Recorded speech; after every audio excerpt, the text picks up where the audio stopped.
But his laning stage, the harassment with the Nova is great.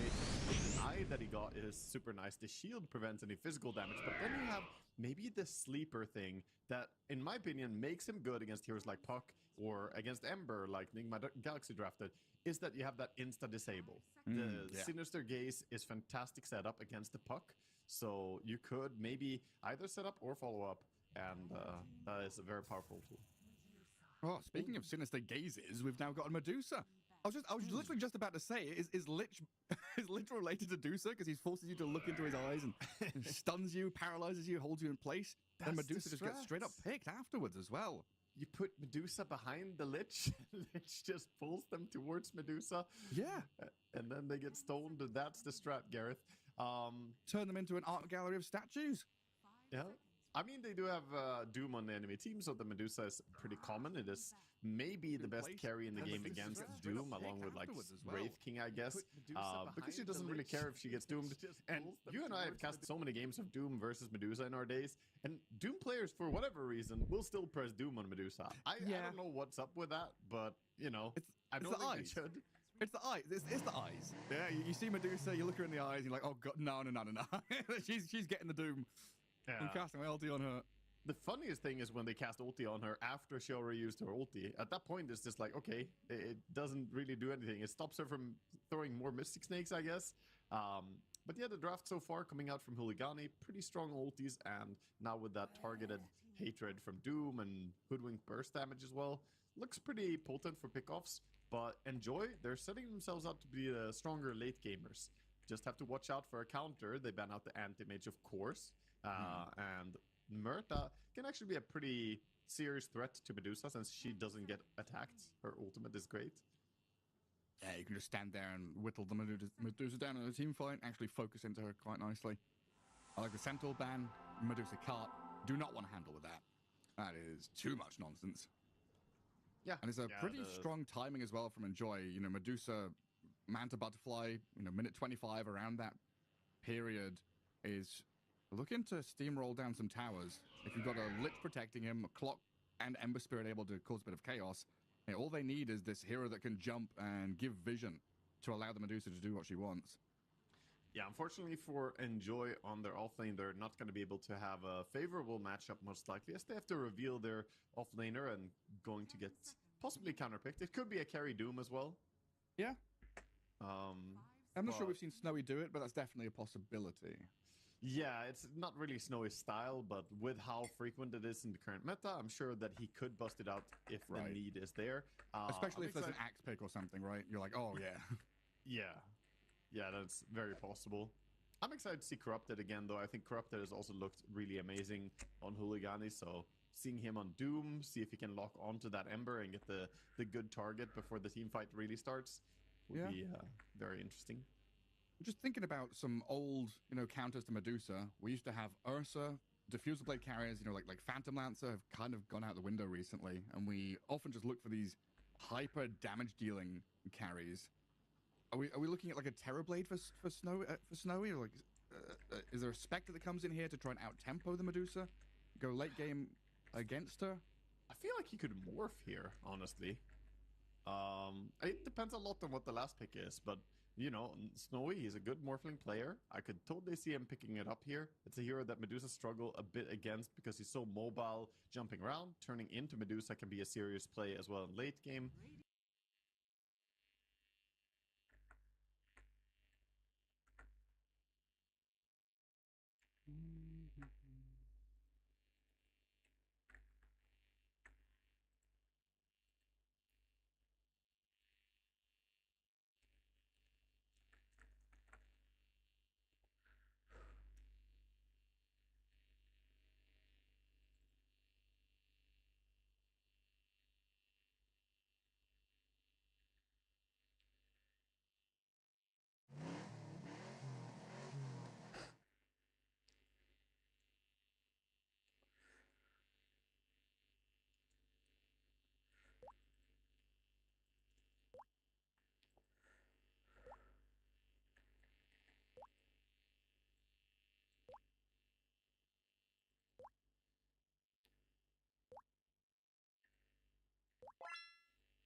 It's also this hero that opens up the eyes of the Ember and the Medusa. If a team fight needs to start, you can be the one to jump in.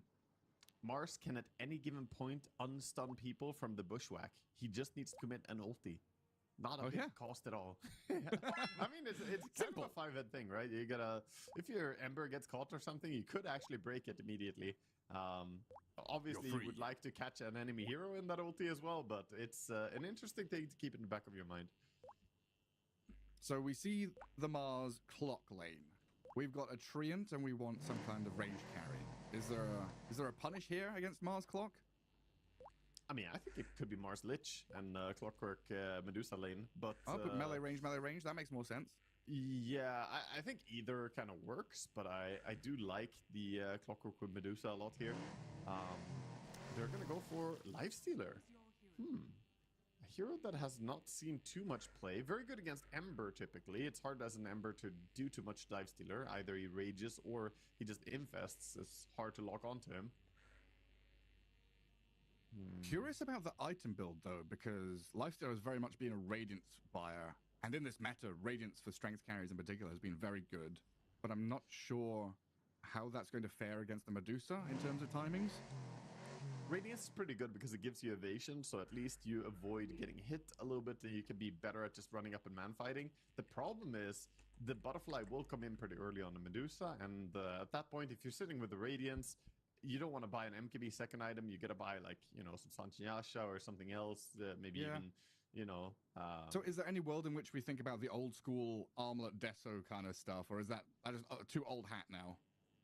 It would be nice, but again, the Deso is also disincentivized by Medusa's, inability to care about armor. She has this no fucks given about them. So I think you do go Radiance. It's a little bit tricky, though. I feel like he's going to be on the back foot. They definitely didn't find a super strong Medusa counter, unless... he does something creative. Who knows? The diffuser blade Lifestealer. Yeah, let's go. It's probably going to be more about how good his lane can be and if he can accelerate his own farm really hard, because he needs to win lane. If Lifestealer loses lane, I feel like it's almost like a death sentence for this team, right? Even if Medusa loses, she goes jungle, Lifestealer goes jungle, Medusa farms faster. I mean, I'm honestly thinking, like, Pango is a hero that rolls up and gets magic immunity, spell immunity, debuff immunity, what do you want to call it? Buys diffusal blade. Lifesteal has rage. Does he need any real items? Can't he just buy diffusal blade and moonshot and go and right click the Medusa? He's got skills that set him up for the mid game. No, he's got Radiance queued up, guys. Lifesteal has got Phase Boots, Soul Ring, Radiance queued. We know what's There's going. this big thing, actually. A lot of players in my experience, will buy diffusals pretty early to counter a Medusa when they play carry. But you need to think, how often, realistically, will I fight Medusa before she has Butterfly? And if that answer is like once or maybe twice, then diffusal is probably a bad item. If the answer is like 5-6 times, then okay, sure.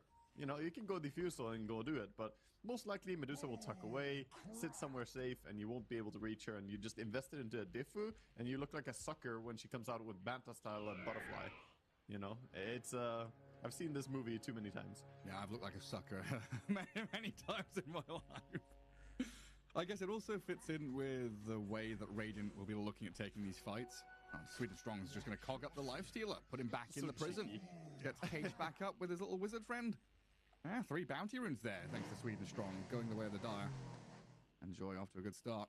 But yeah, like, long duration team fights, right? You've got this Puck who likes to play in and out of team fights, play this skirmish guerrilla style. Hoodwink and Treant, same story, want to try and poke, catch, maybe do a bit of damage, then heal back up, reset, Lifesteal with Radiance, lots of damage over time, chase people down, and Doom, similar story.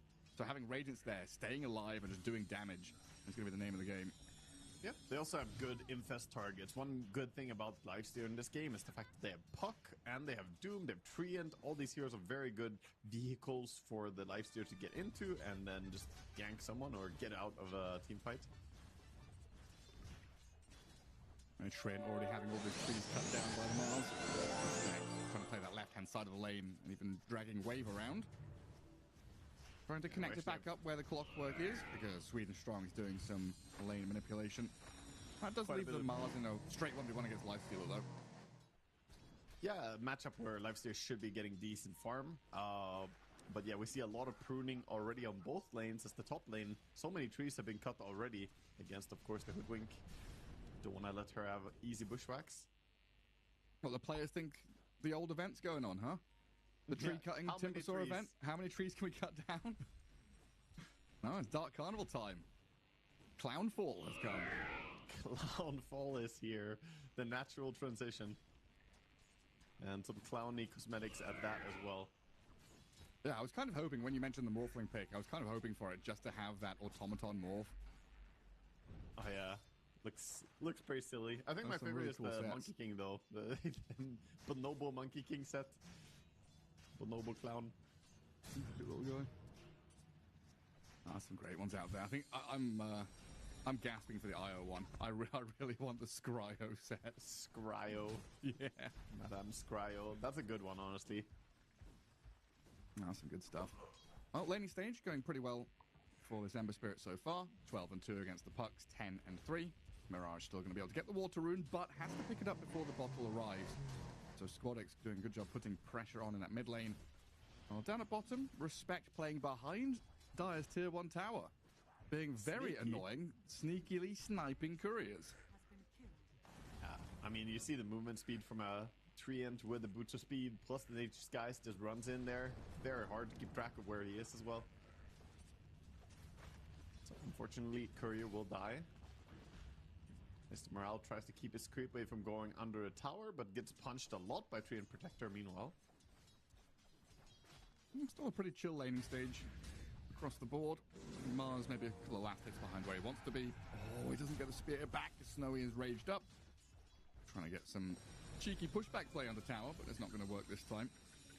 Yeah, that's a hard thing about playing Mars against Lifesteal. You almost need to pump fake the spear just to see if you can force out the rage.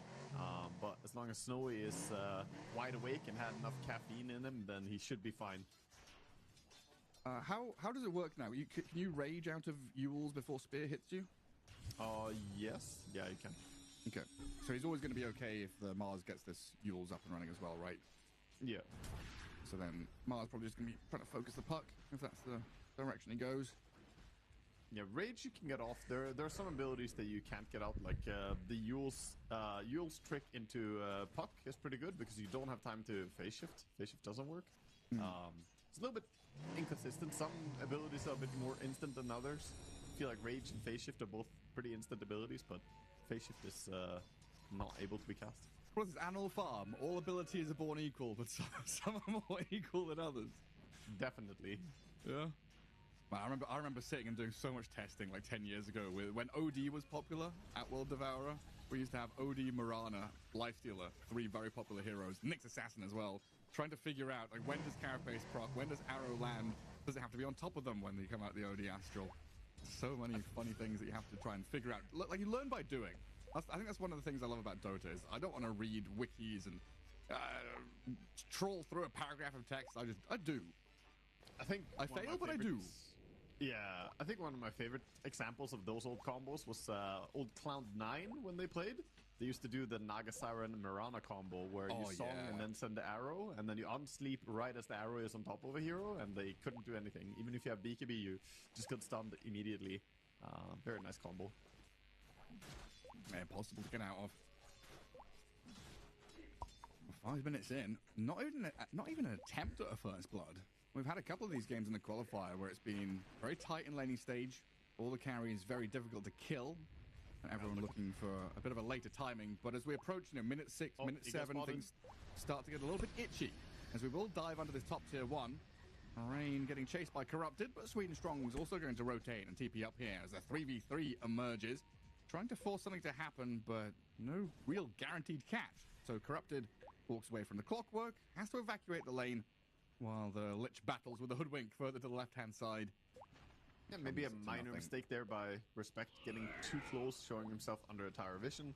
But that gank may not have worked out anyway. And while this leaves the Lifestealer very comfortable in the 1v1 against Mars.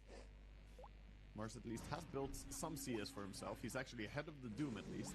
Okay, Wagga, bottom rune. Oh, it's top. Okay, it's a new day. New rune spawns.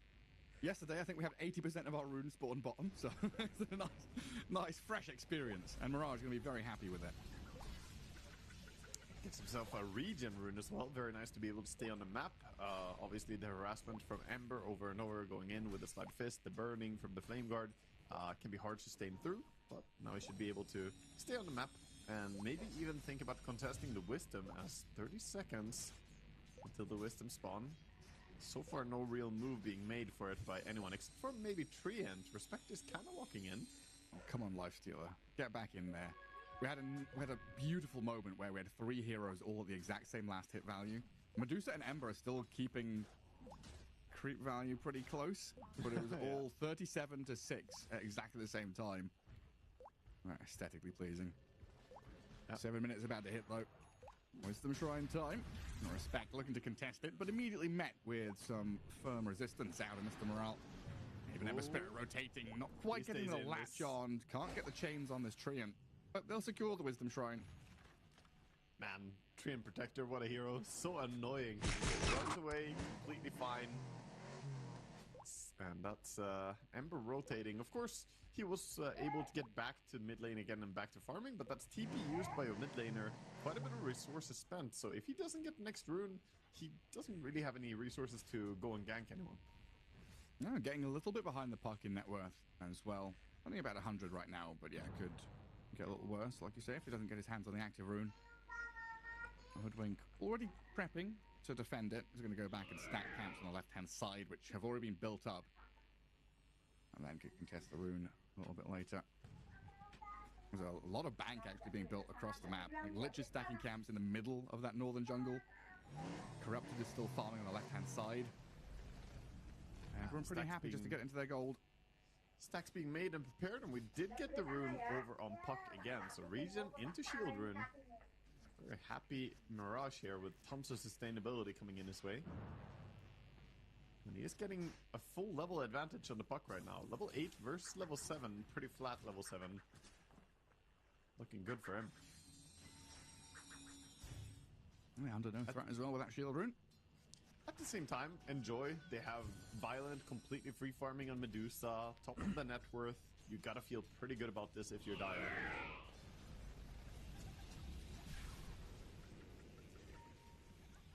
Yeah, that's where this Lifestealer matchup, I'm still not sure about, like, the way the timings coincide. Because you're just letting the Medusa get away with all this.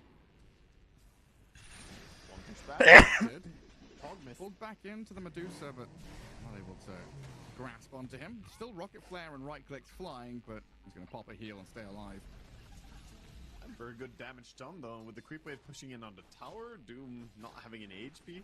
They could look to go aggressive, but more likely Medusa just wants to keep hitting creeps. That is sort of the MO for a Medusa player. We're not far away from Squadix. Making a move though. He's got Urn, he's going to reset back in Fountain. I'd imagine he wants to join up with the rest of his team and make a play somewhere. It's a bit tricky though. So Yeah. Ember's gank here, you can't necessarily gank the lifestealer that easily. He gets away very simply against a hero like Ember. Not just Lifestealer, but it's Lifestealer and Treant. It's like, you know, you can't gank Lifestealer, and then if you go into a Treant, you're like, okay, is that worth it? Not really. Yeah, you almost need to play on Puck at this stage. Play for the power rune, try and play on killing off this Puck, but he has the shield rune from before. They're bringing everyone here to try and guard it. Bottom rune, invis for Squadix, so he gets his hands on it.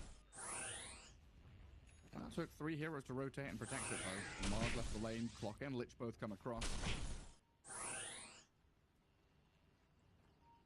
Legion, shield, and invis gone, so the rest of the runes are very powerful by the way that are remaining. We got Haste rune, DD rune, Arcane rune, all these very useful ones coming in.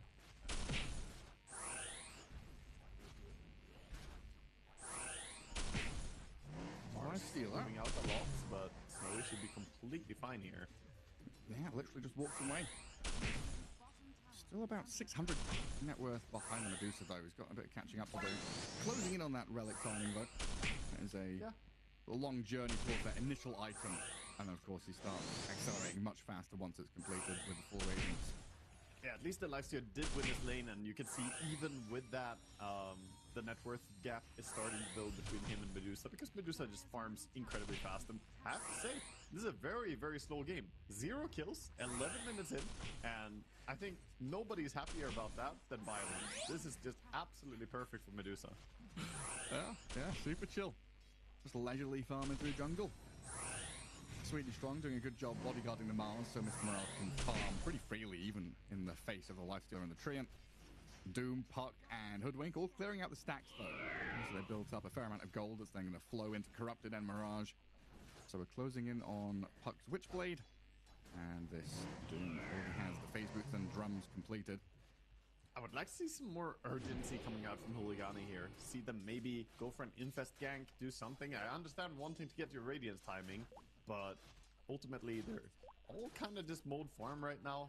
And I do think the stress is on them to make something happen. The pressure is on them.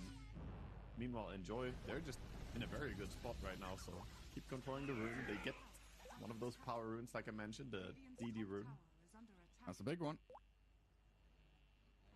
Spirit Vessel, a couple of 100 gold away. Squadix going to have Vessel plus Amplify damage if he wants to make that initial move.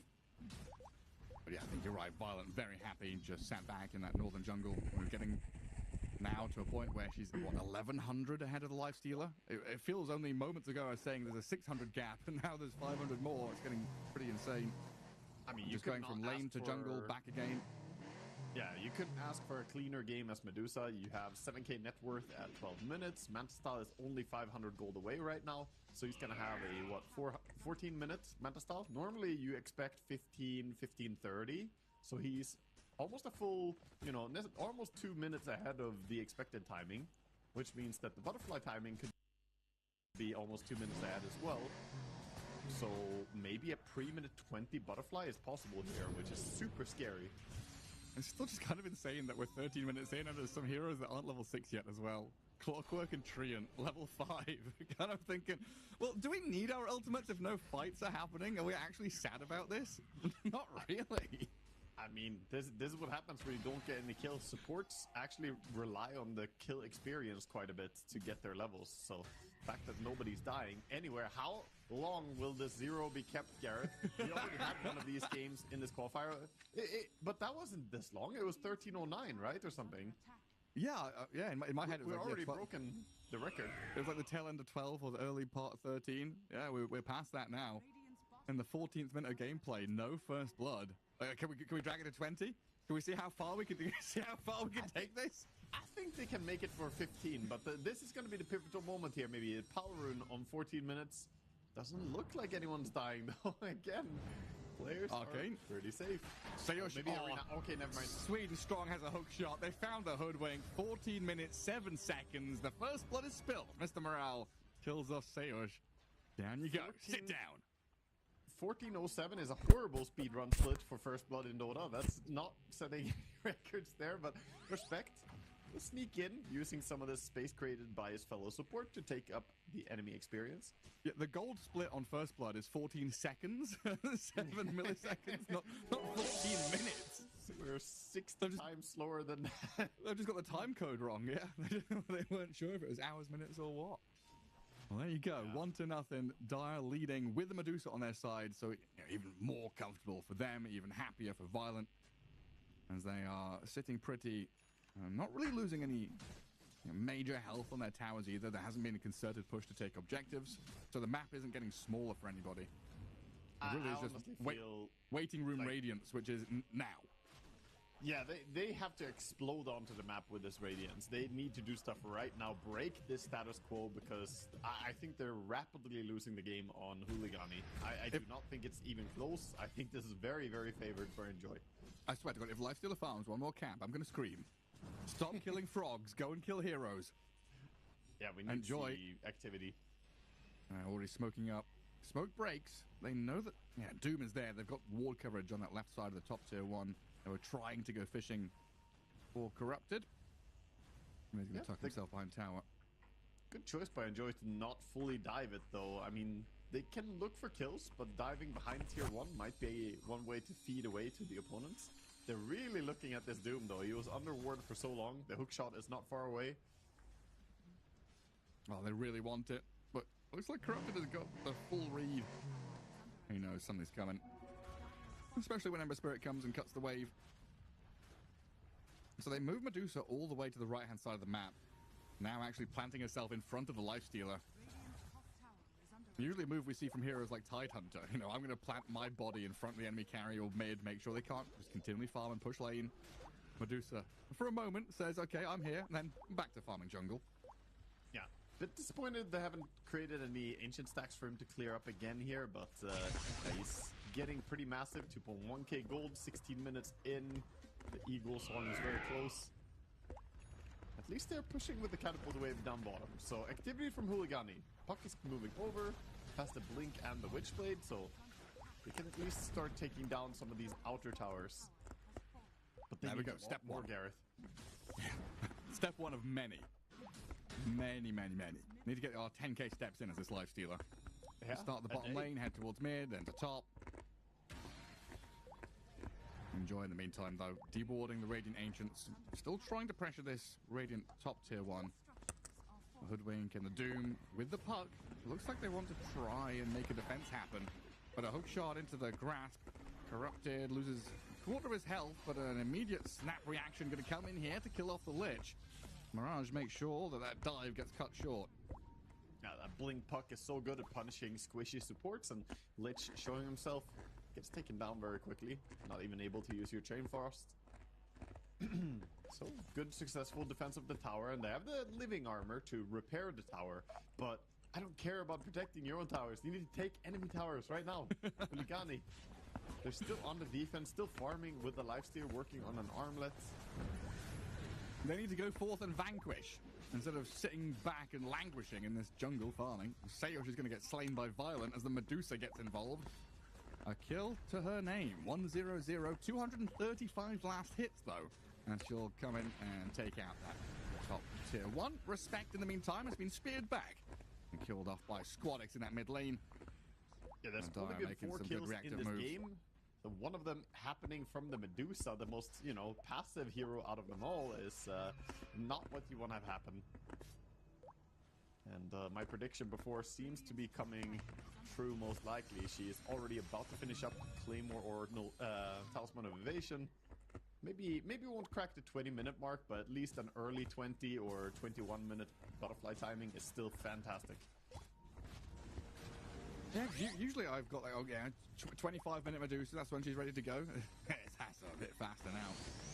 Yeah, for sure. Lifesteal, though, has everything he needs, really. Armlet and Radiance. There's no excuse to keep farming right now. You just have to go and absolutely play like a madman on this map.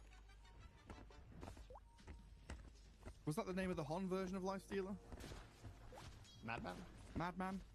I actually don't know. I played some Hon, but that rings a bell. It was so early. He was some weird little... He was like a Lifestealer who had a jump. He could launch himself onto you and start munching on you. I think it was. Well, that's what he's got to act as. Try and cut across this map and make things a little harder for the Dire to take areas to farm for this Medusa. It seems like Mirage kind of itching to get a fight going, playing with his Hoodwink alongside. The Puck and Hoodwink would love to find a support to kill.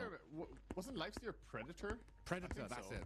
Yeah, because I remember it was like some franchise name. It's like, hey, Predator. Oh, hello. A route in to catch and kill on the Lich. Gonna pop a heal and keep himself alive a little bit longer. Delays his death only by a second. False. And Coil onto mid as well. Will at least be able to get the Puck. Oh, the Doom. The Doom comes in on the Ember Spirit. Oh, Squadex thought he'll be able to turn back and maybe fight alongside his Clockwork, but Puck just comes in, Doom follows through, and the big group up here from the Radiant finally coming to fruition, getting themselves a couple of kills and now a 2k net worth lead. This is exactly what they need to get some momentum, get objectives. Now Tormentor could be possible for them as well. Might see Medusa start making that swing over because she finished up the 2015 was the butterfly purchase timing. She hasn't delivered it yet, but it's coming. If she swings down to bottom, then taking Tormentor will be dangerous, but looks like she just has her eyes on mid, opening the mid tower. It feels like one of those games, yeah, whoever is able to set up in an area of the map and posture the hardest is going to come out on top. Like, whose tanky carry can we put on the front lines and make unkillable? Is it Medusa? Is it Lifestealer? Can we sit behind his core? Now, it looks like for now, Torment are going to be given up on. It was deterred by the rocket flare. Yeah, so Clockwork sent a rocket over, and it's always scary to do Tormentor under enemy vision while you don't see where they are, right? We could see that, okay, they probably could take the Tormentor and then get out, but it's just a little bit too ballsy to do that. And they have to fully evacuate all the way through the Twin Gate, play up top. No attempt from Enjoy to go and take the Torm. They're instead going to smoke across the map, sweeping through middle. Seems like a pretty tight-knit group here from Hooligani, though. Hoodwink playing with a Lifestealer. Puck is going to shift back into mid to try and defend tower. But we've already got Enjoy just controlling this bridge from bottom lane towards mid. The Siege Snake is coming mid. She's about to hit level 17. Puck also having a very good game, and I like the observer pointing out, has a greater healing Lotus ready for the next fight. I might have to use it soon. Yeah, it's been eyed up here. Snowy's going to rage away from the chains. Enjoy. They've bullied back Hooligani from that middle lane. I hate to say it, but I'm a bit disappointed that we haven't seen any real Infest Bomb moves from Snowy. Like, you have a Blink on Puck, you have a Blink on Doom.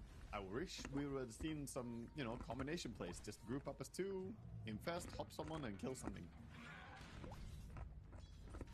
He's been very focused on his farm, Waga. You leave him alone. He's got creeps to hit. He's very focused. Too focused on this farm. A little too focused. He's got the hyper focus going on. Nothing else matters. He's not going to eat, not going to drink, not going to shower. Only going to hit creeps. That's the Lifestealer's MO. The real grind set.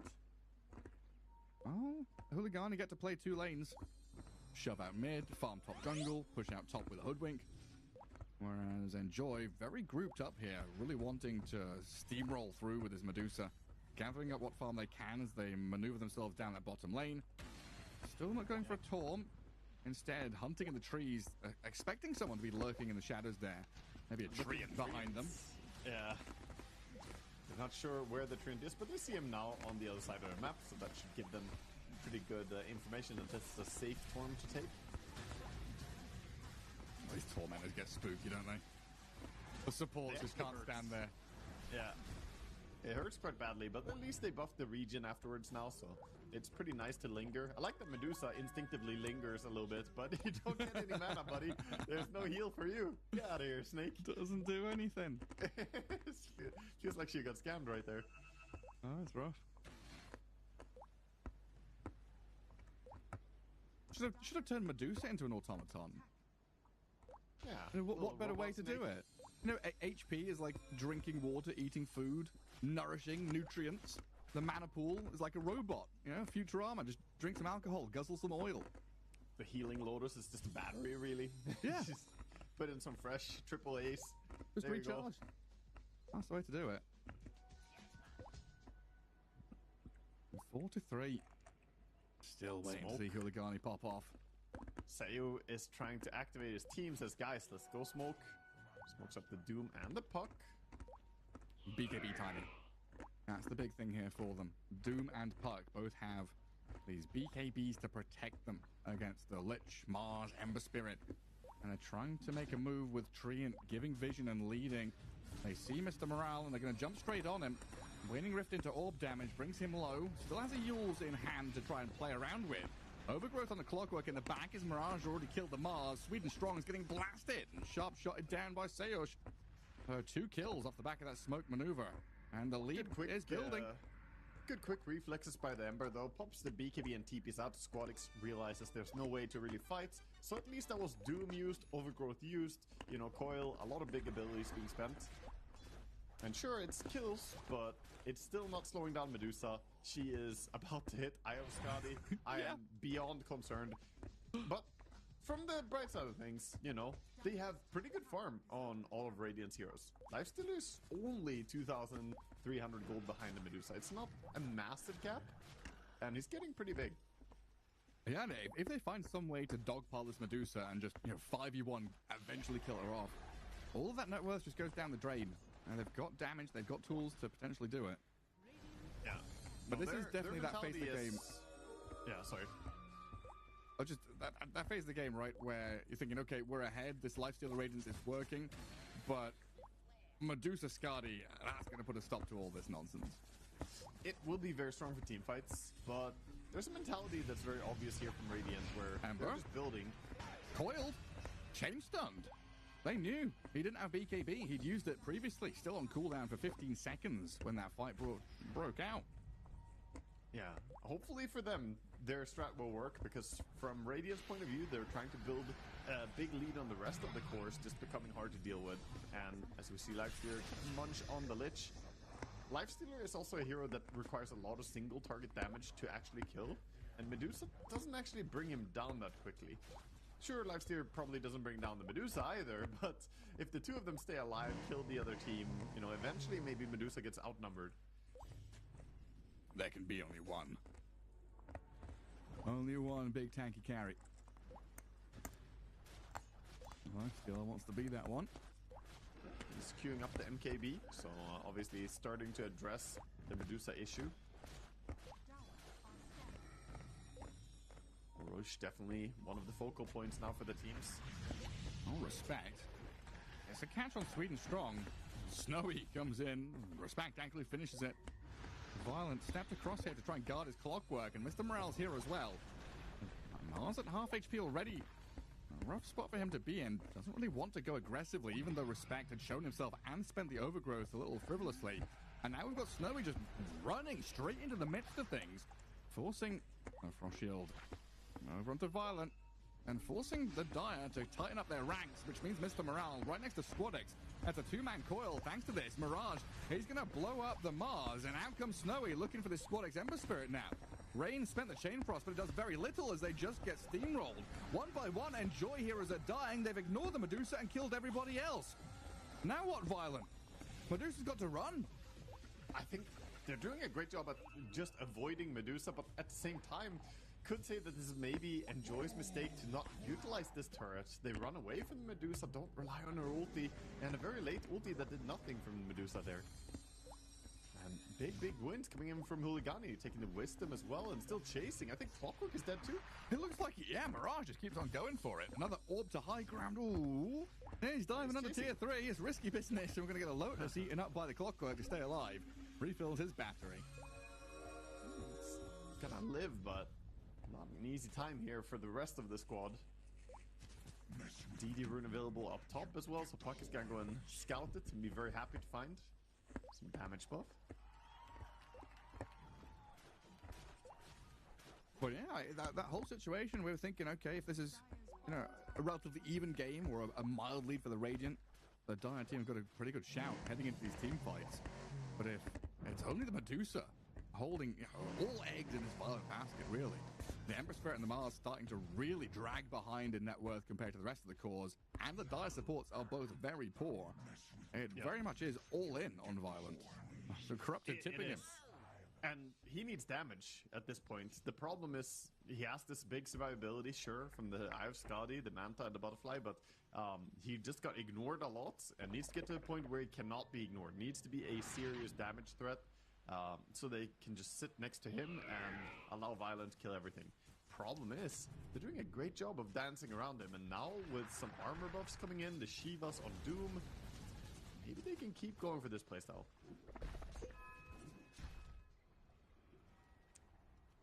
We just haven't seen anything out of Mr. Morale's Mars, really. There's Yule Scepter not able to set up on the Puck whatsoever, because I think Mirage has done a very good job staying out of arm's reach, making sure he never gets caught. Also itemizing the BKB, right? Sort of deters it in a way, but I think you still need to force that BKB, so it's a tough spot for Morse. We've got Lich out on a warding mission. Got an observer ward in lane a little further north of where he died. Picked up the Watcher, but then Doom just claims his life. And now we're looking at Roshan time for Hooligani. Straight into the Roche pit. Rocket Flare's going to scout them though, and this is coinciding with the Daedalus timing on Medusa. It's so fast though, the damage with the DD rune as well. They're just going through it super fast. As damage from the Lifestealer. Even jumping on this mid lane, respect, giving vision for Mirage to sprint across and nearly finding a go on the Mars. Yeah, and I think the pressure is coming, so Violent realizes, okay, if we're not defending tier 2, we need to go and at least get something done on the other side of the map. Yeah, take out the tier 2 at the bottom. What's that guy here? I'm getting coiled up. Self-fuels as Mirage goes in on top of him, but a blink away gets the distance. Squad is going to try and hold them back as well to deter them. Doom was thinking about connecting a little further on, but thinks better of it. Yeah, gonna back out of there. Yes, TP's top. Where Lifestealer is happily just infesting a creep and zooming around. I've got to go back to the game plan. Put the Medusa up in front, use smoke, use the terrain, the fog, the tree lines, anything you can to hide the treant. But Violent, he's being initiated.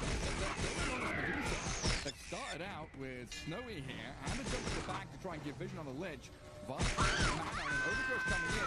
Rain and Violent in some trouble as Respect goes 1v5. There's Tendrils from Corrupted connecting as well. They're doing it. Chasing Violent down and slaying the beast. Medusa falling. She's got no resources left and she's out of here for 80 seconds. They just run them over. Corrupted's still alive. Hookshot comes in with Squadix trying to damage down the Corrupted Doom. A double kill for Sweden Strong does come in as Squadix BKBs and Remnants back to Fountain. You get something out of it, yes, but you're losing Medusa, you're losing your buildings. Try to react to Medusa being gone. But unfortunately, she was alone at the point of killing, so lost a major part of her mana before the fight even really started, the 5v5. They're just, again, very, very confident with their game. Very impressed by what Hooligani are doing here. A lot of teams, you know, would have played much more stressed. That's what I want to see from them is not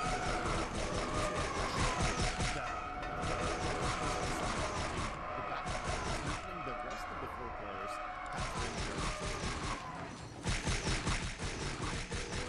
The Medusa gets only showing the HP falling and not the mana pool disappearing.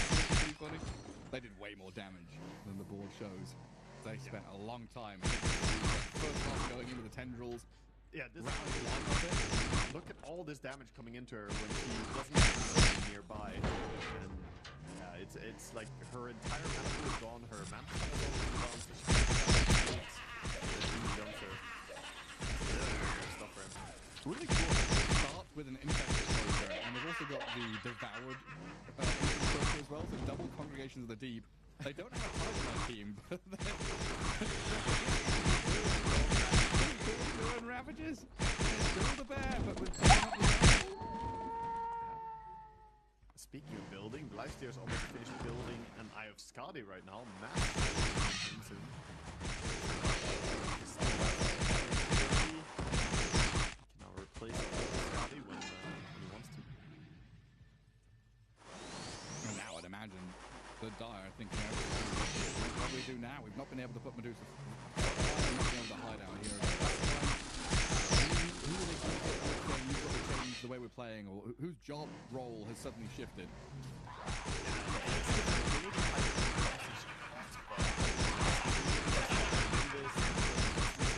jump the back line. The Lifesteer going in there, the Puck and the Doom both blinking as well. They need to have good they need to be within range with the rest of them when they're ready. Surprise yourself an Orchid. Let's see if that changes anything. What Johnny are doing here at your doorstep. Snowy's on tier 3, or bringing it up halfway through. Offers a little protection, but I don't think all around that. 30 seconds. Just 3,800 health. After raiding just taking your building. There is no response.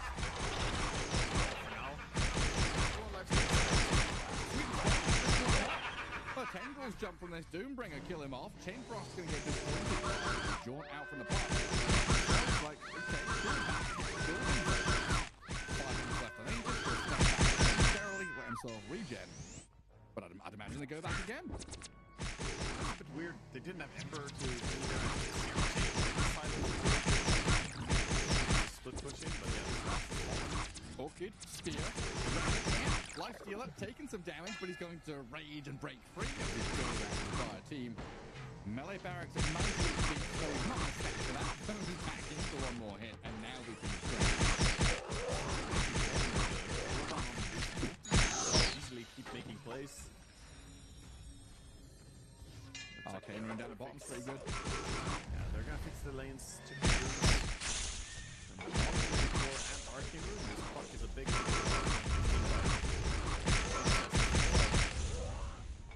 first big puck showing off. Infested now as well, so you get your infest bombs. And Squadix, BKB ready, he's got to be quick on pulling that trigger. And he's going to get it off. Mars with the arena trying to hold back line while up the front. So he's already killed off range. Squadix falls quickly after. And just one by one into the meat grinder. This Lifestealer is unstoppable.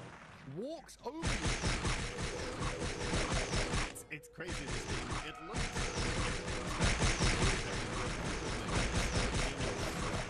no kill until minute 14.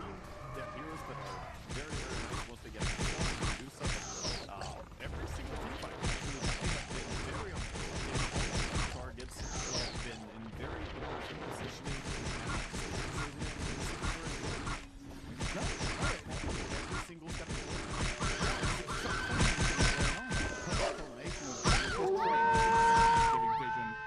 scouting behind. Hoodwink, same story, can start off with his Doom whenever you want to fight.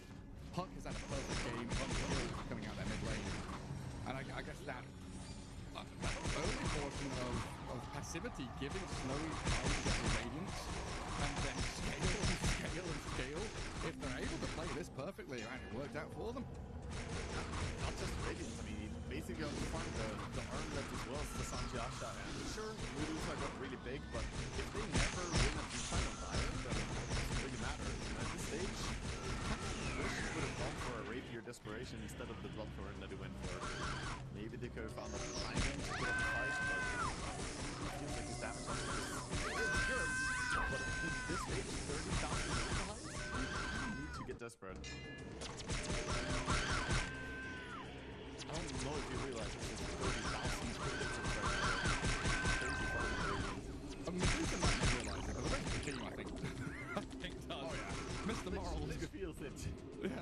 feels it, the Mars feels it. They're all thinking, guys, we are so far behind right now. Yes, the Mars is looking by them quickly, by the way. They're actually being threatened a little bit by the Korean protector. That's the gold coming in from the barracks, the towers. All this control on the map. Roshan. So, if we take the lifestealer out of the game, it's an even game, huh? Yeah, it would still be favored for Radiant.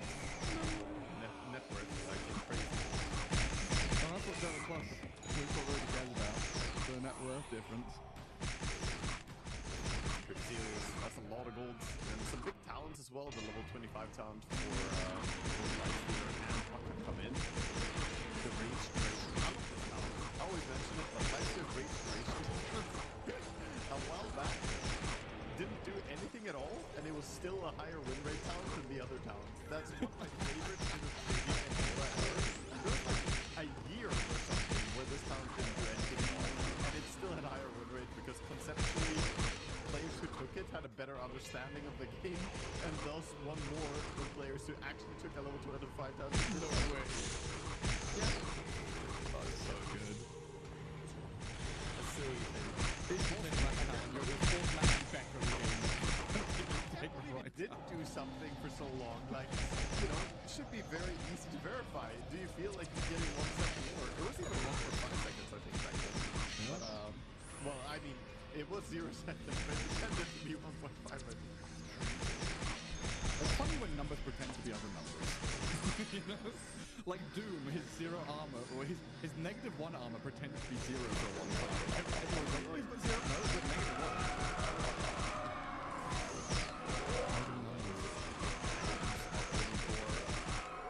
Of course, congregations of the deep. One last effort as well. I've got a couple of buybacks of them for you. Medusa, of course, is buying out. Doesn't have buyback. He's just buying all the items. So we've got Easter, Mars, and Witch who can return. And will need to. Is imminent. Coming now, yeah, straight in onto this Mars, forcing that defensive Yule as Snowy leaps out of the bus, starts gobbling up on Mr. Morrow. He's going to get the frost shield put on him and try and get a bit of distance, but the magic damage, it just stacks up and kills him off. As he holds onto his buyback, and now Vaughn sat by his fearful tower, just watching all the battles fall.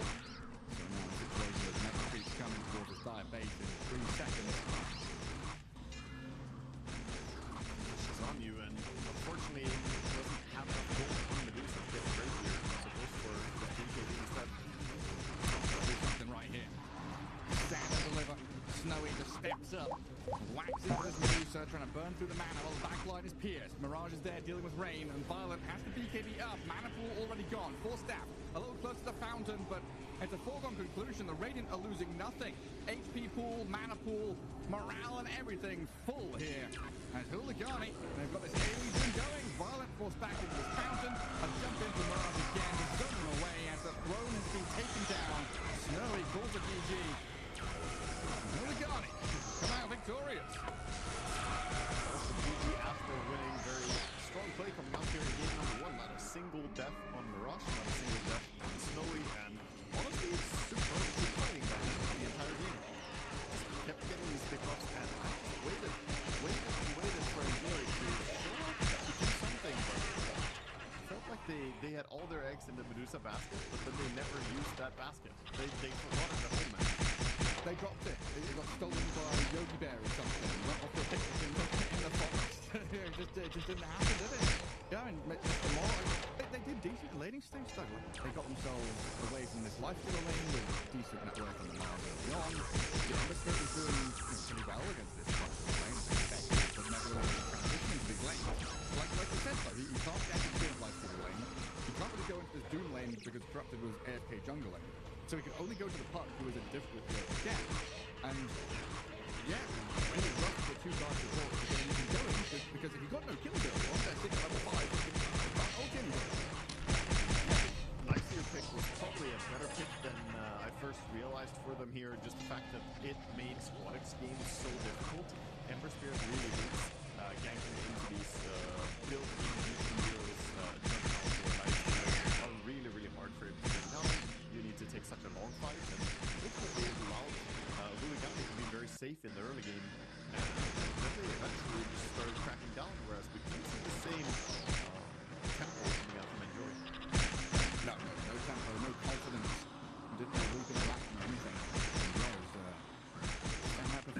from Mirage. 30,000 net worth, 35,000, 36k hero damage, tons of skill participation. And the itemization, that earlier BKB, again, just doubling down on his survivability to make sure that all the comeback mechanisms that the Dire have had in these team fights were non-existent. Right, when you're ahead, it just feels so much nicer to go for these defensive items to keep your advantage, whereas Enjoy was forced to go for aggressive items, which meant they were still squishy and getting one. Yeah, I do think it's more about decision making and how they move on the map, but either way, it didn't work out for them, and we'll see if they can go back to the front board, find some new strats, or maybe find some urgency for game number 2, because we're gonna have a short break.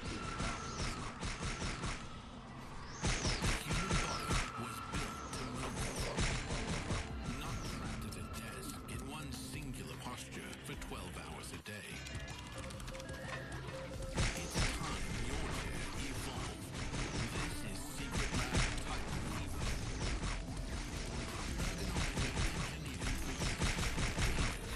Hybrid wireless, honest, backing your every move.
Welcome back, everybody, here as we get into the regional qualifiers for Europe. One more time, we've got this lower bracket elimination zone situation going on as Huligani take on Enjoy in a best of 3. And game one, a curious one. Very late first blood, slow-paced game. A Medusa team enjoying that delayed action until the Lifestealer counterpick and the plays out of Huligani showed that this all eggs in one Medusa basket is not a strategy that can pay off. Yeah, Huligani, they played towards, a very thought-through plan. You can tell that they weren't too stressed about the situation, and once they had their items they felt they needed, they started punishing everybody on the map. They ignored the Medusa for quite a while because she ultimately didn't have enough damage to threaten anyway, so they just dived the backline, pick apart this Mars, they jumped the Ember over and over. A lot of nice dooms, honestly, connecting from Corrupted. So well played to him as well, but Mirage was really just completely free on this first pick puck. He got to do whatever he wanted. I'm wondering if there's a conversation going on about this Treant as well. Like, the Treant Hoodwink duo just seems so good to set up the map. You're dodging all of the ganks the Ember's doing. You've got these heroes which are difficult to gank into. Very challenging heroes to try and catch. I think you just have to rejig your entire draft as Enjoy. Yeah, they already are showing their respect now, banning out the puck in the next game, saying that Mirage doesn't get to do the same thing again. And I honestly think Mirage, looks like such a good player. If he gets his hands on one of the strong meta heroes like Puck, he's going to be very happy. First game, okay, Dark Willow. I mean, Dark Willow has been a great setup hero. We've seen her work really well with a lot of the global strats that team have been running. It's similar to Hoodwink in how it plays. Keep saying that, but with all the Nature's Prophets, all the, sneaky setup heroes here and there, we see her having pretty good success.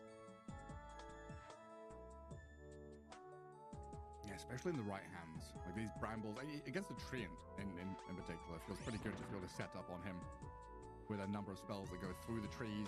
Get a catch. Get the Treant against the Hoodwink this time, so both teams are going to have some nature-dwelling scouting heroes that can actually play out and give information. So Enjoy making sure the Huligani don't get their hands on both of them.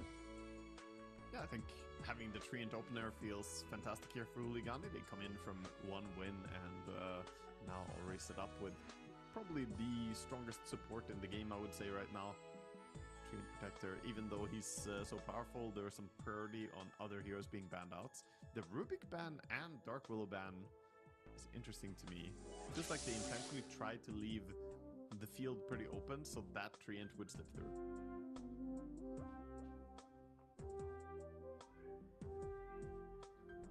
I want to get their hands on him. Now what? A couple of bans for Huligani. Trying to figure out what I want to get rid of here. There's still quite a lot of options out there if you want to go down the line of banning, like the Largo that's looked very good, the Underlord, some of these tanky offlane heroes that are going to build up pressure and just walk through a Treant lane. The Treant loves having this back and forth where you can go and have a bit of skirmish, a bit of scrap, then back off. I feel one thing about Enjoy that is perhaps a possible weakness is if you understand that you focus Mr. Morale, you know what Squadix is going to do. Squadix is going to play a spirit hero. Like 9 out of 10 games, he's going to be on either Ember or Storm, one of these heroes. So he's pretty predictable. He's very strong and very good player, but you also kind of know what he's going to go for. So if you instead try and shut down and make sure that Mr. Morale doesn't have a good time, then that puts a lot of pressure on Violent to have impact. And this is sort of what we saw in last game. He was farmed, but he didn't necessarily offset how the game was going. You and I have been talking about how we see these Yatoro moves, right? A lot of rotations where the carry, we saw it from Sambil and from Yatoro in the Qualifier finals. They kept joining in for those early fights, joining for rune fights. That's not something that Medusa can do in the previous game. No. And Violent might need to be on a hero where he can actually have some form of impact early. Oh, for sure, yeah. Actually make moves. Maybe consider that Doombringer as a flexible hero to get picked up early on, and then maybe put him on back. A couple of times, enjoy a second pick Doom, and other times this Qualifier. Alright, just going to get taken out again.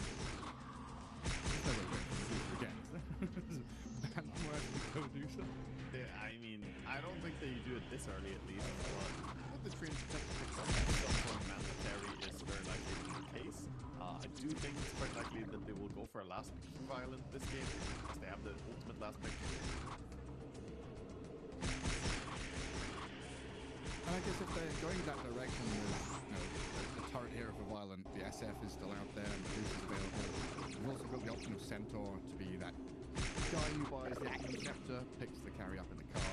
But Lane is very nice alongside Hoodwink. I feel like they're discussing Violence here, though, because Rain keeps saying something, and then Violence shakes his head no, and he's looking very deep in thought now, so maybe they are going to grab a carry early here. Bane is going to be picked up first. Yeah, you can tell Violence is very engaged in this part of the draft, and normally the carry players, you kind of zone out for most of the draft, and then when it's your turn to pick your hero, they give their input. But Rain has been back and forth with Violence. They'll pick up, I guess they're picking up Rain's hero, right? Pick up his Bane, so wanting to know what the lane matchup's going to be, but you don't get the Bane itself. You're allowed now an SF Treant and a Ringmaster for Guligani. So multiple saves for this big turret hero. SF Treant lane going to be incredibly annoying to play into as well. I think Snowy there saying, I can't believe they've let us have it. They've let us have SF Treant.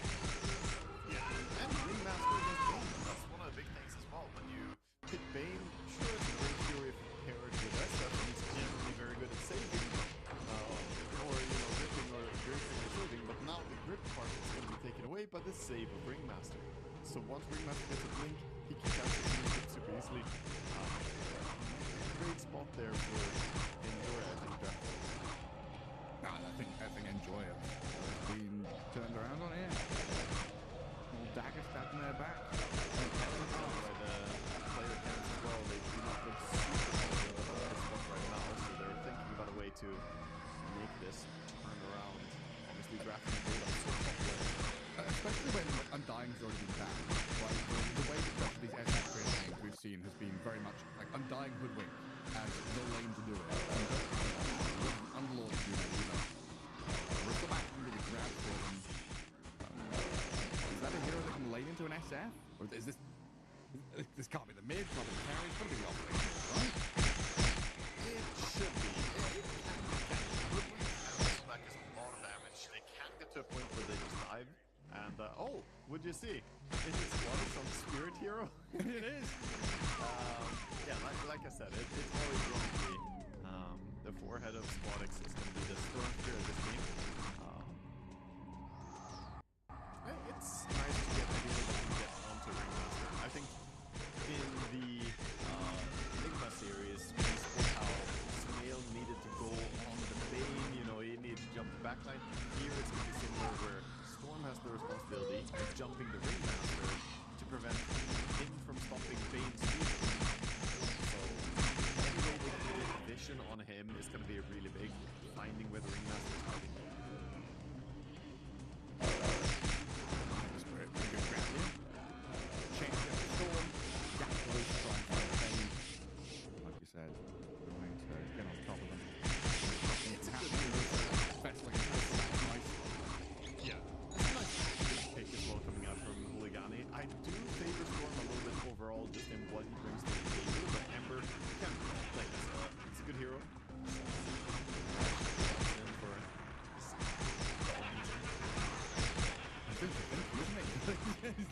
Yeah, locking in, focusing up. You're right. It's quite into the facial expression stuff there from Joy. Doesn't seem like in the mood or in the groove, and you've got to be. Here in TI Quals, this is your last chance to step towards one of those slots. Game 2 in a best of 3 elimination situation where you're already game down. This is make or break for Enjoy. And Guligani laughing and smiling, having a great old time. And all pressure right now on Violent for his hero. What play to good impact. I mean, I've heard of not very strong in the previous game and how he played early game, but we really need to see him have some true impact. Right? Dota is not a farming MMO sitting just chill. You can eventually go break the pattern of your opponents, set up your team for success. And really it's the story that core players, in the same way that supports enable the cores in the lane stage, the cores enable the supports in the mid lane. If you don't have cores who are willing to make moves or do something, the supports are the ones who suffer. You know, the cores will still hit creeps, they'll still get item progression, but your supports are just gonna fall behind if they don't have any equipment.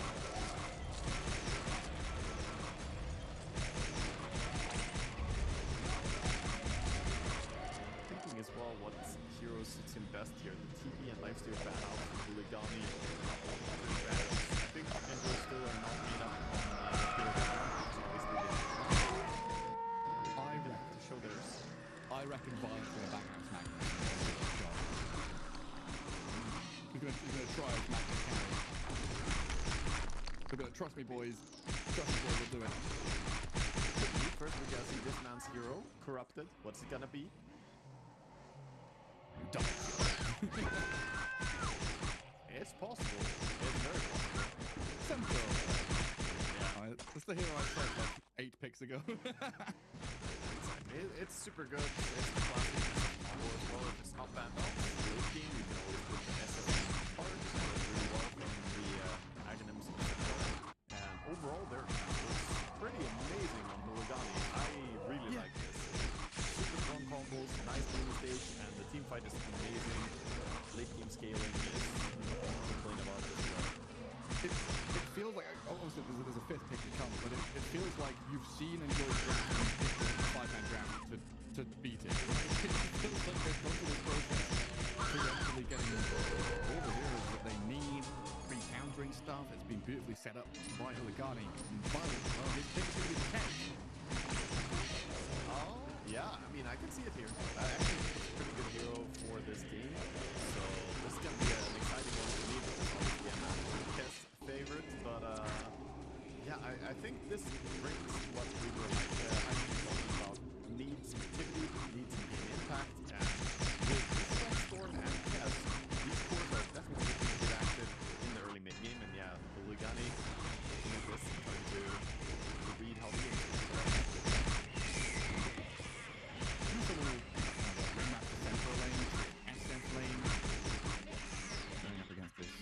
Bristol back, Hoodwink, and then a Bane Kez. Full mid against the Emissary. I think every single lane has possible kill potential. Obviously mid is just really important, but side lanes from every position as well. Not just that there could be kills on either lane, but either team can create it. It's going to be quite exciting to see how it plays out. We'll see if any of the teams get advantage from the start. Rotations. Yes, trying to way to upset the cart a little bit. Put the thumb on the scale. Pretty proud of themselves though on the side of Enjoy how they salvage the start of the match. I said that, you know, the start was really tough after the opener, the first 5 picks, but I think they managed to land on a pretty powerful fight here. They have some strong stuff to play with. They're 4 picks already.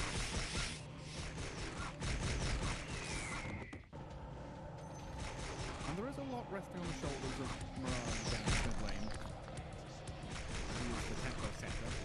Quite often we see the centaur in a go for Helmet Dominator, sit back, farm and drag waves. Doesn't really get involved early on. Pretty heavily a hero that maneuvers around and ganks people. It feels like another slow-paced, steady early game for the Dire, just trying to get into their initial items. The Mirage is going to make sure that he's able to gather runes, connect properly, keep his lane sideways. We'll see if Centaur is going to go for the same build as well, the Dominator into Heart build that we've seen done a few times by other teams here in the Qualifiers. He's going to go for, you know, I think Crimson Guard would be strong in this game against both Kess and Visual, and other types of fair amount as well. It's easy to think of Storm as just this magical damage hero, but he actually does get a lot of hit salves in the fight. Yeah, both Storm and Heart are like magic damage, spellcasters, there's a number of them actually. Queen is the same. Queen also gets a lot of auto attacks out in the fight, so more deceptively high in critical damage. Great remembering the Storm. Leave that off the moon, it gathered up, doesn't want to go back to anything. Playing off their vision, you have all 4 observers placed around the river.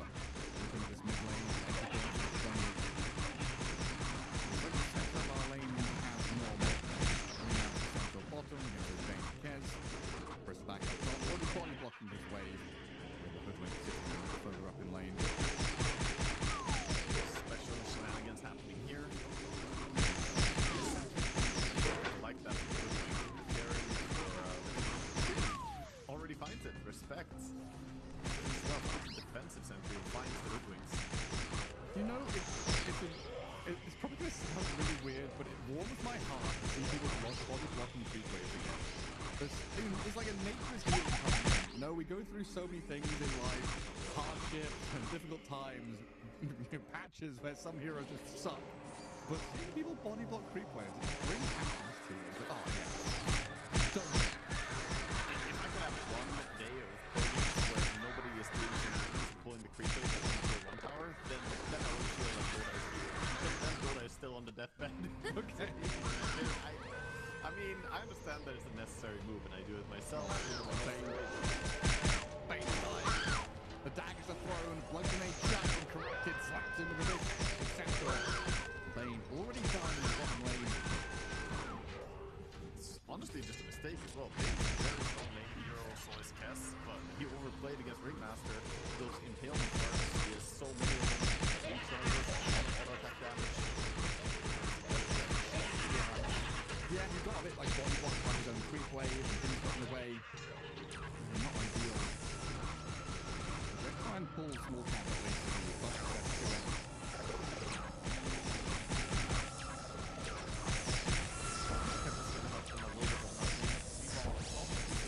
SF standing pretty confidently, having been and this was where I expected this sort of not the first time early on, but maybe the Luke's timing, he could swing things. I'm not putting it past that they could find a chance to kill there. Especially if they're not able to reset the building enough times here. Shooting Storm's going to try and guard for a large camp, hold the wave back. Keep the block on the small camp, so that's centered up by the team. Just to it. He's going to put the Bristol back in a better spot now so he can heal up a little bit. His magic wand and a bit more regen to arrive. Should be in the way of SF here, but we will try and get it. Gonna chip down against the attack, On the mid lane, we have this map we've seen numerous times already in this qualifier. 18-3 versus 15-3, so no shutout this time, no really one-sided thing. We saw Nonton play this match super well on the Storm, but this time it looks like it's going quite easy. Yeah, I'm not doing it. A couple of this one's going to wave meet.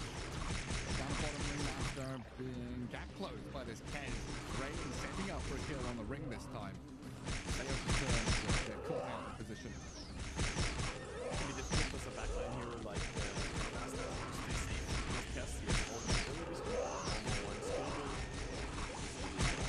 Master and of course Corrupted tried to help him, but it's the sweet spot.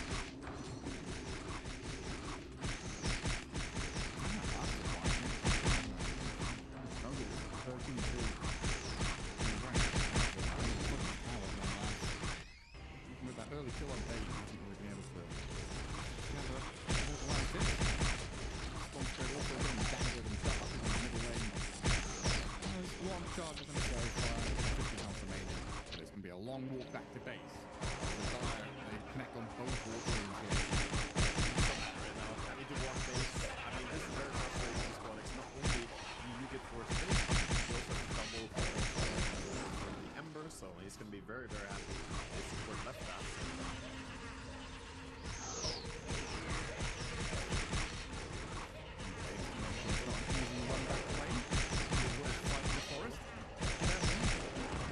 Battle in the trees. Nightmare through the tree line. Yeah, he's successfully through the tree line, but doesn't have time to get a single auto attack.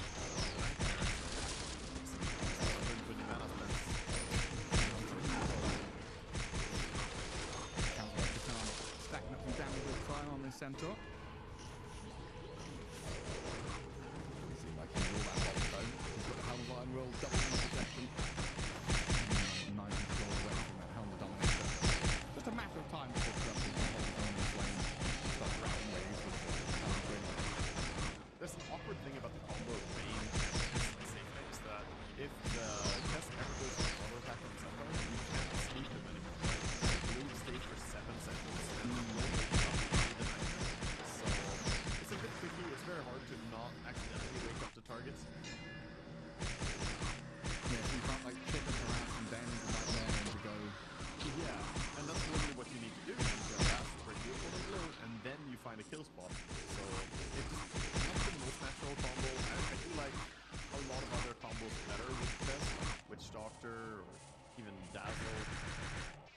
Boss 5's OP more than a Bayless.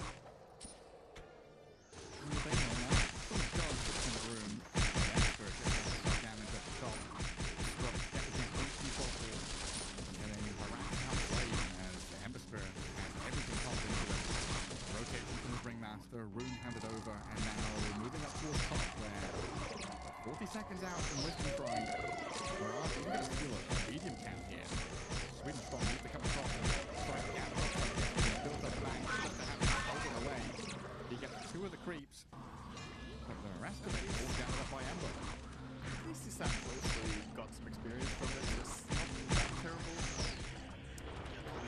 Wisdom. Looks like it might not die this though. Both Bane and Quinn are up top.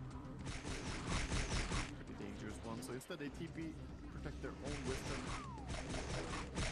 Violent has the chance to go on.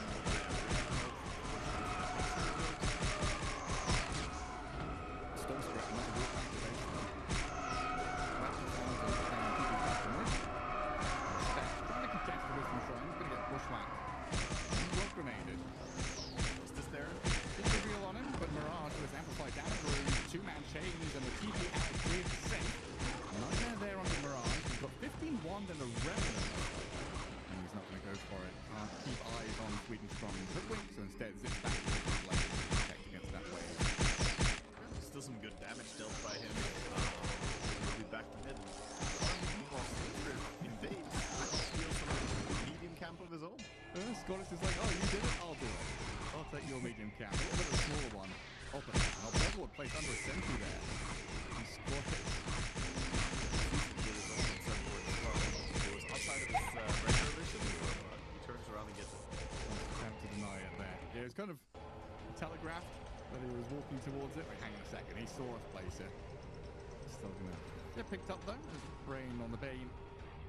Forced to pick up the illusion rune. Does get the Nightmare stop and hold back on Mirage though, so no bottle refill for Ember this time. Shooting Squadix thinking it's bottom rune. That was yesterday. Today is all top rune. It is, yeah. All top rune today. Well, this is where things kind of get easier for the Dire. Like Centaur can now AFK farm his 4 jungle camps. His Helm Creep is going to push wave, drag wave, do whatever it takes to defend his tier 1. So difficult for Violet to clear wave and shove. It does leave Violet free to obviously get complete farm. But it means now Centaur is, ungankable. Yeah, he's very, very tanky. He's sitting very far back as well, so he's unlikely to be contested too much. Meanwhile, the Berserk is trying to recover as well. He's trying far behind the rest of the force though, so they're stacking up ancients for him. And then Centaur being ungankable makes it a little nicer for Mirage to make his moves, because he can go for plays onto supports that are like chasing the Helm Creep or try and cut into that bottom jungle. Speaking of chasing the Helm Creep, the Rain Nightmare stops the creep pull by the dominated creep. Storm's going to come down here and kill it off. You need to do this. You cannot let the Centaur get away with murder. Yeah, it's what gives him so much farm acceleration. We've seen a lot of Centaurs have fantastic timing on Heart, like 16-minute Heart after Dominator or something like that. He's going for the same build. We'll see exactly how fast it's going to be. But yeah, it's another game where bottom lane ungankable, top lane is a treant lane. So you spend a lot of time chasing respect, or you get embroiled in this really long, drawn-out attempt on a snowy SF who will have living armor put on him. You can't move into the Ember Spirits lane, so I'm looking at this Enjoy side and wondering, is it just sit back and farm and recover? Play another similar game to game 1 where they try and hit this timing? Because Squadix, half HP, get a little zip away. Nearly gets caught out there around the bottom rune spot. Even getting chased by a hasted Shadow Fiend. Snowy picks up the active rune and sprints towards them in that southern jungle. Runs in, pushing mid now, but this is an SF without Mask Madness, going for a Yasha instead. So early Manta emphasis. It's okay. There's the back. Tanking a bit too much damage on that camp. Getting pretty low from the Prowlers. Nasty guys. But he does clear it. Rushing straight to the Lotus Orb. But yeah, nothing you can do here as Enjoy, but watch your tier 1 tower mid die. And then SF, Treant can filter back to their lanes. Centaur is now 4,400 net worth, closing in on that big old item. The Heart Tarask is queued up, Waga. He's going for the build that Collapse has shown off. Yeah, he's going there, but Bristback has done a great job closing the gap with the triple ancient stack that they had. Got a lot of gold from that. That's why Treant Protector now went in, dropped some sentry to block it up. Trying to take away. This is, again, not the most aggressive early game, so they're doing what they can to mitigate, you know, the resources that are available for Enjoy. Sentries on the medium camp, sentries on the ancient camp. This disrespect being annoying. I'm just watching this squirrel chase. It's already done and killed. Chasing a satyr for like 30 seconds, blood grenading it, bushwhacking it. Please just kill this freaking guy. The wave still gets doubled up though. Centaur tucked away and safe, while top lane Snowy and Respect pressing forward on this Radiant Tier 1. Mirage going to come and join from across the map if needed. Says, hey, we can attack here. Especially once I get that 12-minute rune. I think it's a bit scary to hit the tower though. Storm could easily TP and just set up for a kill. Meanwhile, it's instead going to be action in the river. Yeah, zip in from Squadix, grip out onto Mirage, trying to focus down this Ember Spirit, but he's pretty damn tanky. Still has Fairy Fire and 9 1 charges after the box is spent, so Mirage pretty happy here, just to slide around, dance over them. As Rain dies, Squadix out of mana now, zips to high ground, but another Remnant forward with Vessel on him. Squadix in all sorts of trouble, needs the bushwhack, good defensive play out of the Hoodwink. A further jump though from Ember Spirit, gets a catch. Squadix, he popped another wand and somehow able to slip away out of the grasp of the Dire. It's that Arcane rune, man. He got the rune, such a good rune to get as well in the middle of that fight. Meanwhile, while all this was happening, sure, SF joins and does something, but I actually think it was okay what Violent did too. Just lock onto the tower. Takes out a tier 1 tower, and a pretty difficult one to get otherwise. If he didn't get it now, they would lose control of the bottom area soon. And up top, Ringmaster. Being dived onto that tier 1. Yeah, Bristleback. Feeling pretty good with Sweden Strong alongside him. Good move. They could even move Kess through the gate if they really want to take this tower quickly. They are against the Treant Protector, so overkilling the towers is not a bad idea. Hanging it out. No move yet from the Kez, but it seems like there's no concerted effort to come and defend it either from his Huligani side. Just putting the Treant there to slow things down a touch. But that's now both side lane tier 1 dying. 13 minutes in, map starts to open a bit more for this Radiant side. I mean, it was good at least by SF to take the mid tower earlier on, but this is going to put them in a pretty uncomfortable spot on the side lanes. Normally you want to have Treant set up for these kills on the sides. He's going to try it now. For the Bane. Yeah, straightforward. With the Ember Spirit jumping, Rain, a bit of a heal up his sleeve there with the wand. The raindrops keep him tanky, but the chase is on to Sweden Strong. Sayush, he's actually hopping and skipping away. He doesn't get taken down by the Bristleback, so not just the 2 supports falling over on Enjoy, but Mr. Moral also getting hunted down. Vessel with the slight chains, a ton of damage over time coming his way. The Quill Sprays are stacking up. Oh my god, so A blood grenade, the tankiness of the Bristleback is getting a little annoying, but they've got the double kill for Mirage in the end. And Centaur is also closing in on his mid lane, forcing Squadix to zip away. Bit of indecisiveness too. Squadix went for, you know, trying to help out his Bristleback, but left the region rune bottom now. Oh. That's a rough one. Could have been a great rune for him to have. We have a Fiend Script potential, but that is a super tanky Centaur. Yeah. Yeah, not even going to bother trying. I like the out region, the auto attacks coming in from Bane. Bane didn't do anything to him. 35 regen a second, that's what you need. Out regen a Bane. Yeah, he attacked him like 3 times and didn't do anything at all. Still, game is fairly close, 2-5 now. I think the big timing for Enjoy is going to be when the Desolator is complete on Kess. They can start making some moves, but so far the activity has been better from Huligani on the mid lane. This Ember has really gone some nice moves. 3-0 and 1 already. Yeah, I know this might hurt your feelings a little bit, Waga, but I have more faith in a carry Shadow Fiend than a carry Kez. Okay. I mean, listen, even a chimpanzee could play carry Shadow Fiend, right? Kez he's of execution. Yeah, I mean, button pressing is not my forte.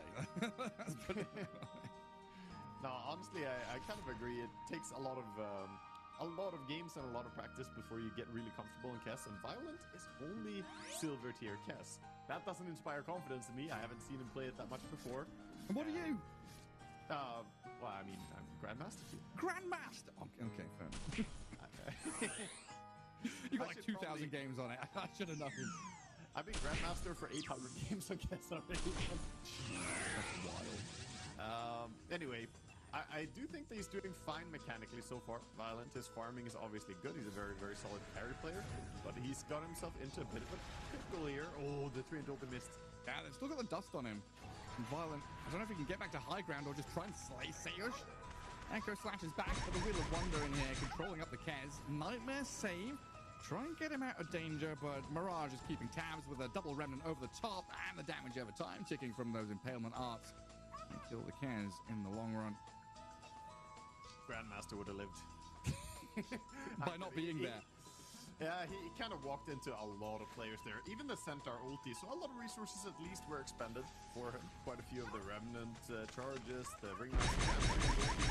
So now they could go and make a play. Storm has the Guardian Greaves as well, so this is a good timing for them to fight. Definitely upsetting though, when SF's first entry to the game was like 7 minutes ago, he gets a tower, gets a kill. Kez's first entry into the game, like properly, he dies. The hell was that? He slipped the melee creep instead of the Ember. Oh. He misclicking a little bit. Not for Daisy. Well, tier 1 mid being fully defended here by Ugani. Bring the numbers. Centaur not in the vicinity, just relying on SF and Ember to expand the wave. Hold on to this objective. Glorious will fought their own in this mid lane. Not able to kill off the tier 1, and now the living armor starts to kick one. Able to just read it up. They can easily keep defending now. Have a power dip where their ulti is on cooldown for about 10 seconds. Ulti's back. 3 and ulti is about to be back. The partner for us is going to be able to have impact. You didn't get a 16-minute timing, but you got a 17:30 timing on the heart. Very good stuff. Yeah, 3,000 HP. To unkillable. At some point, he will leave this cage and corrupted and basically, you know, he's himself from all of civilization. Around the corner of the map. Well, it's classic, right? I said that separate living is a hermit studying the lore of the universe, trying to figure out and achieve inner peace. Maybe that's it. All you have to do is buy a heart, inner peace, immediately purchase.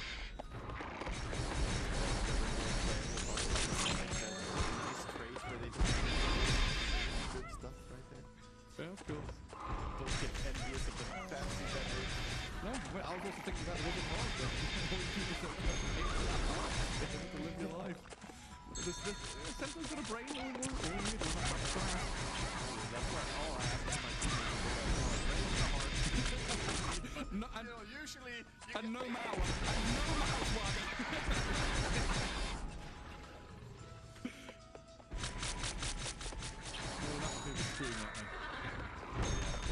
Gone are the days of fear, wanting people to have a microphone. Nowadays, I wish you could take back those microphones.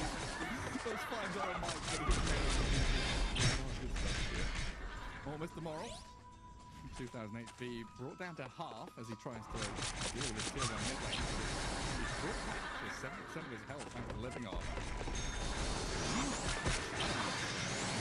Blue spines are rhythm in the series. Never mind just this game. They're not actually connected on anything in a constant way, right? Making a move of their own to go and find a target that they've chosen in a manner of their choosing as well. It's all been dictated by who's on and where, when, why we're fighting. It's the direction tier 1, but the defenders will come here and run away. Honestly, Hooligani are playing previous games too. It is a pattern that they really enjoy. They really go for a lot of like farming, building up your items. They're not a very chaotic team. Because I looked at their series and some of them several like 50+ minute games. So it's their style. Let's play it again in game number 2. Yeah, I mean, that average game time is much more. We've had a couple of like 78-minute games as well through this qualifier. Things out, looking for that late game chaos. Early game calm into late game chaos. Yeah, Nero Mirage is the one who plays pretty active from start to finish. They're on the hunt right now. Gets over to dodge the Ringmaster ulti. Carries around. Tries to calm the bot up. Ringmaster, but the Centaur able to stop there to deal with the bird. Drops again. Big death on his pen to get swarmed by Huligani. Coming in from him, he's very, very strong in this stage. And as they pressure mid, I don't think they're going to be able to do anything. Again, the building damage isn't that great for Meridian, especially with Death Death. His Desolator is the one thing they have. The way that Huligani are defending this tower, I'm not sure mid-tier 1 is going to this game. Really freaking everybody. And now with a chains catch on Squalic, overgrowth after the whip. No, didn't use it. I thought he cast it there, but he cancelled. Yeah, the Guardian Greaves. He didn't want to use it because he wanted he knew Guardian Greaves against the Discord, so kind of top-faked it, expecting Squalic to maybe use his Greaves early. It's the threat of the overgrowth.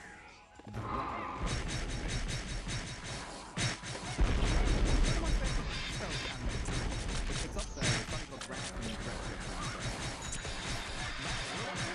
I thought you would be I mean, I'm sorry, that goes obviously that goes without saying. When we talk to me, I didn't think I had to mention it. But yeah, War Open's number 1. that is not Death of Sweden strong in a case I'm corrected. Central damage down the Bristol back. Stops all the back and got to save them up, and they dive in with a Requiem and a Remnant on the range. Shadowing and Ember Spirit gap closing and isolating. We missed the moral. Oh, he's trapped on his right hand side. He's stampeded, Wheel of Wondered, stomped up, and chain disabled. Bristleback being pummeled. Violet now the target of choice. And Mirage just keeps tabs on him. Back into Ember Spirit with a Remnant remaining. On top of his head to blow him up. I mean, this game is being culminated. Huligani, man, they're playing so much better in their team fights. They have this very successful formula against Enjoy. Still in the early game, the Dominator this game was creating a lot of time as well, facing the Dominator creep. Meanwhile, they're farming every lane. Especially when they have their items. We see them just play really well.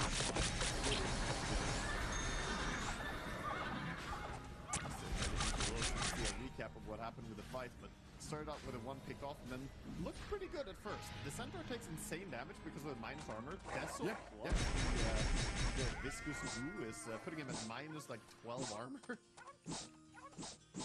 Yeah, they brought him down to like half. Like 20% of his health at the tail end of that. But then, yeah, you just get cut in half, right? There's Ember and SF very well positioned to make sure that the advance, the defense just isn't there. And even though they're going up high ground, they've already killed off 3 heroes. So it's like, okay, we're in a 5v2. Chaser's cares all the way back to his nest. I think importantly, they took out the supports first. Kill both the supports, and then it's easy to deal with the core players when the supporting cast isn't there. You don't have any, disjoint or random saves anymore. Ringmaster's gonna get picked off up top. Bushwhack into Storm Jump. Easy kill. Yeah, an easy kill, but then you think, okay, the rest of the map, where are we going? We can't really push top tier 2. We're not contesting a Roshan or a Torm or anything. It's just a kill for kill's sake. Yeah. Finally, we have hit the Aghanim's timing for Kess, so this is where he can show his prowess. Let's see if Silver Kess is gonna roll on Mango. I think he needs to. The thing about Aghanim's, he could have gone BKB or Aghanim's, you need to have some really good button pressing and cast some nice spells. So this is very execution heavy. BKB could have been a nice play to have a Dispel. Against Treant as well, and all the random spells. There's a lot of things, right? Ringmaster ulti, Searing Chains, SF ulti, Treant ulti, Centaur Stomp. There's a lot of stuff you need BKB against. But I respect that it went Aghanims. I would also have gone Aghanims here. Yeah, I mean, sometimes, you're up against it, right? Game 2 in a losing best of 3, elimination on the line. You want to try and get closer to TI. You've got to back yourself. You've got to say, okay, I'm confident in this. This is what we're going for. I back my button pressing. It's going to take some sick execution here to hold them in this game as a 9k lead has come out for Huligani, 11-3. They are running the map, playing 2 lanes. Double observables already in great space. They're prepping to go for tier 2s and maybe even think about high ground with the remaining 3 minutes of this Aegis. Yeah, Snowy, he knows that everybody's just out on the map farming somewhere, so he starts knocking on the high ground, and he's knocking pretty hard. He's banging. This is Grond. Grond has come to knock down the doors. Grond. Oh, just battering into them. Yeah, Shadow Fiends are battering around now. doesn't need a warrant or an invite to enter your base. This is no vampire, Shadow Fiend. Not abiding by the rules of the land. He's going at it again. And nothing to stop him, eh? Tier 3 gone. We're saying goodbye to that. So Radiant now relying on wave cutting. Shadow Fiend and Hoodwink in behind, making sure there aren't any additional waves coming down this mid lane. So at least they've stemmed the flow of bleeding. Yeah, I'm looking at Kess and I feel so sad seeing this Desolator. We had this last time as well, man. The zero charges Desolator, no stackies. It needs this +2 damage. But they have basically found no kills this game. 3 kills only. Not a great time. But a Power Spike is coming in. They have Aghanim Scepter now on Bristleback, so that's a pretty nice thing to play towards, being able to burst a little bit better. Yeah, can definitely help out in these scrappy fights if we're able to drag them out. It feels like we also need Aghanim Scepter Storm. He's got the Witchblade just completed, but I'd love to see him go for that Aghanim Scepter Vortex, just to have another layer of control. You can't just rely on a Bane Nightmare setup into a Bushwhack from a Hoodwink, especially when these supports have been dying so quickly in the early portion of the fight. Storm Spirit's got to bring something to the table, and right now he doesn't have it. That means Hooligani just going to go back up to high ground here and deal with the barracks. Range has already fallen. Feeble is going to try and slow it down a little bit, but Lotus Orb is there as well. Quickly dispelling. And even after killing the building, Snowy's like, right, I'll clear the wave as well. Silver Edge gets delivered, and he's going to shift away with the Shadow Blade Invis as they head up top, trying to cut the map. It's a really nice move as well. So you play mid, kill the barracks, and then immediately you go bottom and top, knowing that Centaur is tanky enough to push an additional wave, and then making sure that there aren't any pockets of resistance left. And also controlling the Wisdom with Snowy's move going behind the tier 2. He's on the Wisdom rune, making sure that there's no easy comeback into the game here for the side of Radiant. And Corrupted with a good read that, okay, I should shove bottom lane, but I think they're coming for me, and indeed the smoke is here. Yeah, they're just on top. Like, Hooligani from game 1 to game 2 here, their reads have been really good. It honestly has really started reminding me of Na'Vi Jr. or like Na'Vi a year ago, right? When they were kind of popping up onto the scene, winning qualifiers, their game reads, they're just the vibe of the game. They feel like they're confident. They feel like they know exactly what's going on at any given moment. And that usually speaks to team comms. Oh, Ringmaster. Right? He's going to get zipped on by the Storm. Hoodwink also coming in from the shadows from the back, but in that enemy Ancients areas, the Kez has been found, bound and rooted up, pummeled into the ground by Corrupted and Respect, while the Shadow Fiend stands toe-to-toe with his Bristleback. But with the Storm arriving, Snowy is falling. This Shadow Fiend's dropping, and he'll die eventually. It's cost a lot, but they get a kill on the SF. Massive kill to get them. Storm does get to safety, so you're definitely happy with this. You took a fight far away from your base. You're not losing any building from losing the fight. And it's not really a lost fight. Yeah, it's 3 for 2 kills, but the kills you get are really good here. Getting this kill on SF is so monumental for them. Tons of gold. And all into the hands of the Storm. Storm get like 700 gold off the back of that. It starts out with that grip. They're getting cancelled out, and it looked decent here as they dealt with the Kez, but it takes a while to kill him. He's, I mean, somewhat tanky with the Mage Slayer and some random parrying. He doesn't die super fast. Almost has BKB timing as well, so surviving until that, before the next high ground push comes, is really important for them. A bit of bite back, showing that there's life in this Enjoy side yet. The 4th death of Kez definitely sucks, but killing that Shadow Fiend, getting Storm closer to his next item, which looks like it's going to be the Shiver's Guard. Puts a spring in his step, but he has to zip away from Corrupted, who grabs the Arcane Rune right under his nose. They dusted the tree on top, but he just walked away. He's going to feel fine. Ooh, gets zipped from far away, though. Yeah, Sharpshooter, in onto Respect, but he's still alive. Somehow keeping it going, finally dies to Squadix's final zip in, and then a Ball Lightning TP out, while the Bane has been left stranded. So Ember Spirit. Mirage will pick up the kill on Rain. And these 1-for-1 trades are really, really good for Radiant. So Enjoy doing a good job staying in the game. Yeah, BKB is complete on Kess now. And this is where and drag out the game long enough. They get some of these power spike timings. Could be possible that we see a shift in the game. Yeah, this is where Hooligani got to lock it in. Think, okay, objective time. We killed that mid-laner barracks while we go with our next step. Tormentor number 1.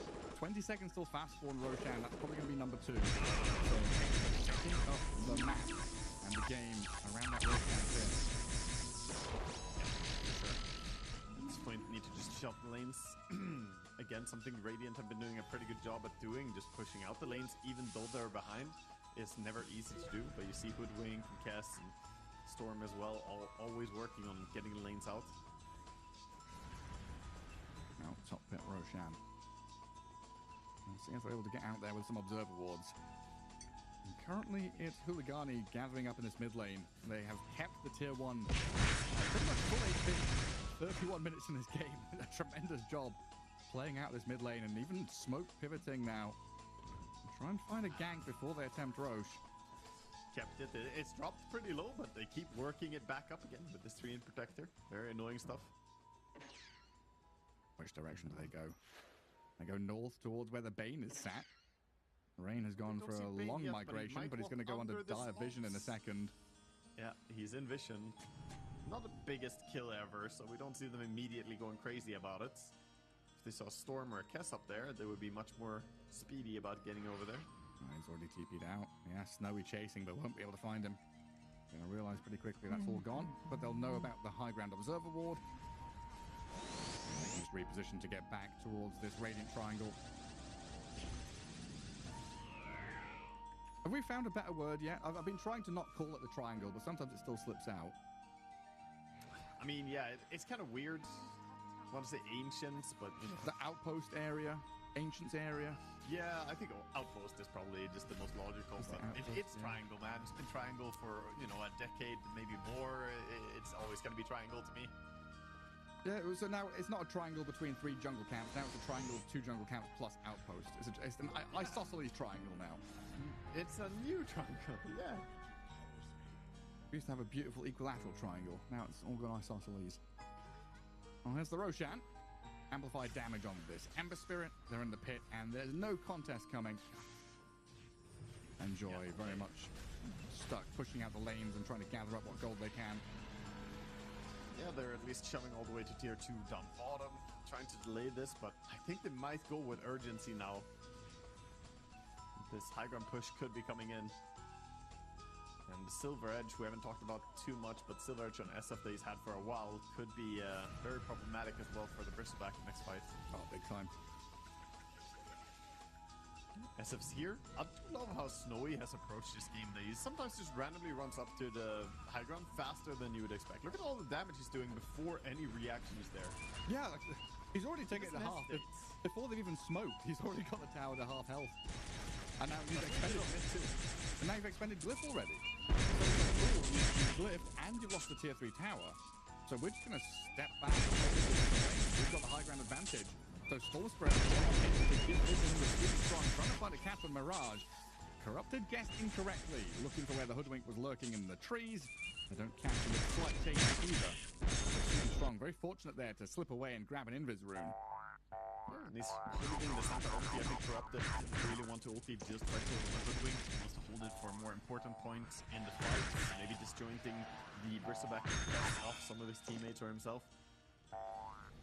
And now come back in for another round on this top lane barracks. And Snow's gonna farm while he waits for the creep wave to come in. I'm not gonna go bull rushing into anything. He's waiting for camps to spawn. Snowy wants to hit creeps. I mean, it's the Satanic 200 gold away, and Satanic will be up, so having Satanic as well as the Aegis is going to be feeling fantastic. Basically 2 extra lives. Storm and Hoodwink. I'm trying to play through the observer wall they placed in the dire ancients area near the outpost. Might have spotted Mirage on his way over to the Wisdom Shrine. Either way, Squadix realizing that now the shrine has been taken, someone's nearby, but you're losing your barracks while the Storm and Hoodwink go for a wander. Your ranged barracks just gets clicked out by the SF. Yeah, quickly taking it down. SF is feeling pretty damn good about his damage dealt now. Backing out, farming a bit more.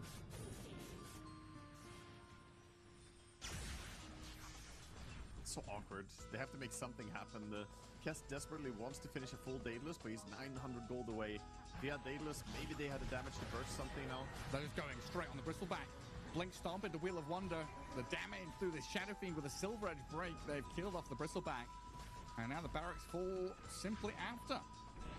We've got a long wraparound coming from the Storm and the Hoodwink, though. They've gone all the way through Twin Gate area top left. Gather a Lotus, but just nothing that they're doing. No. And that's really been the story of the series. Like, Enjoy have not been as decisive as Huligani. Oh, Look at they're on the SF, but zip over away. onto Snowy, but yeah, Aegis Requiems and says, get the hell out away from my outpost. This is my Isosceles Triangle. Listen, this was the biggest win they've had in quite a while. They forced an SF ulti and, you know, didn't have to use anything except for Storm's mana. This is big, Gareth. Well, like 500 milligrams of copium straight to the veins. That's some hard stuff, Wagga. Injected. It's raw. You've got to get off that. That's bad for you, brother. It's a big win, Gareth. Holy moly. The next team fight, SF won't have ulti. Big. 60 seconds to go. Let's see if they can exploit that massive window being left open by the Shadow Fiend. What a blunder. Casting It's ulti a like barn that. door, Gareth. It's huge. Mate, this Radiant side couldn't hit a barn with a frickin' artillery cannon. They've had a real struggle. You might be right. The banner up on the high ground now. Lift up Creeper going to tier 3 with Shadow Fiend is raining in the right click. Not They again. jump Mr. Moral yet again. Same story one more time to bring down the Bristleback. Sayosh staying alive for the Storm Spirit as well as the spin out from Violent doesn't even kill off Snowy. We've got Aegis in the hands of the Shadow Fiend and he's not being dealt with. His Satanic's up to full HP, forces Radiant back into their base. You brought back your Bristle, but this Dire team's still pretty happy to stand and deliver against Mr. Moral, who's going to die back unless this Nightmare saving the BKB buys him time. Turn around with Violence to get some damage on Corrupted. Aegis of SF going to respawn in a second, though, and Snowy can start unloading the damage, but Violent gets the high ground and parries back. They've somehow kept this defense going with a grip on Snowy, maybe an attempt on the Shadow Fiend with a bushwhack and a spin. Violent's got the damage. Snowy's in trouble, but the heal. Oh, the Shadow Fiend just Satanic's back to full again. The Radiant don't have enough left in the tank now, and the Dire, they're going to chase up the high ground, thinking about going for Kez, but they're going to respect the buybacks and the hold. They had the damage, but they didn't want to follow through. And they're going to go again, just healing up a little bit. Jungle, back to the lane again. Have a lot of sustain here. The Vessel and the Distiller, they keep healing them. And a smoke in behind the Shadow Fiend. Knowing they can just put Snowy up on the front lines, hit the buildings. They sit behind him and defend. Only one buyback on the Hoodwink. Everyone else has to get in there and fight with only one life. And there's only one Rax as well. Down to this last exterior building. SF, by the way, from all this fighting, has actually farmed up an entire Daedalus almost, so maybe they want to wait for that Power Spike to come in as well. Get his item. I'll be here shortly on the courier. He's buying out for it.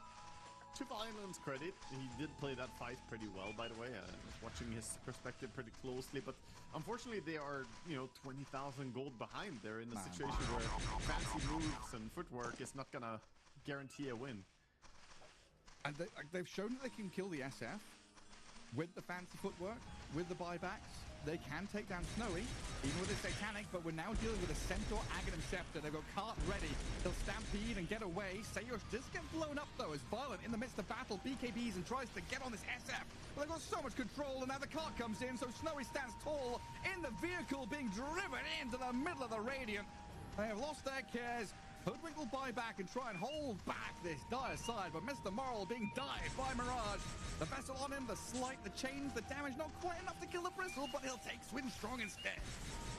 And Mirage seems pretty unkillable. Octarine Core, Mage Slayer, BKB, 3,500 HP, just zips back to his Remnant, and they gain the Mega Creeps.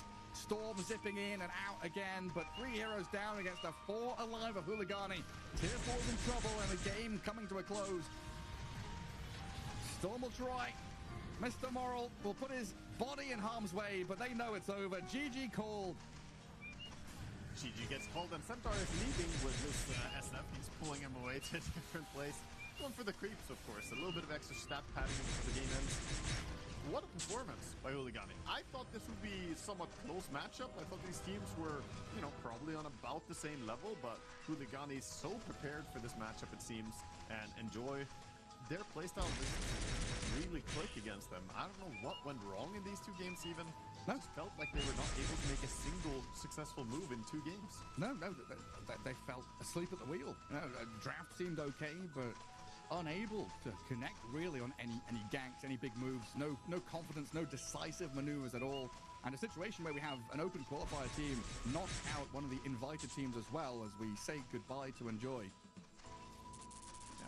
Also, one of those sad kind of stats. I don't think it's necessarily a fault, but, you know, losing the game as a 5-0-2 Storm feels so bad. I always hate losing a game where you never died, because it's like, you did what you could, but you know, you really want to somehow swing the turn of these fights. It's just, I don't know, every team fight, look at this.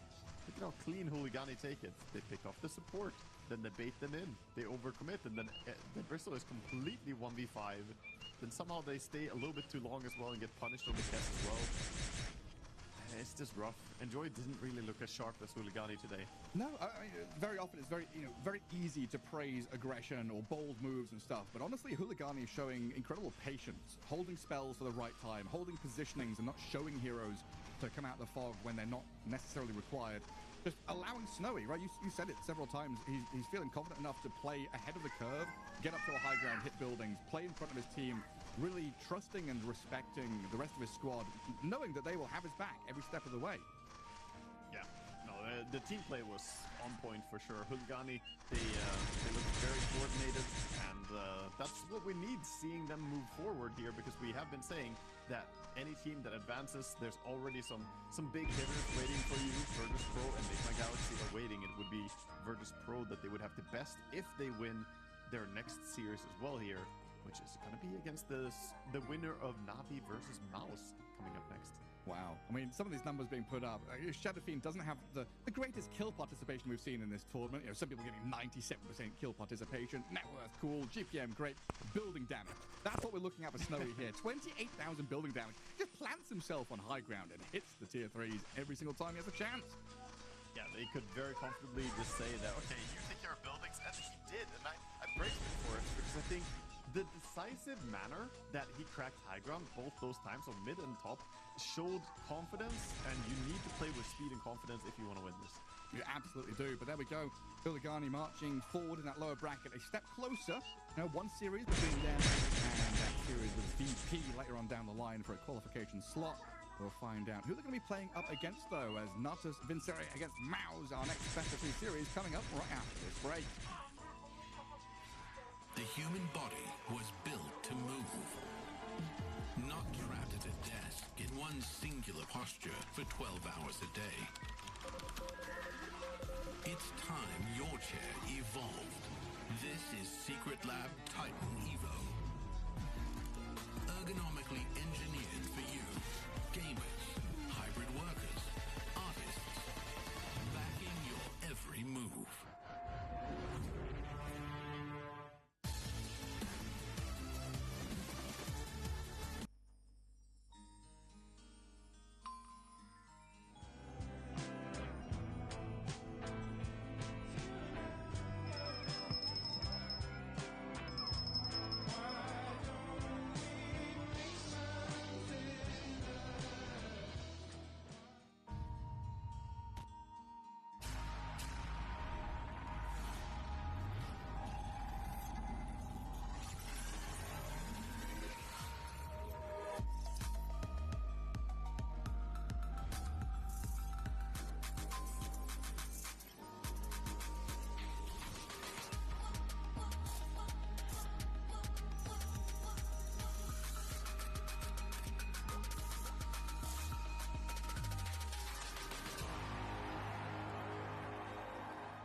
best of 3 European regional qualifiers 2026 continue, and trying to figure out who's going to get knocked out today and who gets marched on through that lower bracket towards one of the remaining qualification slots. And Waga up next. Two big dogs. Two guys who are probably vying for these slots, going head-to-head in this lower bracket already. Yeah, the two biggest names out of these 8 teams that we started out with today in the lower bracket round 2. And versus Mouse going against each other. One of these teams will drop out. One of them will advance and go up against Huligani, who we just finished casting. We can have a look at bracket here, of course. We're in the lower bracket, the bottom part here, and yeah, Navi Mouse coming up. Huligani are already waiting, looking super strong. They played very well against Enjoy, but I do also feel like Enjoy didn't really perform at the level we saw on day 1. Yeah, we'll see how that goes. Definitely a firm opponent against them, but we'll see how these two big dogs take on each other as we get ourselves a little view into the boot camps there. You'll see why the coach sitting in Daisy's seat, drafting and prepping the team to get into game 1 of this best of 3. Now, usually at this point, I'm kind of setting the scene, talking about the history of these teams, their recent results, and how they've played against each other historically. A little challenging with these two because their history goes back to 2011. Navi and Mouse have played against each other for 15 years at least. It's crazy the amount of history these two squads have got. Yeah, that's a lot of different rosters though throughout that time. It hasn't been, the same players throughout that time. That would have been an impressive achievement. Though yeah. Navi have had some, long-running existing players. They've got games on Liquipedia that don't even have the drafts up. They don't know what tournament it was part of. That's how long ago it was. There's tons. All the way back at the Defense Season 4. We played Dota 2 League Season 1. The International 2013. All sorts of stuff going all the way back. But you're right. This is the Na'Vi Junior squad that became Na'Vi. Much more relative, reasonably new squad. And then Mouse with their 5 men there. We've got, of course, Immortal Faith, the coach sat next to Boom, taking up that drafting seat. Yeah, and looking at these teams, what you can say is that obviously there's a lot of experienced players on the side of Mouse. You have, people who have been on the scene for quite a while with good success, and at the same time, Navi coming in as, a little bit the younger team, I want to say, but they also have just had really good results in the recent times overall. They've been proving themselves time and time again. Oh, you picked Green Hero, we picked Green Hero. Treant first pick, sure, it makes sense, into a very quick Necrophos answer. A hero that has a tremendous win rate, has looked very good through this qualifier for sure, but I feel like it's quite often been later picked. Yeah, usually it's picked later because that's the value that you can surprise the opponent, pick a Necro, and, maybe confuse them if it's +1 or 3, but a lot of times running it as a +1. Those tempo +1 carry heroes are pretty popular right now and are doing quite well. We see the Doom, the Necro, and a few other heroes being slotted in. Obviously, Nature's Prophet kind of slots into that role too, but he's more traditional carry, I guess. Yeah, and I guess when Treant is already picked, you kind of know that he's the 5. I feel like we are very, very rarely see him as the +4 nowadays. So some of those answers. TMA, what are you doing? The mug cam. Get mugged. Admin! Admin! Get we need to see it! He's hiding straps. There he is. Where are you gone? Good mug right there. The harder I work, the greater outcome I get. Wise words from the Na'Vi boot camp. But yeah, the point of attempting to really distracted by a mug. Treant, he's +5. Oh, good job. Woo! You did it. Okay, man, my boy. Yeah. That's one of the funny things in British English. Mug can also mean face, or it can also mean fool. So he's got his mug in front of his mug. And so they're all mug cams. They're all. Hey now. Bunch of mug shots. But yeah. Some of the counters to this Necro have been Shadow Demon, Oracle, very often from the support role, right? With dispels, purges, ways to get this guy locked in place and without his Ghost Shroud. With Treant already picked, you kind of know that they are not necessarily off the table, but less likely to be picked. So you got a pretty free Necro grab there. Yeah, it's a nice Necro pick. I do wonder if that already, prompts the reaction, because one thing I look towards when I see Necro is Murta, right? It's a classic hard counter to Necro. You can shoot him even in the Ghost form, and Murta is a very natural combo with the Treant Protector as well. don't love that opening at all, actually. It's a counter to Necro, sure, but this feels like we ran out of bans and we have to pick Doom to prevent getting doomed. Yeah, a little bit. Yeah, that definitely scans, given what we're seeing here. Still a solid all-round hero, though, that can just get chucked in the off lane and say, go deal with it. Is Necro still flexible between core roles? A little bit. I mean, technically, Necro can be played +3, 2, and 1, and it's completely fine on any of those. So he still holds some flex, but with the Doom picked up, it takes away a lot of the, I guess, unpredictability from both of the heroes. Doom wants to be this, is it carry, is it offlane? But now with the Necro and the Doom picked up, sure, you can flex it, but you already know what you're flexing between. It's either Necro or Doom gonna go on that lane most likely. I honestly wouldn't put it past MOUZ to have some funny little strat where they're like, we actually flex this Necro to +5 or something. You know, you dangle it in front of your opponents, they try and hard counter this first pick Necro and just swap it somewhere else. That's what I want to hear. Going against Navi in the lower bracket. Qualifiers to TI, what are we gonna do? First pick +5 Necro. I mean, if they did that, the no ban on Murta makes more sense. They're like, yeah, counter a Necro, and then you somehow just snag up like a Shadow Demon or something to counter the Murta, and suddenly you have turned the table on them. That's next level baiting. Super baiting. Clockwork now going out for them. See Clockwork Necro lane. Pair him up with a nasty green man. But we move away from the demonic, undead, nasty draft. We don't have the full thematic stuff going on. We'll have Panther on his Clockwork, Boom on his Doom. Crystals on the Necro, I'm assuming. And it's also nice to see. Nice to see Necro come back before TI. Remind us a little bit of Matumba Man. Yeah, the GOAT. Matumba the Great. And it's not going to be a support Necro, I think, anymore, as we see the Clockwork and Bane here. So, unfortunately, Gareth. Support Necro? What kind of crazy ideas are you coming up with?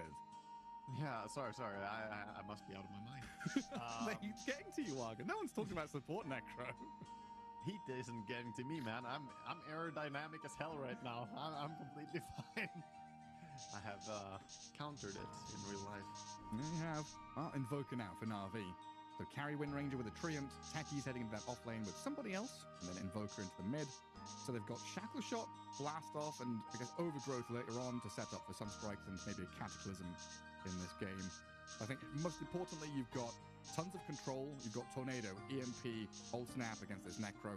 Lots of ways to make his life a bit more challenging, and honestly, probably force the Necro to buy BKB, which is something he doesn't necessarily want to do, but might have to. That's very true, actually. Every core hero playing against Invoker may need to buy BKB at some point, right? If you're playing Juggernaut, if you're playing Lifesteal, it doesn't even matter. You might need it still. So pretty amazing to get Invoker. You also get that Dispel against Necro's W. By tornadoing him, you can remove it. So a lot of nice things to come out, and even the Techie's magic damage is pretty substantial. It can all add up, right? With the proxy mines into the magic damage. Wind Ranger quite often goes for that Mjolnir build, but we did see Sambil go for the Hydra's Breath last night. He was playing really, really well, and it worked out. I do wonder if it was so much the Hydra Breath first item working out, or more just Sambil being the GOAT and actually owning there, you know? Because I think he played out of his mind in that game. Great rotations and fantastic targeting overall. I mean, could still be a good build here, right? Because he went Hydra's Breath, BKB, Linken's Skadi. Yeah. Tank yourself up, have protection. It's a very, very good Linken's game. Yeah, I will see. I wouldn't be completely against it. I still think that maybe you just open with the Specialist Array and then start itemizing into, you know, some of those items, like go towards the BKB, go towards the Linken's maybe a little bit earlier instead of finishing the entire thing, or at least get the Specialist and Dragonlance like you were mentioning when we cast the series, and just don't buy the recipe as well, because it's still 1100 gold for the recipe, plus you need to buy the Orb of Venom. It's quite a bit of gold. That's pretty costly. Final pick, offlane hero. What are we going to have for Mr. PMA? What does he need? Underlord kind of guy? Feels like an Underlord pipe kind of game. Pipe Lotus, some big tanky Maybe boy. we get PMA Lycan coming out. Maybe Lycan is back. Or PMA Bat Rider. True. Bat Rider is a classic counter to Necro as well, if you want to shut down that hero even more. I think he's got quite a lot of options, honestly. And then last pick for Mao's. Hard pressed. One of the rare times we're seeing mid ones hero left and that now triggers my brain wondering if maybe they're going to send the Doom of the Necro mid, because Mao's usually first pick mid one's hero and say, okay, off you go, off you go into the mid lane. I think it's completely fine to send a Necro mid against Evoker. The lane isn't that bad. You just have to watch out for the Meteor power play when it gets Cold Snap, Meteor, and Tornado. It's very, very strong. There's the bat. Magic damage galore against the Necro. Pretty good at dragging him out of position as well. Yeah, also nice to have a hero that can just kind of fly away from the Clockwork or the Doom being chased. I don't mind it. More single turret disable as well. Something that they were lacking a little bit. Well, mid one is the one giggling and being a bit vocal now, so I'm assuming it is his hero to come out last. Unless he's been asked, do you want to play the Necro mid? The Doom mid? I don't see any of that. Yeah, I think he's probably laughing, saying, no, you take the Necro, I'm good. I don't want to play it anymore. You know what? Nah, be my guest, have it. What is there for it, though? Like, ban-wise, there's still spirits available, right? All of the spirits? Yeah, pretty much. I'm not sure they look great here in this game, though. A Tinker! Tinker comes out. Okay.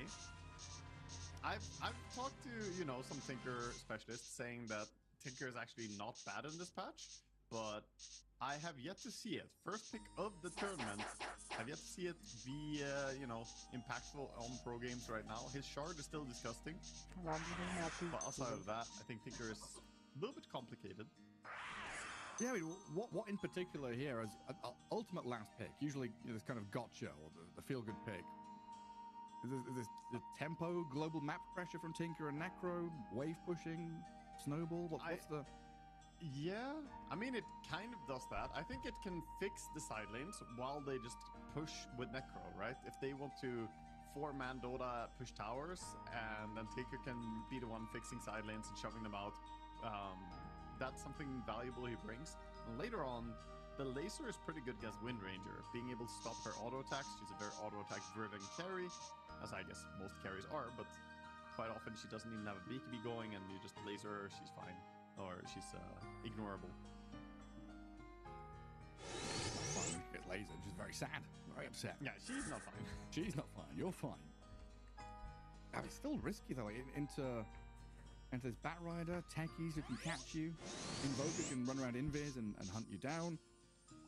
Not necessarily the easiest Tinker game, but yeah, I guess your point there is if they are having the upper hand, they've got momentum on their side and they're pushing lanes, he's the one that's just going to be defending side lanes and making sure that they can sustain the push to keep on going. Yeah, it will be interesting to see how many stacks he can get going for himself as well, because timing is a very important thing for Tinker in general, and they are playing on a timer in this game. Definitely, I think Na'Vi have such an amazing advantage going later into the game, but, we'll see. Doom is still a good hero as the game drags out. Game 1, back to 3. Elimination on the line in this series. And getting a bit of wind in your sails. One here for morale to boost things up for both these teams who didn't expect to be in the lower brackets so early on. Na'Vi and Mao's a step away from being eliminated and 2 steps away from getting a qualification slot. It's double boost support coming out from Mouse. I have not seen that in a long time. Wow. Yeah. This is very unusual. Also, no blood grenade on either of them? This is so off meta. And a smoke move here from Na'Vi, actually going to put them on top of Panto. They're going to try and start out on the Bane, but he's already on the tower, so he's safe. I mean, does this speak to them wanting to play towards the water rune and making rotations? Because I feel double boots is a bit excessive. One support having it is fine, I feel. Yeah, I fully get the Clockwork, right? Clockwork Doom lane, you're against this, Wind Ranger Treant, you don't want to play heads up, you want to try and drag waves. I'm on board.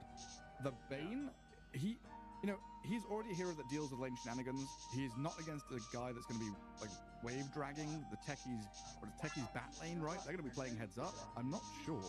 Maybe it's just so Panto can run away from danger. But also, even if you go for the boots, normally it's like Riddy's did. Look at Riddy's builds. It's Sentry, Ward, Boots, Blood Grenade. This is the normal boots first support item build. Yeah. None of them went for this. So, very curious. I don't love it from Mouse, but we'll see how it works for him. Maybe a little bit of tinkering that they've tried out here. They can still ferry some regen out, but yeah, no blood grenades. A bit awkward. Mid lane, Invoker versus Tinker. Sunstrikes to secure some range creeps. A 3-in-1 already for Niku up there. As mid one tries to drag that wave across to his little high ground closer to his tower. Make sure he doesn't get outranged and outgunned by Invoker, who can get very annoying with the spam clicks. Yeah, especially once he gets the Word Spears going, but it's actually going to be mid one who comes in with the first summons. Their little turrets give 5 gold. Yeah, that's not very much. Doesn't feel great fighting into that. 1 hit each, 5 gold each. And turrets against Forge Spirits. Lovely stuff. And these turrets, what I've heard from Tinker Spammer is that the turrets are actually broken right now. That they're actually busted. Oh, damage-wise? Yeah, that they're just really, really strong. They used to be like way too weak, and now they're actually like feeling amazing. So we'll see. Zone control, right? March machines plus turrets. Difficult to get into an area that the Tinker's already controlling. Yeah, the thing is, in April, actually on my birthday, one of the things that happened on my birthday was that Tinker got buffed, so that was one of my least favorite presents. But yeah, they increased the missile speed, making them very hard to dodge now compared to before. It doesn't seem like much, like gave them 150 more speed, but that did change them from like barely missing a lot of the time to almost always hitting, and that's a big impact. Oh yeah, big difference.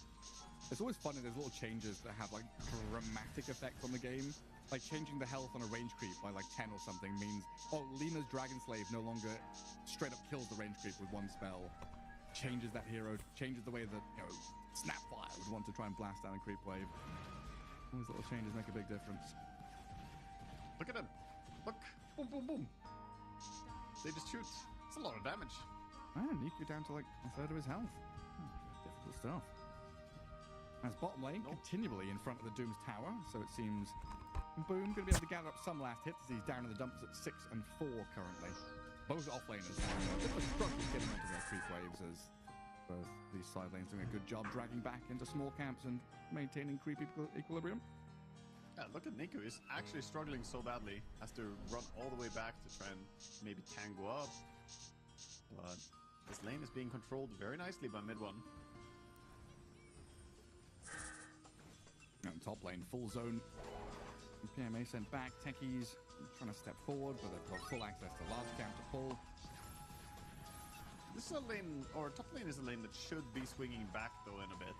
Like, yes, Necro is owning it for now, but with a few levels, the Batrider gets to a kill potential where Firefly, Sticky Napalm actually threatens the Necro pretty hard. And there's also a rotation already.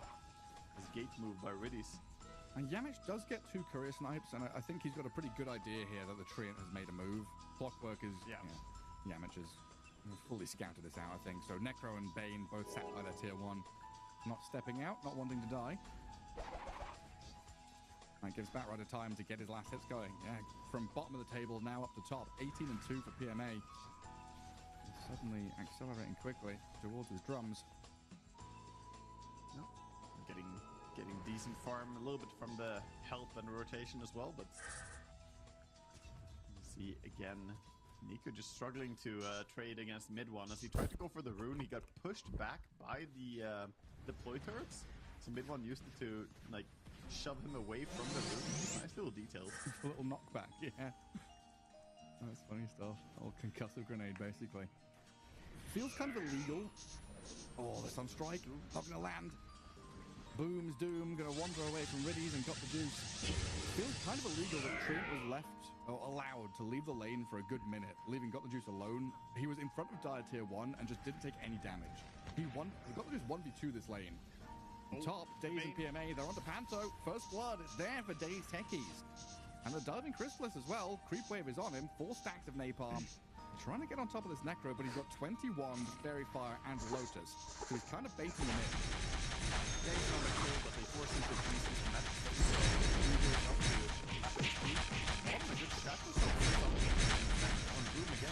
A few more hits. Coming. He doesn't get Qualifier. Now with a cog push around, Treant taking a fair amount of damage on his way out of there. Gets onto the bridge.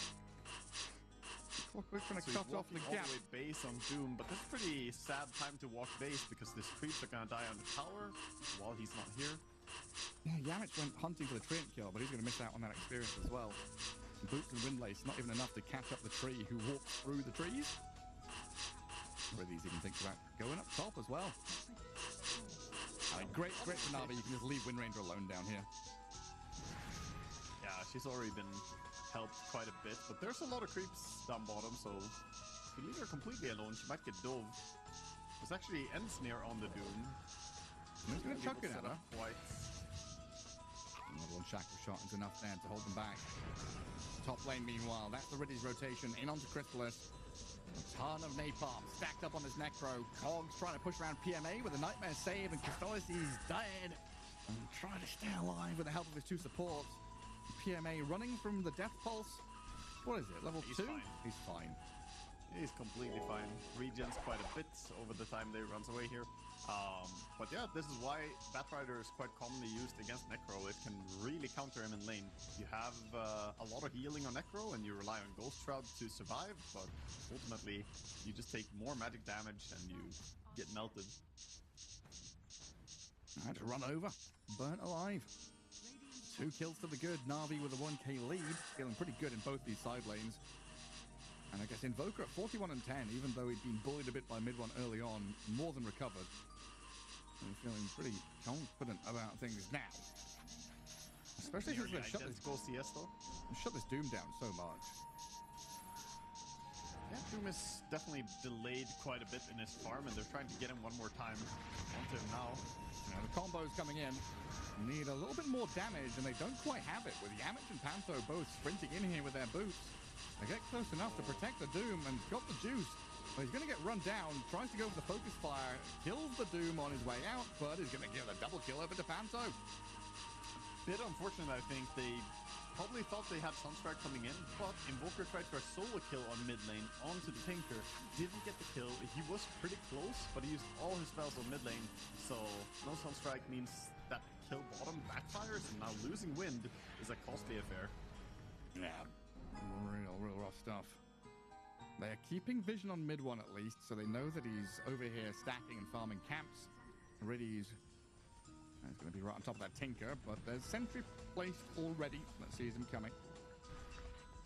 That was an old sentry trying to D-ward mid. Just gonna get rid of that as well.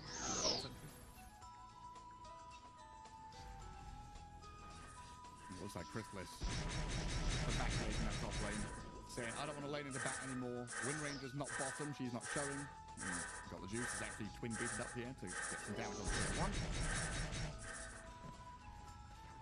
Na'Vi have been very fast in this game. Their moves across the map have been pretty crazy, hard to keep up with. This is where I think they can make it a little bit more difficult though. Full control of this area now. Screen's length where you're not allowed to pierce into this top lane. And PMA, who is back here trying to get onto the wave, is going to get thrown completely out of this spot.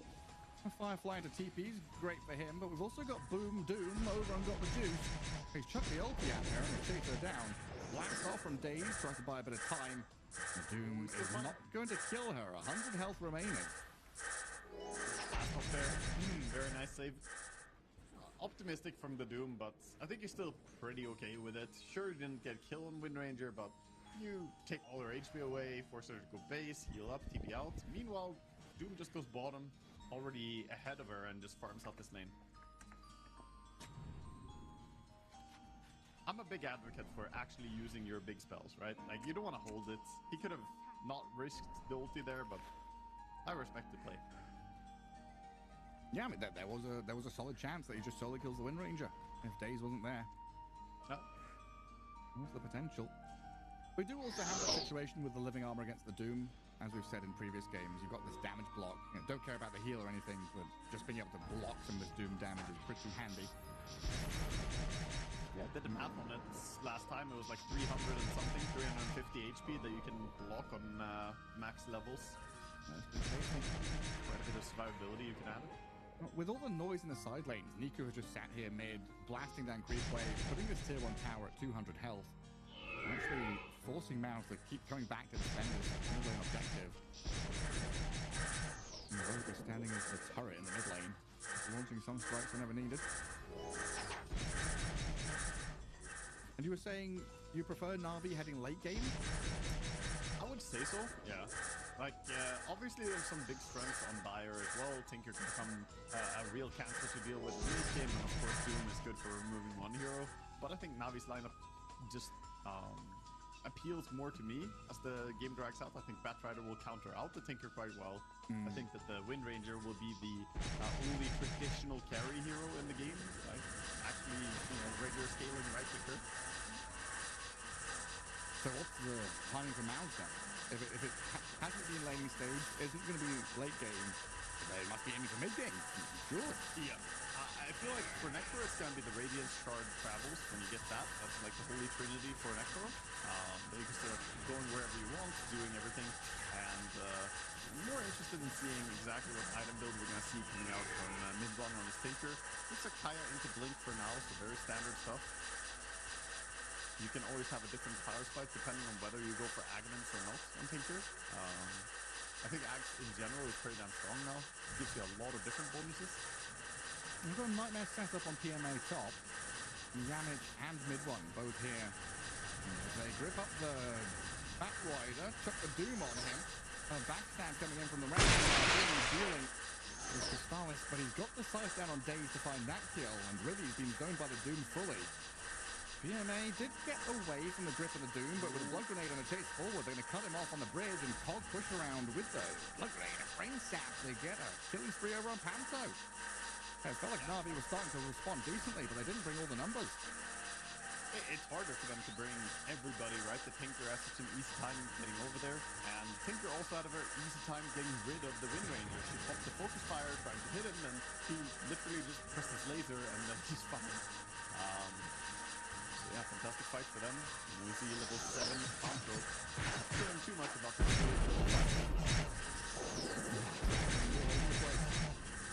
Yeah, so easy to set up.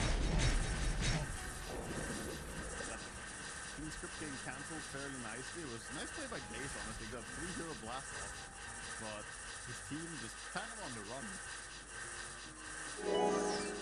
Back in live, we have a setup onto the Batrider up top.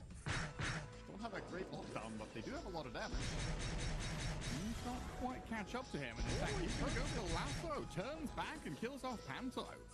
PMA saw his moment, goes for it. Cheeky little play there. Not only surviving, but actually turning the fight around. Good stuff. Gets value out of his last fight, and now go back base. He is only 400 gold away from the Blink Dagger. Obviously with the last defense, we need it yet anyway. Now back to farming. And boom, with a hell of a hook shot again. Right on top of his Riddish Tree. You see a little swipe with the sword, get the center of the tree. And that's here on tower. Not the best pushing heroes, but they'll drag the waves, keep the creeps going. At least get something done. They're looking pretty strong now. Once they get the Radiant timing as well going for them on Mouse, they will hit a pretty big timing already. Whereas Radiant need a little bit more time.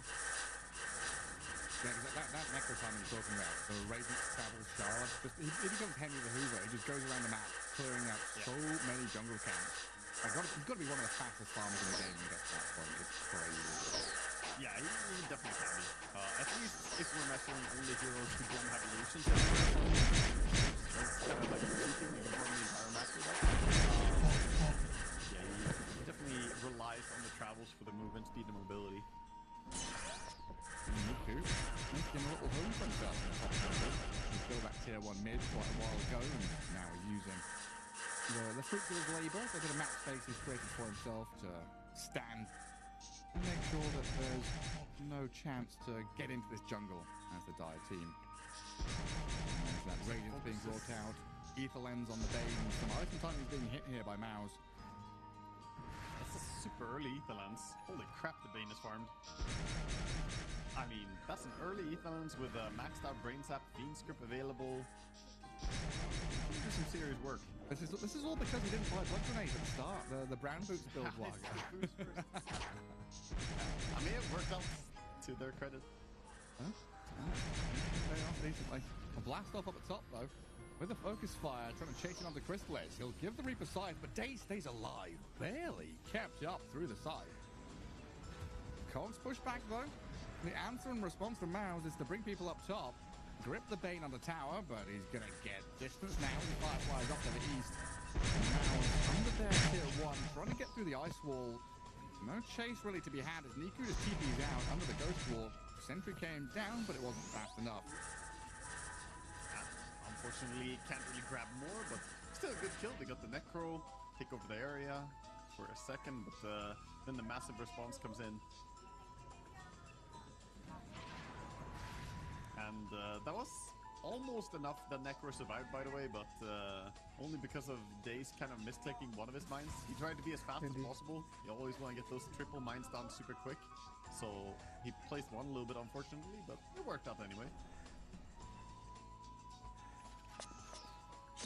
He got the kill. Didn't delay the raging strike. Just makes the shard and travels a little bit slower. Necro's still going to be able to soak up all of that neutral farm. Oh, bottom jungle. What's this? A Doom on the Wind Ranger. Sunstrike off the mark. Panto low, but he's going to get the distance now. Got the juice already falling. Overgrowth from Riddies. I'm trying to kill off this Boom Doom. Niku's going to come in and give the damage. Invoker stamping his mark on this fight. And the Bane going to TP home. Successfully so. Nice attempt though. The Batrider realized he doesn't have any stun anymore, so just wakes up his techies who could theoretically cancel a TP out, but that's fine time. But game is looking still pretty good for Dire. Is that real? 0 out of 8? Yeah, I think on the creep that he landed. No, that's 0. But he got the creep. You want to give him 1? 1% accuracy. 1% yeah, not 1 out of 8, but 1% accuracy. Yeah, you don't get a full percent trading a range creep. I mean, to be fair, he's not got the best setup. Like Shatter Shot is the one spell he can rely on, but everything else. He's got pretty good setup. He's got pretty good. There's Overgrowth, Lasso, Shackle. Well, I mean, I'm talking about like through the first 18 minutes, right? Like in laning stage, you don't have Lasso or Overgrowth. So these 8 Sunstrikes haven't had. So from here on, it will be not 0% accuracy. I'd imagine so, yeah. I would agree with you from here on out. He does have the setup available, because previously he didn't. Okay, he invoked the Sunstrike. It's ready. They're gonna go for it. Oh, Lasso? They saw Clockwork, but then they lost him. The tasered Batrider is actually pretty fearsome, honestly. And they've got a Lasso here. Sunstrike. He missed. He dragged it away from the freaking Sunstrike. But he was so Necro's just going to walk in now. Walk over the landmines, re-beside the Batrider down. Crystallis is dead, though. Niku picks up that kill. There's a litany of errors and weirdness going on. But Invoker Batrider for a Necro Bane trading 2 for 2 and another Sunstrike miss. I mean, he's still got a good kill on the Necro there. Slows down his timing, so that's at least something, delaying his switch travel. But is it worth throwing your Invoker and Batrider at them? No, not really. No, not really. But listen, this gives time and space for the Texas to farm. He's gonna get his items going. I'll stop listening now. Like, you can't tell me to listen. and then do that. You're like Navi from Ocarina of Time. Hey, listen! And then tells me some irrelevant bullshit. I don't want to hear it. I will tell you that Sunstrike, he missed it. Yeah, okay, I'm not arguing that. He missed it. I'm still I will also blame the Batrider. Invoker did miss the Sunstrike, but Batrider also dragged him out of it. And Batrider just pushes his elbow when he's like shooting pool or something. Yeah, I mean, imagine being that Turkish sharpshooter. You know, the guy who had his hand on his hip, super relaxed pose.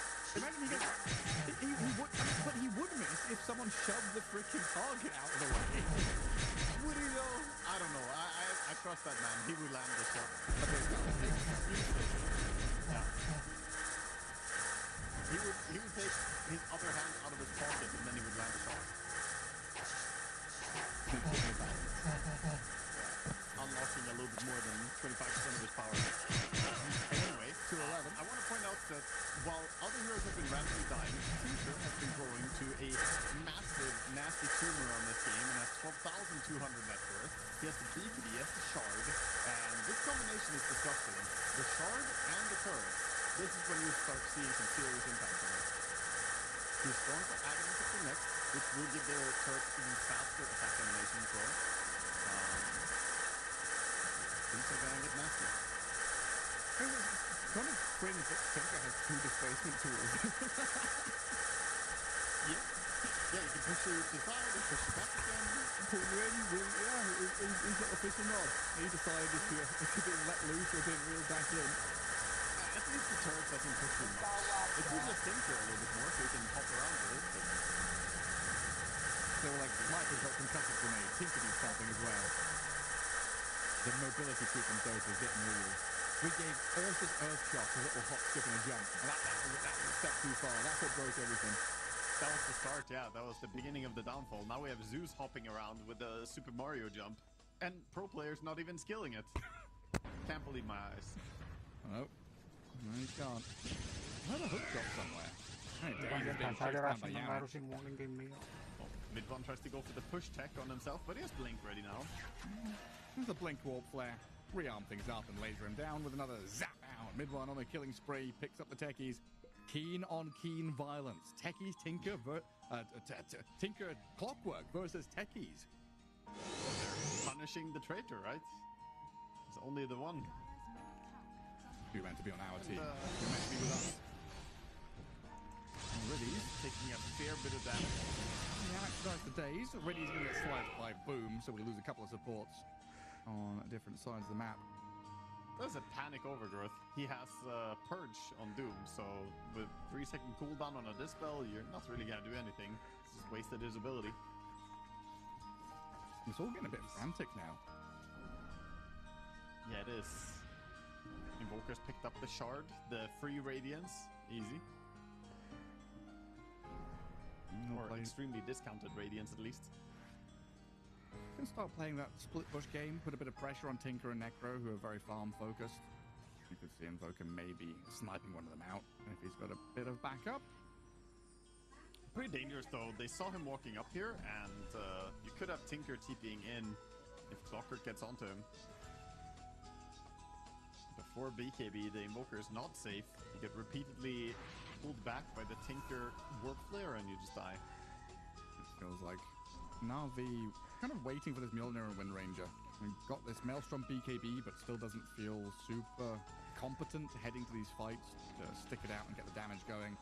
So I think got the juice, just making the call like, hey guys, I need another, 2 minutes of farming. Just give me that. Mao's aren't going to give them that, but already smoking up. They've got timings that they've hit and they're ready to strike. Yeah, I think they're already on the track as well to find a Wind Ranger. She might walk under a ward. No, not quite. They didn't see her with that Observe ward. Barely missing. I think that might save his life here. If he got spotted, they would instantly have chased after him. Oh, for sure. Yeah, that's a big juicy target. And bottom lane push and then into smoke to sweep through the bottom jungle. Back to mid. Na'Vi. Clockwork is going. Is he gonna get him? Tinker TP? Nope, not gonna dive this. Na'Vi gonna react though. They're starting to TP back to this tier 2. Daze has a blast off in onto this Clockwork. Doom over on the Invoker though. Boom with the TP from the Tinker. They're straight onto Niku. BKB gets out of the overgrowth. Warp Flare pushes him back. Wind Ranger has come in though with a BKB of her own to deal with the Tinker. But he's gonna get a BKB to lasso. PMA makes sure that they drag him back into death.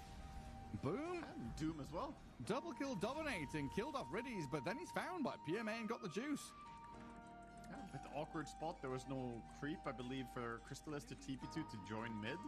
So, yeah, picked off. And yeah, meanwhile, Techies landed multiple mines in a row onto the Clockwork, who tried to blink to safety, got power shotted and run down by remote mines or one after another. Sorry, proximity mines. remotes live on in my heart. Mutually assured destruction. That's where you get it. The mad minds. Oh, mad minds. But yeah, that was a fight without clock, without Necro, basically. It was without Bane either. Doom plus Tinker went in pretty well on that tier 1 mid.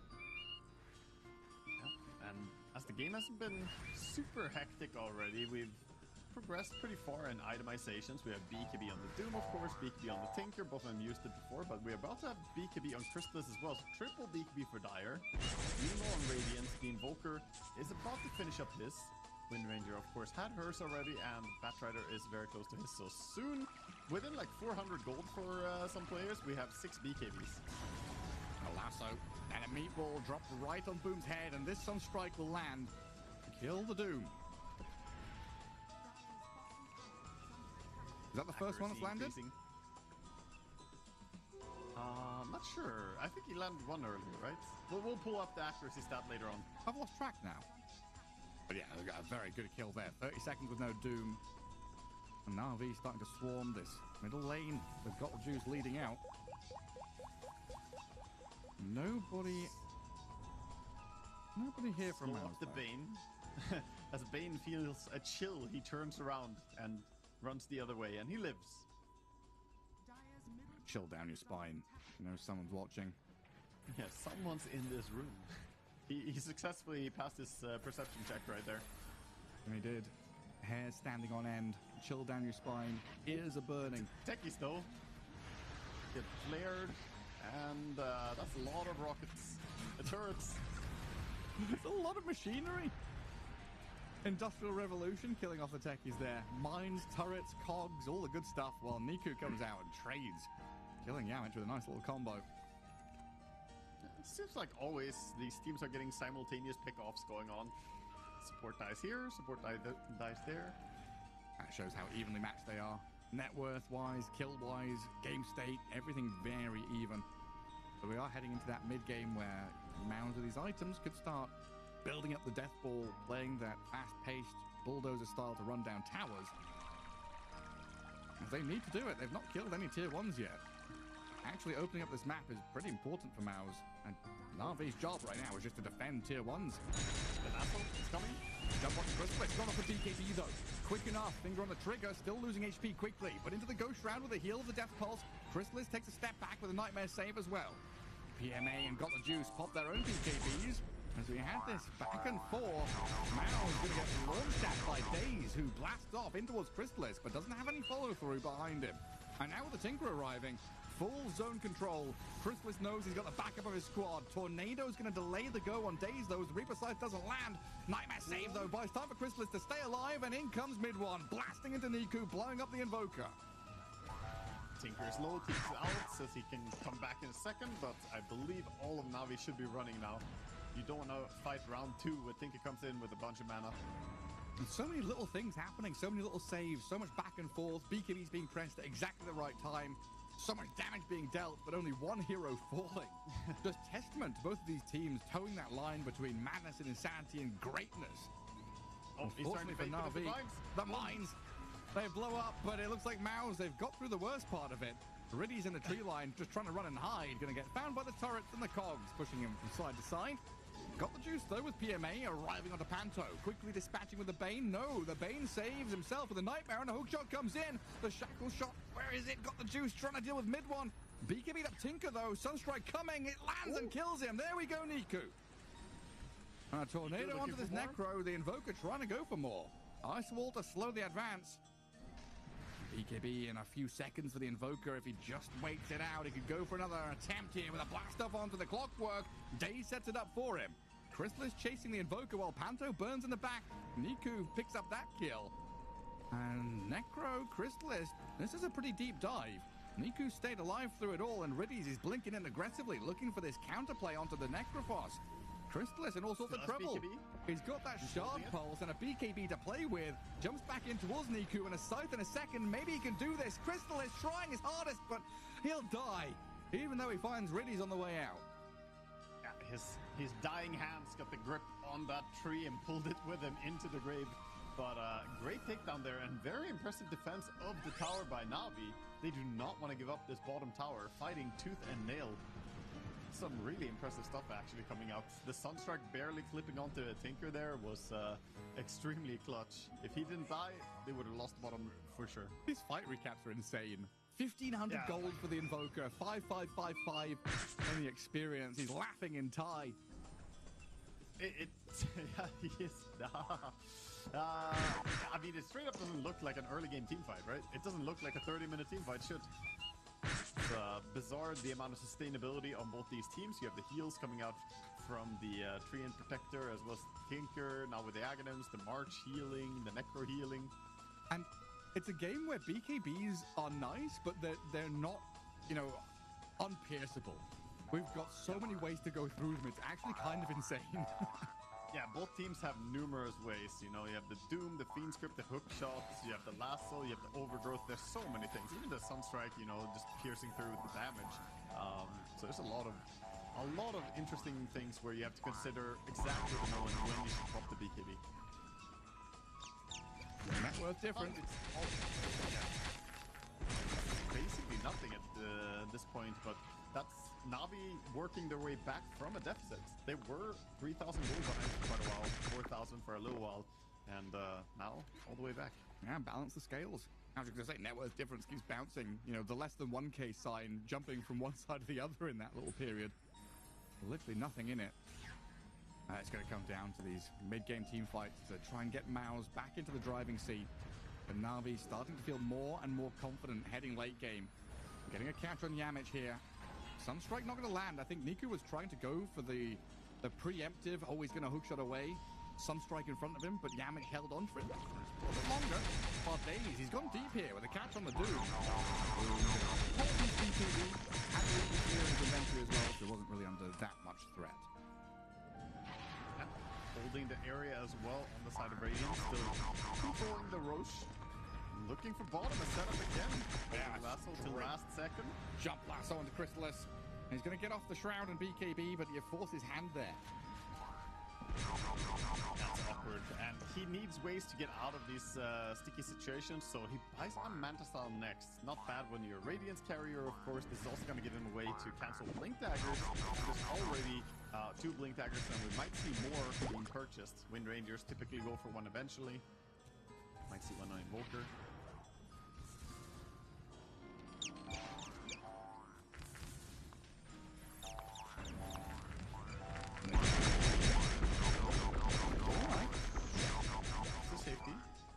Feel how itchy Na'Vi are. Oh, we can go get him. We can kill this guy. Getting ready, cracked in position. Good forward move from Na'Vi in the past few minutes. Can we get a Eureka check on Tinker? See what he's at right now. So how Eureka are we at this point? His innates sitting at 52%. Pretty decent amount of cooldown reduction, of course. Peaking at 60. Not too far away now. That's pretty good. I mean, that's really the thing. Once Tinker reaches the maxed out Eureka, it starts getting really annoying to fight him because that cooldown reduction is already at 6.7 seconds cooldown on Lincolns. Like, that's disgusting. And it's about to get even lower. I guess that also counts if he puts it on other people, right? You just start spamming. Yeah, but yeah, it's when you put, I think if you put it on multiple, the first one disappears, I think. Okay, that makes sense. I know at least when trying it out, it didn't work in the way that you could just put it on everyone when I tried it a while back. Yeah, mate, sure with the blink and the jetpack. Still not getting enough distance. Chrysalis, though, wants to get into here. Over multiple Na'Vi cores, but the Shackle Shot blast off. Chrysalis being pounded. A lot of damage coming out very quickly. There's a nice regen rune to grab for Gothic, so he can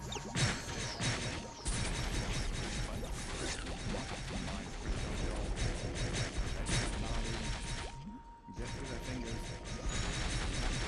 Already as well. This Wind Waker rush from the techies after Glimmer Cape, just straight Wind Waker, is pretty amazing. Now he can cancel the Fiend Script, very low commitments.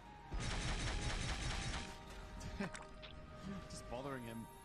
Lasso was on cooldown, so PMA couldn't really go for this kill. Such a tight game. This is a great game, though. This is really brewing. I kind of lost for words for a second here as so much is being done. All these little moves. Posturing. Roshan is now going to shift down bottom. So, importantly, both teams need to vie for control of that area. It's getting a little bit challenging for me. You know, the heat is picking up in Europe. It's getting warm in my studio. Being on the edge of my seat and things like this, I'm starting to slip off my chair, Waka. It's squeaky bum time now, as well as this Clockwork. Jetpacks in with a Tinker, backpacking onto Clockwork, but they can't get a grasp on the Treant, who's already jumped away. Fastest And tier the fact that they still have all their towers alive on Na'Vi is making it very difficult for the side of Mouse. They want to take Roche, but all these little outposts to TP2, you have all these points on the map, the tier 1 towers. Right, I think Hard to go for it. I think we both imagined a game where, like, 25 minutes in, tier 1s had all died, Necro was, you know, pressing forward across the river into the map, Tinker was shoving waves. That's just not come to fruition at all for Maus. Pretty big That's what problem. we imagined as well. It's the game plan after all. Now we're looking at a Roche attempt. Na'Vi are going all the way to top. Trying to think about someone defending that tier 2, but they're going to realize pretty quickly that nobody's up there. Re-smoking and repurposing that smoke maneuver from top, heading back down through mid. Oh, the Sun Techies. Gonna make a jump, but he's gonna Wind Waker. Gets away, and of course the hook shot missed to begin with. And Roshan's barely been touched here. Maus can't really continue it with all these eyes of Na'Vi looking towards the Roche pit. Yeah, they're hunting. Have not found the D ward yet. Boom, trying to hide, but he's hiding right on top of a ward. This is some big information. Can they make a play with it? I think PMA wants to go. Boom. Might see it. Daze makes a jump into the back. Boom has split the formation, though, as Crystallis gets onto the tankies. They do get the Doom out onto Got the Juice. Tries to run away with the BKB and the Lotus, but gripped up Riddy dies in front of them. As Mouse, they swoop in to get that first kill. Does that secure Roshan for them, though? I don't think so. It was a costly kill. Like, they used the Doom on the Wind Ranger. They used the Fiend Script as well. So, sure, you won the fight, but they don't have to back out here. The only one who's too low to fight is the Wind Ranger, but the rest of them still want to have a go at this. They've got reveal. They see this Invoker. Boom's going to make a jump. Warp Flare forces Niku to BKB. And Boom has zoned PMA away from this, but Roshan is still at half HP. They are struggling to bring him down, and Yamich in the back is dying to the Batrider Techies combo, who loop all the way in round behind Mouse to smite out their support and force him to buy back. Now with Tornado actually clipping Necro and Tinker. They've stopped this run forward, but I think Daze is kind of caught here. Yeah, definitely so. Good buyback, realizing how important it is to stay fighting for the Roche. Tinker still getting stronger and stronger in this game, though. 57% on the Eureka. He's about to kick Garrett. He's cooldown maxing. Yeah, 6 seconds cooldown on the Lincolns now. And back into Roshan.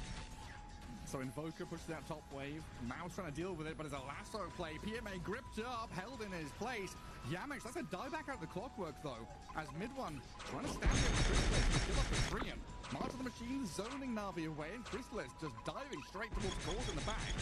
Forces PMA and Got the Juice to both fully disengage. They finally get that kill. Some hard work right there. Back to Roshan for the 4th time. It is crazy how close they are, and I don't think we're done. The Invoker scans it out. There's diamonds behind this wall, I swear. We'll keep on digging and digging. Hopefully they don't give up. Firefly? Batfire's looking for it. Oh my God. There's a nightmare there as we got the juice. BKB's up. Wind Ranger sprints into the Roche pit. Roshan's about to die. Who can click faster? It's Crystallis who saves it. And there's Necro now. Can die safely and respawn, but Boom is being burnt alive. The Doom is being pummeled. Mid-one and Crystallis, though, inside the pit. Dealing with Daze, forcing him back after killing Got the Juice. 90 seconds, no Wind Ranger. And now another support buyback, looking to continue this fight, but PMA has another jump. Lasso Sunstrike landing on Panto. Na'Vi are going to find a freebie. Necro is attempting to play aggressively again with a Tinker behind him. But the damage, the magical burst, gone. Mid-one's now stranded. BKB has got Lincoln and Yules to try and play with with here to blast through Niku, but he's all alone. The Tinker, he's 1v4 in, but Yamich will help out. Give a bit of keen help to this. Tinker, Niku finally getting it done. Looking for another one. He's going to blink forward. They're going for more with PMA. I try not to mid one. Push back from the Rockets, but he's been around by the flame break. Mid one picks up a trio kill though. The Yules, but no blink. He's trying to stay alive. He's kept up and running, but he's finally going to die. PMA with a BKB up. The fight has lasted so long. The Batrider has another round of still 9 to go. He almost has left. Coming up almost 3 seconds time. That's why they're pinging and tipping him. PMA just never ending. Spell after spell. Cooldown after cooldown. Lasso's up on the boom now. Mao's lost 4 and it might be about to be fine. There's Doombringers being pushed back in towards this Techies and Batrider to get the 5th kill and a wipe. Tip PMA right now. What the hell, dude? He's putting in work in this fight. Actually just clocking in overtime and overtime so much that the next shift started, Gareth. It's crazy work. Holy, look at his damage done in that fight. 10,300 damage from a Batrider in that fight. Well, that's fight 3, right? That's, fight 1 and 2 aren't included in this fight recap. That's like tripled. All these numbers should be tripled. Absurd stuff coming in. So Na'Vi coming out on top from that Roshan fight, huh? Yeah. 7k, 8k lead for them. And still not a clear winner in this game as well, as we have an 8k lead, like you say, but, you know, Dire showing their potential as well. The Tinker maybe overplayed a little bit, blinking forward that final time, right? It's always a bridge too far, and if you went back to heal mana, I think they could have been happy with the fight and gotten out. Instead, Batrider gets him.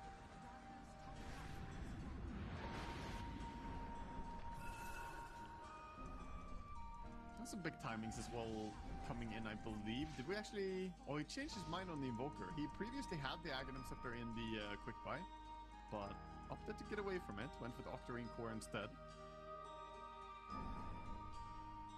We've seen this actually quite a lot. A lot of the Invokers are opting for Octarine instead, as you have these active items and all your spells. Yeah. Tank you up. Makes the you feel Eureka. nicer. That's true, Observer. We are peaked on Eureka, 60%, and he has Wind Waker. 7.6 second cooldown Wind Waker. I mean, that's disgusting, dude. I'm sorry, what? Yeah, and it lasts for 2.5 seconds, so, you know, pair that with Lincoln's, it's pretty hard to kill him. Ah, it's crazy business. It still doesn't do damage to towers, though. Which I feel like has been a struggle for Mouse this game. 43 minutes, not a single tier 1. Yeah. I mean, that is the problem with their draft, right? No traditional right-click hero. When you pick both Tinker and Necro, you put yourself in a pretty awkward spot. Necro has done so you have to 300 damage to a tower. Yeah, I mean, he has a relic. He could hit hard with that. The Radiance component. So all that other damage has just been creeped to these side lane towers. Fair enough. Mao's MVPs, the melee creeps and the catapult. Unfortunately. Oh, Lasso. We have another Lasso. Lincoln's popped him. Lasso dragged him into Sunstrike. He's dead before the Sunstrike even comes in.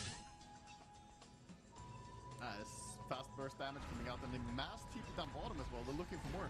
Yeah, trying to catch up around this Tormentor area. PMA gets grip, but it's cancelled out. Crystallis, BKB's up, trying to find a way back into the fight to slice down Daze. Holy. I can get that kill, but Crystallis now on the run with no TP ready. He's stranded down here. Lose the Tinker mid, then your Bane bottom. Crystallis surrounded.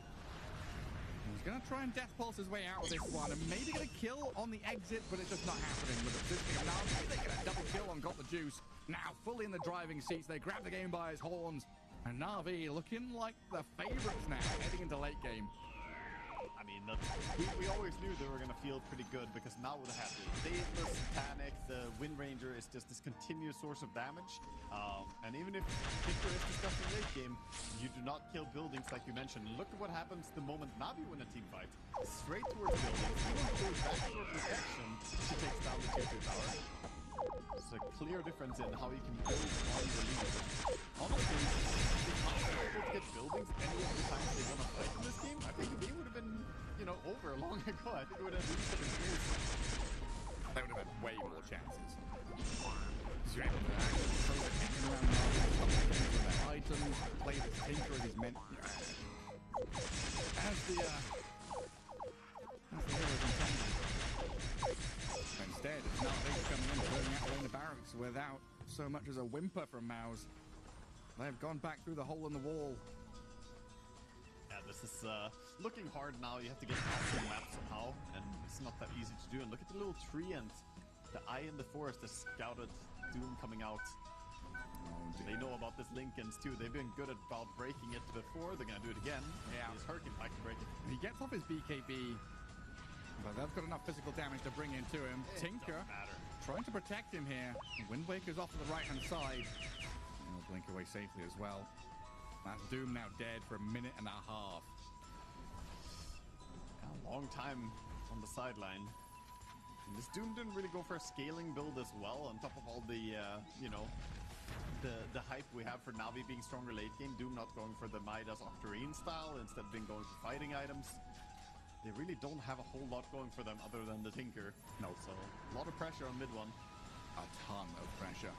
The weight of this game on his shoulders. 20k lead for Na'Vi. Looking for the second lane of barracks. Catapults in front of them. Alacrity Wind Ranger going in for damage on that tower. Looks like the March of the Machines and the presence of Maus going to deter Na'Vi, at least for now. But there are no rush. Ultimately, They can think about they don't have Roshan. Aegis, right? Just chill, wait for Aegis, get yourself a second life with the Wind Ranger. They can go for it again. And they've been doing a great job punishing anyone who shows. Like, their lineup is so absurdly good at pickoffs. You have Lasso, you have Treant scouting with the ice in the forest. You have the random little invoker running around in this. So many things that can pick you off. And they have the gem control as well, so dewarding the entire map. I want to see Mr. Trian. Hey, Riddy, listen up. I want to... Oh, hang on. Is Yauch dead? Oh, lassoed out of his hook shot. Are you serious? Can't even escape. Ah, Tinker tornadoed. Is he going to be all right with the Lincolns and Wind Waker? He'll get a bit of distance. He's okay for now. Get Wake to safety. That's good to be woke. I really want to see this Treant healing up all the towers to full HP. Imagine a game where all 3 tier 1s are full health. That's true. Yeah, it's a bit dissatisfactory that these towers are not in pristine condition. It's not that much he needs to do as well. What were we talking, like 6? Maybe somewhere 6 to 8 uses of the living armor and they're full? Are you just trying to avoid saying 6, 7? Yes. The tone of your voice there was like, he's dodging real hard. It's definitely not 8, but it's somewhere between 6 and 8 uses. Decently long Roshan spawn. Still a minute and 45 to go. Maus are bunkered down in their base though. And Got the Juice is locking in. He's got the Swift Blink now as well. He is looking absurdly strong on the Wind Ranger. So many items, and at this point, if she blinks onto a target, it's hard to save them. Even with the Lincoln Spheres, the Yule Scepters and whatnot, Nightmares, you might still not be able to disjoint this Wind Ranger from the target.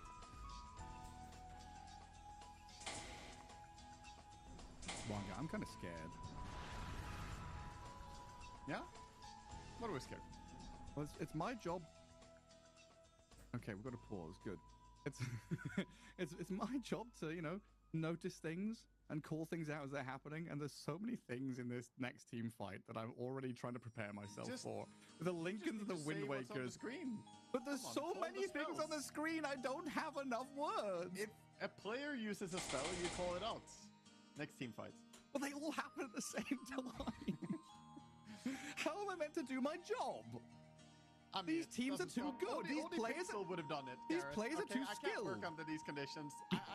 I've been next to Odie Pixel. He called every spell. You can do it too, Garrett. Come on now. I'll try. Oh, no, this has been something like you gotta warm up. Gotta do your Peter Piper, pick the pickle. Peter Piper, pick the pickled peppers. She still seashells by the seashore. There we go. All right, we'll do it. Okay. I don't know. These players are just so good. They're casting all the spells at the same time. There's the grip on one, doom on another, lasso on a third. It's been honestly insane individual performances from all 10 players in this game. I think my favorite was the Doom and the Reaper scythe at the same time on the poor techies in the bottom fight. It was like, we're dying, let's kill something, and they just saw techies and he was at the wrong place at the wrong time. Him. They threw everything. Speaking of tech, he's kind of building a belt here, like the proximity belt, the great constellation, the DMZ. Yeah. We're not allowed past this parallel. 30 seconds for Roshan. Unfortunate for Mouse fans. Kind of just stuck in base now, and even then they probably don't feel safe, because we've seen some random bat scoutings in the base, you know, some kidnappings actually have happened. Yeah, not a lot of action. You know, it feels like Mao's right now in the center of the hurricane, right? The eye of the storm.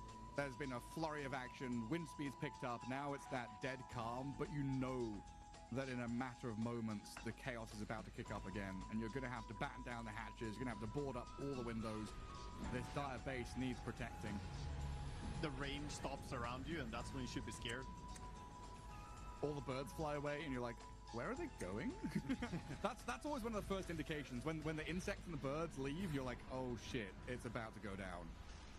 Oh, and Clockwork, he didn't listen to the insects. He tried to get there for a potential steal on the Aegis. Might as well try. You know, he's not randomly here just feeding.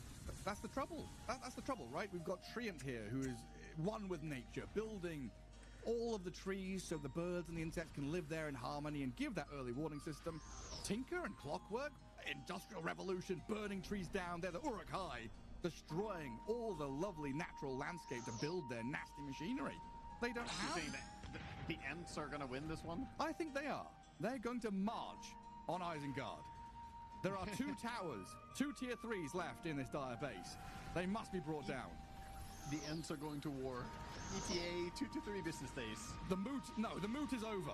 The Ent moot has ended. They're here. The Ent wives, the Ent husbands, they're coming for this dire base as Crystallis already getting blasted off, nightmared up and BKB'd up, but got the juice, she keeps on giving it to him with the overgrowth there. Crystallis, Wind Waker, buys a bit of time, Sunstrike when he lands, damage not good enough, Necro breaks free and gets a bit of distance. Na'Vi, still on the high ground and looking at this melee barracks though, not bothered by Mouse's defense through the March of the Machines. Aegis not even burned, so Wind Ranger could heal up a little bit on creeps. Keep going. The Rax is falling to just a banner up siege catapults. Successful push in the end, but you can see the potency and the defense is still there. Tinker high ground is always hard to crack.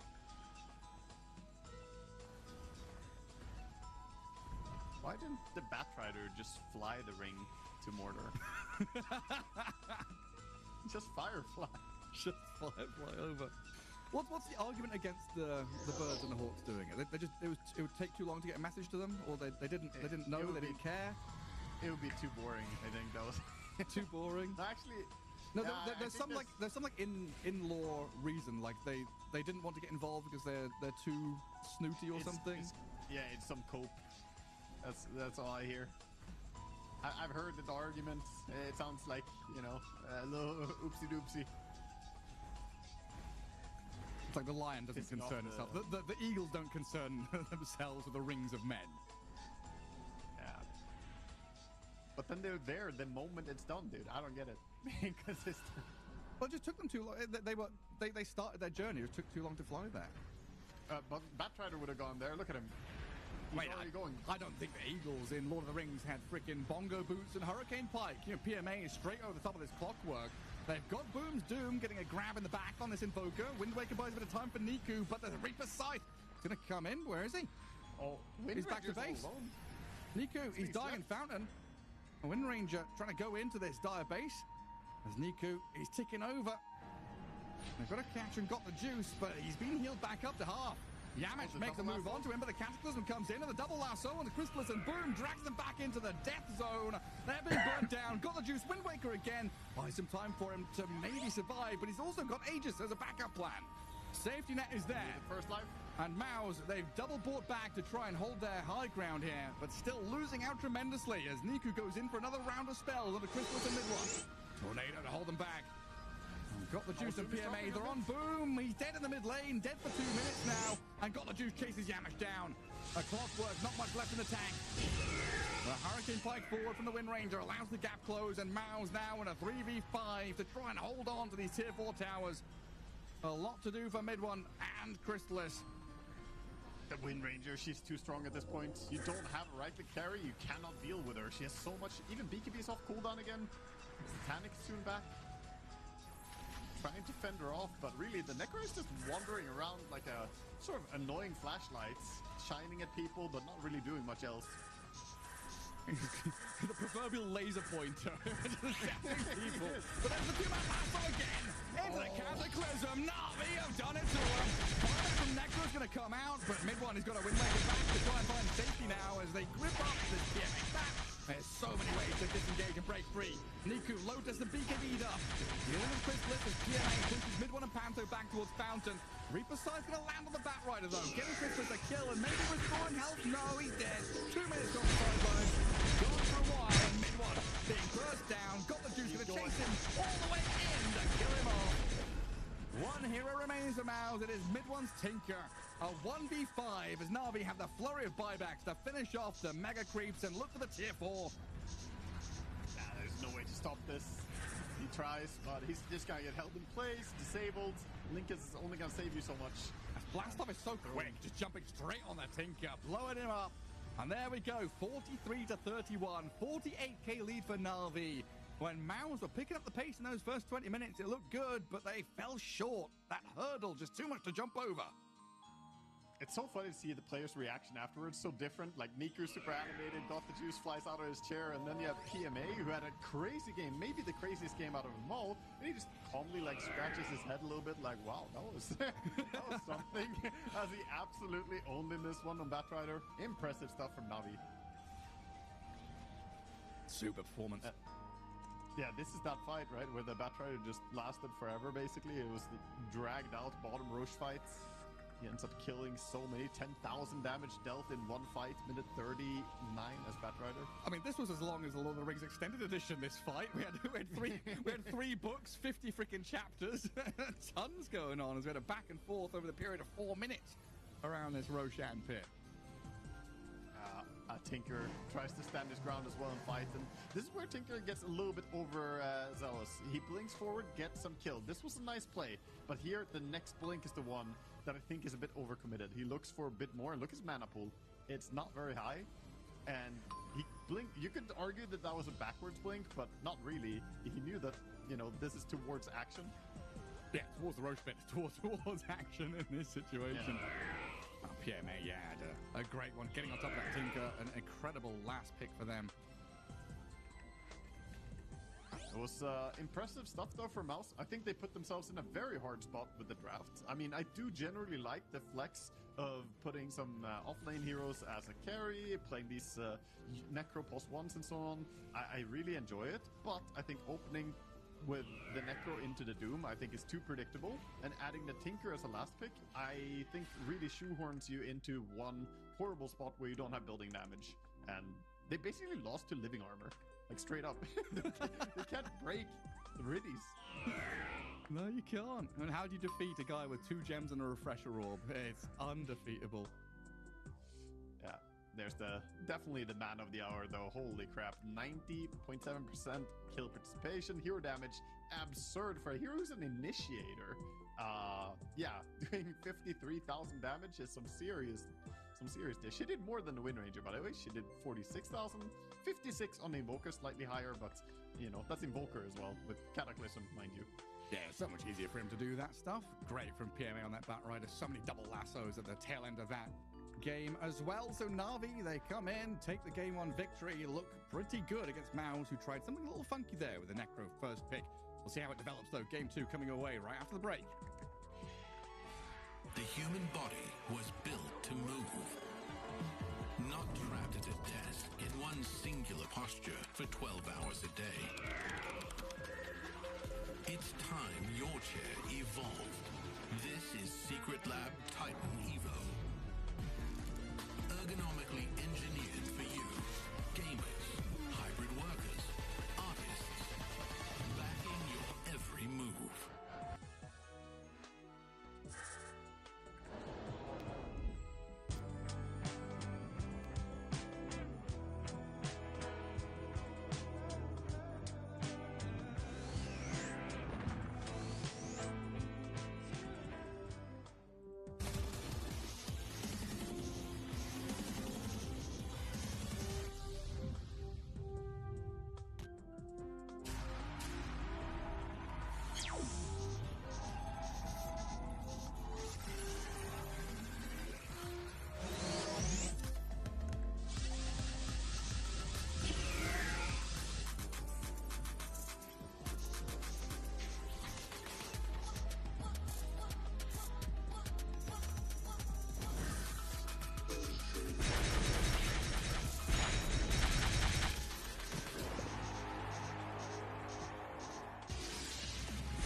Welcome back to Na'Vi versus Mouse here as we get ourselves into game 2 of this best of 3 lower bracket for the EU regionals heading to TI 2026. And Na'Vi, a game to the good while getting this best of 3. Mouse falling short with their kind of death ball push strat. It's a death ball push strat, but it's a push strat without push damage, right? You had sustainability, and that's your only pushing power. No actual cracking building damage. So I didn't like this draft. I feel like it's way too all in. Maybe Mouse feel like they're that far behind Na'Vi in terms of just expectation for the series. But I really would like to prop up the players more than that. I think these are really good players. I think they have the potential to win without doing something so all in. I think they put themselves in a really uncomfortable spot, and Na'Vi just kind of, you know, win by default if the game drags on long enough. I don't think Mouse need to be in that spot. No, definitely go back to basics and try and figure out how to develop your draft without just throwing everything out there in the early stages of the draft. Immortal Faith got a frown on his face. He's got to figure out what the process is here to try and deal with CY and his draft over on the Na'Vi side. Coach versus coach action here in game 2 as the draft begins. Deep in thought, obviously racking their minds a bit, but Na'Vi, credit to them. I think even though their draft was supposed to win by default as it goes late game, they put up like a really good fight in the early game as well. We particularly saw some really nice action coming out from PMA together with the 2 supports. I think they held the line really well. I actually don't think that, interestingly, Got the Juice didn't do that much that early, which normally I praise Got the Juice a lot when I cast Na'Vi. But I think he did what a normal carry does, which is carry the game in late game. But early on, he was really saved by the impact of his teammates. Yeah, even with, all of the Sunstrikes missing in the first portion of the game as well. It was 0 and 8, 0 and 10.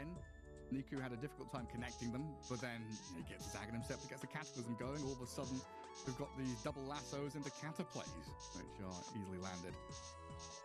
And very much a case of Na'Vi just getting through that early portion, get towards late game, and Mao's had the entire game flipped on their heads. We'll see here as this draft shapes out. Na'Vi already banning out the Huskar, don't want to deal with that. And Lonrid keeps his 100% ban or pick rate combined. He's been played a little bit, but 98% ban rate or something like that. This hero is going to be out of this game as well. I think it's also wise to just remove that Treant. You've shown in your hands how strong it can be. A 74% ban rate for the tree. Remove it yourselves. And we get a first pick Shadow Fiend here for Maus. Definitely shifting tact as they get themselves a Chrysalis hero that can stand and deliver. Actually hit towers. Yeah, it makes a lot of sense. I think feels a bit nicer to actually not have this pressure. I just don't really want to see Tinker and Necro together. I don't want to see Tinker or Necro at all, to be honest, but that's more a personal touch. But the 2 heroes, I feel, together is just asking for trouble.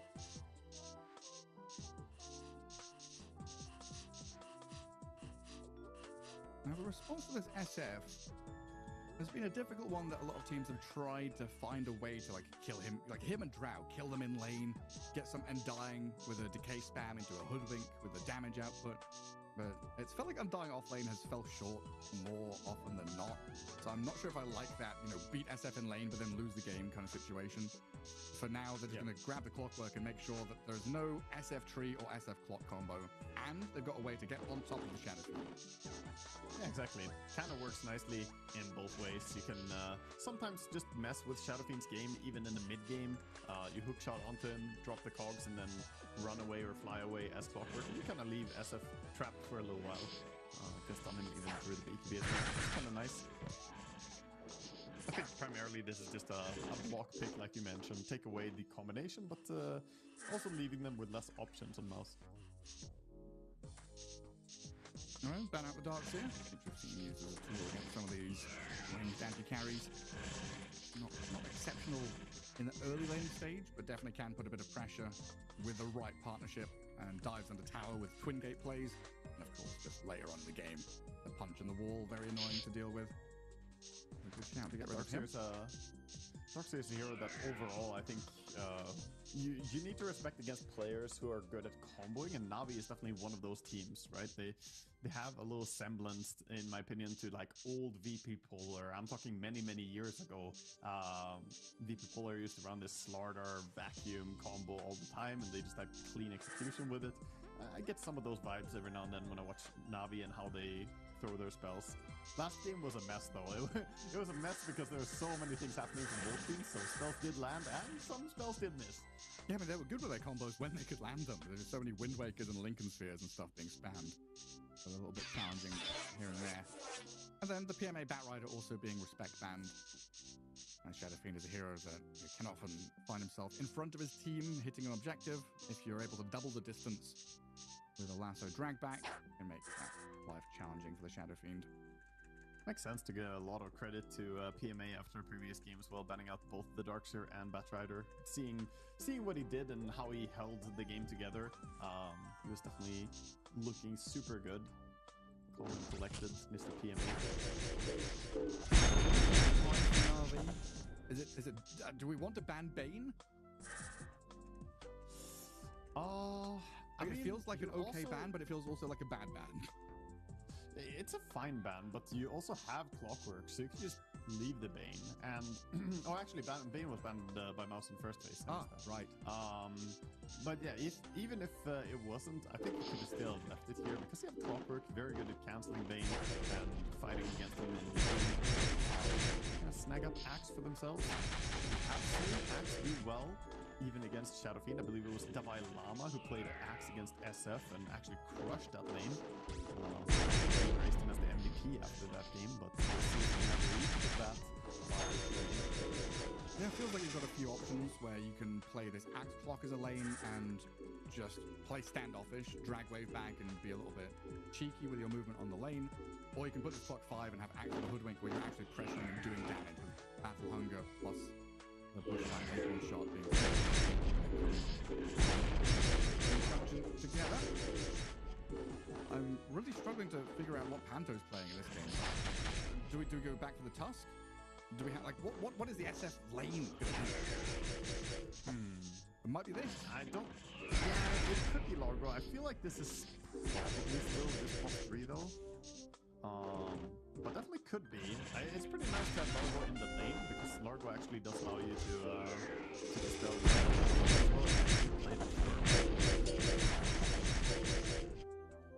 I can give you options. I think just trying to figure out what Panto wanted there was the hard part.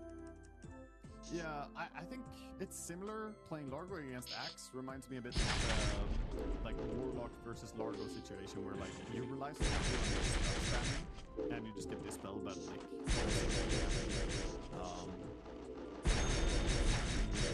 curious to see. At least they keep the flex open here. So I would actually like to see them pick up the second support at this point, because that could kind of fake out whether this is an offlane or not on Largo. And then could we come back a second to the Brew ban? Because that seems like a hero pick, or is this just respect to Boom's Brew? I think it's mostly respect. He plays it really well. I don't necessarily think it telegraphs, but Brewmaster is extra good at certain carry heroes that you may have intentions of running, like if you want to do play some hard carry Medusa or whatever, right? You see the SF already, Medusa is a hero that doesn't care about the mind power. If that's how far ahead it's a possibility. So Medusa, so TB, potential there for you. Keeper of the Light though. Playing this Kotl. So also having a little bit of flexibility there.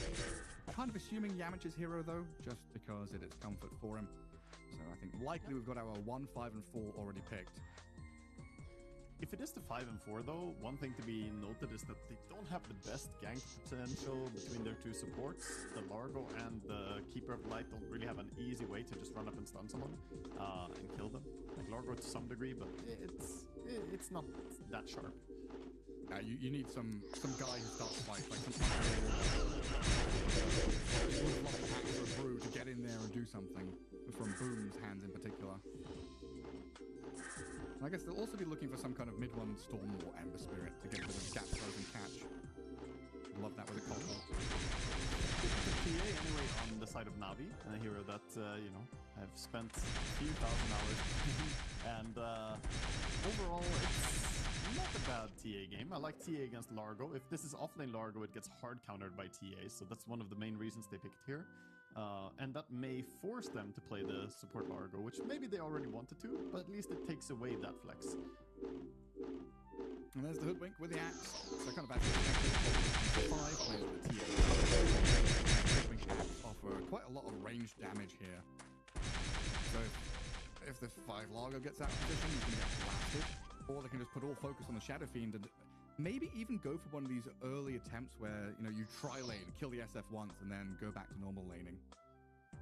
Yeah, that would be very nice. I wouldn't mind seeing them just kind of camp or at least get the range creep killed, right? Do the whole setup thing where you go for the range creep if the enemy come and contest you, you 3v2 them.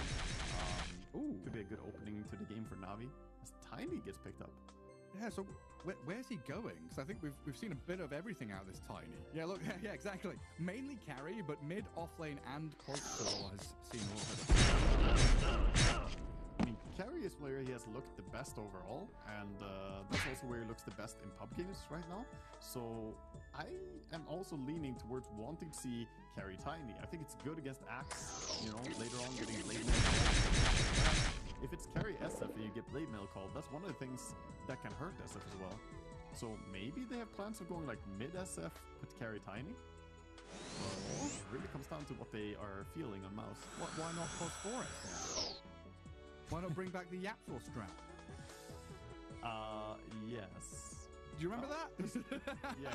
I mean, honestly, I've seen it. Boots and mangoes. Just go for razors. Boots, mangoes, and a smoke. You smoke down, you kill the first creep wave behind the tier 2 tower, you can get level 2 already, and then you can do stuff. Yeah, I actually remember when SF first got the stacking race damage, there was a guy who immediately invented the cutting creep wave level 1 on a support SF, get level 2, and then bully the enemy while you're offlane your farms. Yeah. Which is an interesting approach.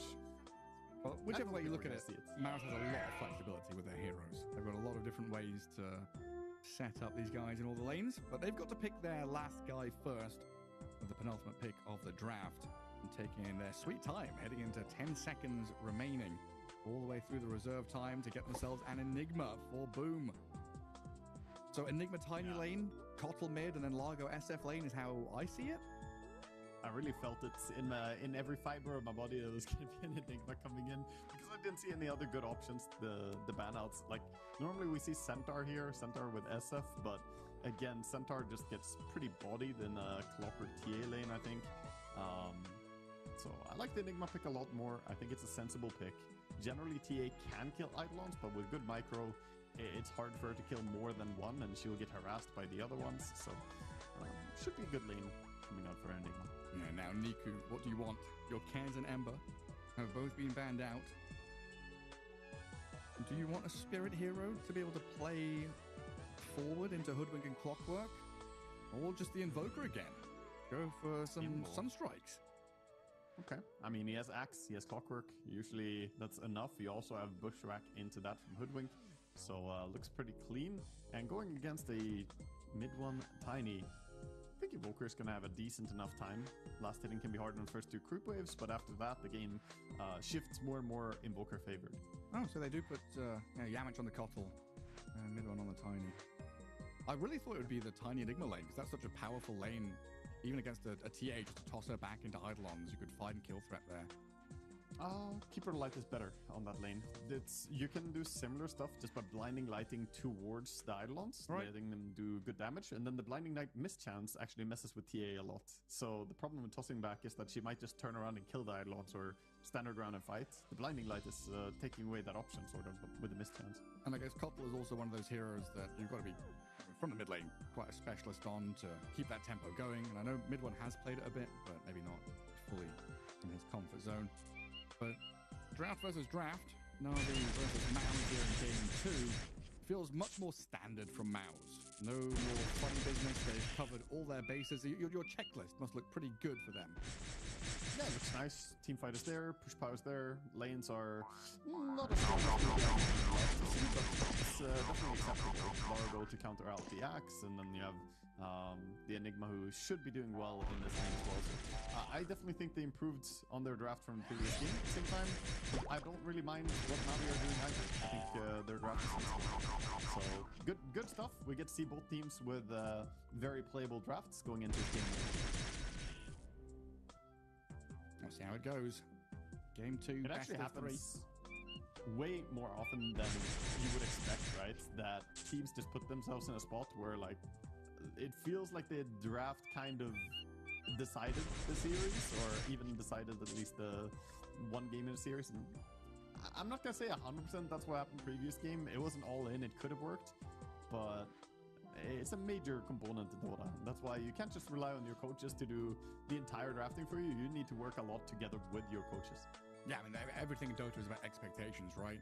Expectations in terms of hero combinations, pairings, trios, how things work in conjunction as a 5-man, what your opponents are doing, expecting what they're going to be up to, and then counteracting that. If you don't know what if your coach and drafter is drafting all the heroes for you, but you don't know how to pilot and execute their game plan and their idea, you need that structure. That's why so many times when we talk to these players that have these, people like Corbin or Miposhka or Immortal Faith, CY, whoever it might be, the players are always like, yeah, we do a lot of drilling, a lot of practicing, a lot of talking and thinking about how all these heroes interact with each other. Yeah, it's a routine that a lot of teams, and my experience role playing in pro games before, a routine that we have all the time after draft is like, immediately when the draft is done, you communicate what your goals are and what your vision is, so that everyone is on the same page. Because sometimes, if you don't actively do this, you can have people have a little bit of a different understanding on exactly what timings you're playing on and what you want to do. It sounds very, very random. You would imagine all pro players to have a very similar view. That's really not the case. Nope. Honestly, people have very drastically different views on the game. And they're not necessarily like, oh, one guy is right and one guy is wrong. It's just, an approach kind of thing. Yeah, that's why, in the early days of Dota, we always used to say being on the same page is better than not being on a page at all.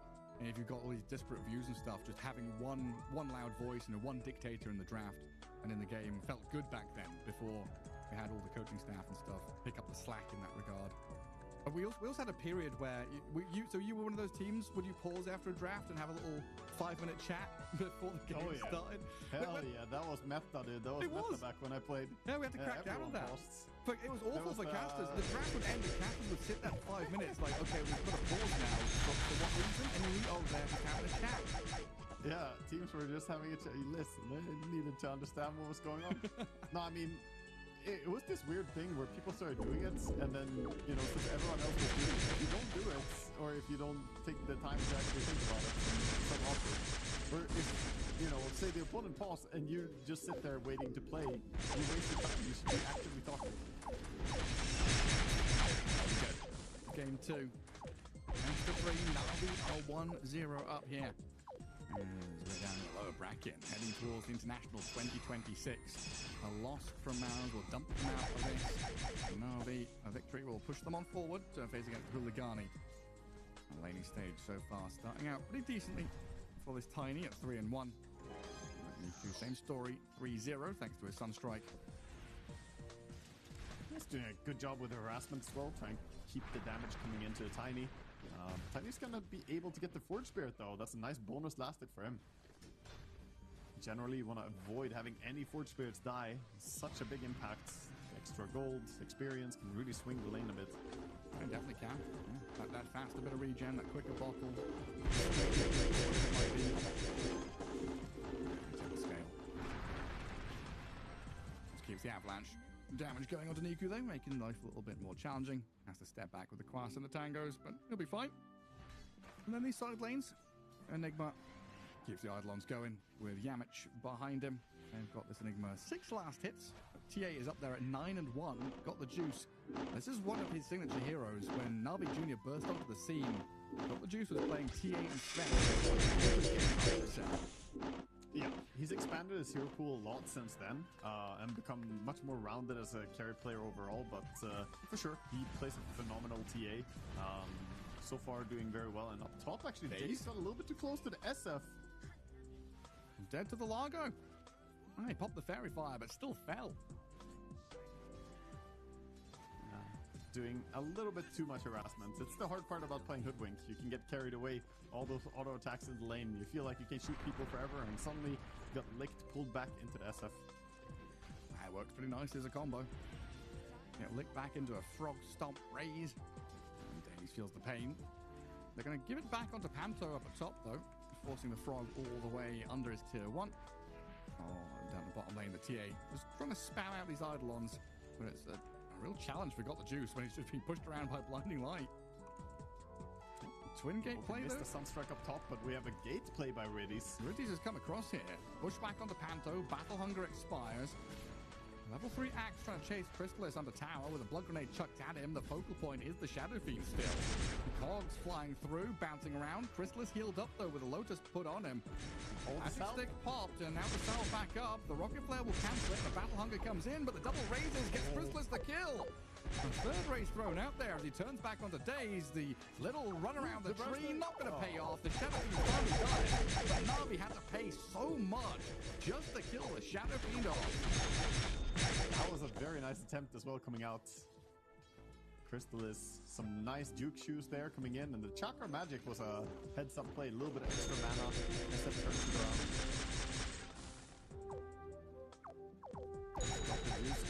Some extra bonus CS, similar to the mid lane with Force Bears. You really don't want to have the icons dying. Unfortunately, the lane doesn't have that many denies. Power of Ligma is denying a bunch of lane back, push the lane, and then back to jungle. Try and find an extra bit of efficiency wherever you can. Zax up the top. Lonely for a moment. So he's going to get raised away from that large camp. Pretty imposing force, this Chrysalis Shadow Fiend. Daze steals the creep and the nice. Oh, very nice stuff coming out from Daze. He's died twice. He's got to get some vengeance.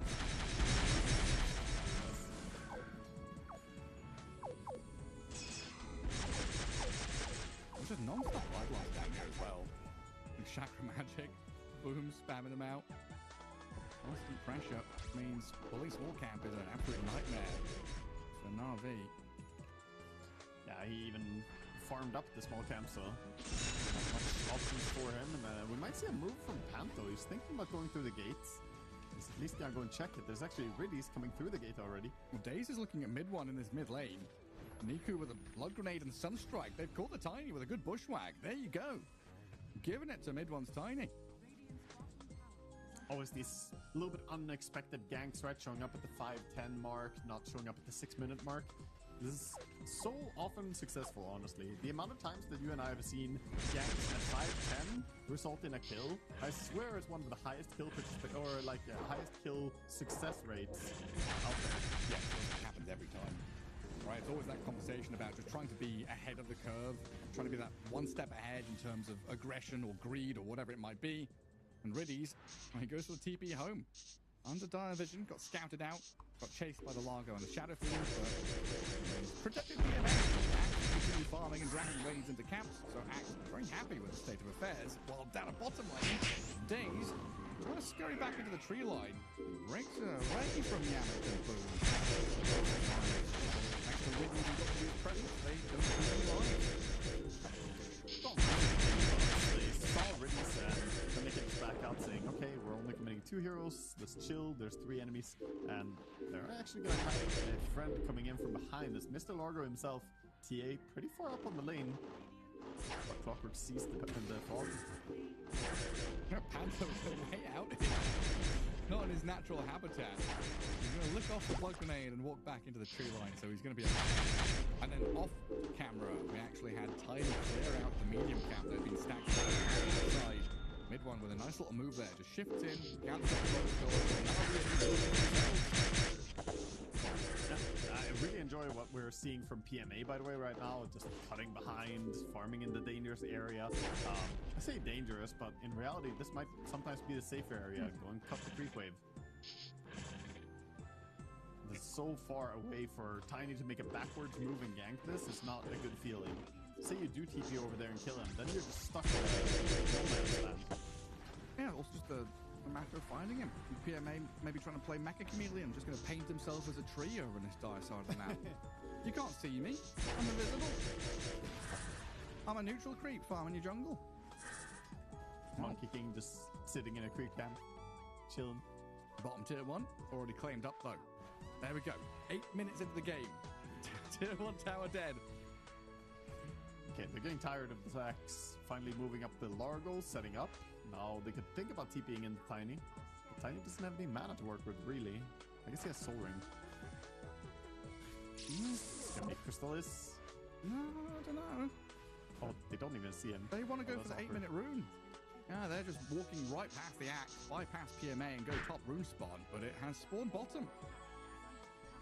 And the haste for the clockwork. Did Mouse kill a tier 1 in the previous game? I lost track. Oh, no. No. So they've already No, beaten. I don't think so. They've already beaten their record then. There, 8-minute tier 1 Yes. town. Feeling much better about things. Significantly better. I mean, it does help that they picked 3 heroes who all push towers. Enigma, SF, Tiny. Correct. They don't have any shortage of building damage now. I do not. Chrysalis with his Falcon Blade. Going into that Manta style next. When do you decide if it's Mask of Madness or Falcon Blade or Manta Rush or... I mean, I think overall I'm leaning towards this Mask of Madness being worth it, but if you really think that you need Manta as soon as possible because there's something you want to dispel, I can see that being good. Here, it may not seem obvious that there's stuff to dispel, but you know, Cold Snap, Battle Hunger, and importantly, Meld and TA Trap are actually pretty good to dispel as well. TA struggles quite hard to kill something if they have Manta Style, because when her Meld attack is in the air, you can even Meld and Disjoint it. So not just Dispel, but Disjoint, and that's a very powerful thing. Right, at Disjoint, against the Axe, against the Hoodwink also could come into play if you're able to get away from a Call or a Bushwhack or something. True. We still have the Trainer minigame, the custom game. Oh, that's what it is?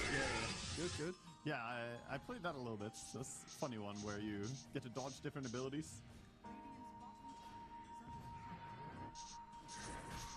Stacks being taken finally by PMA.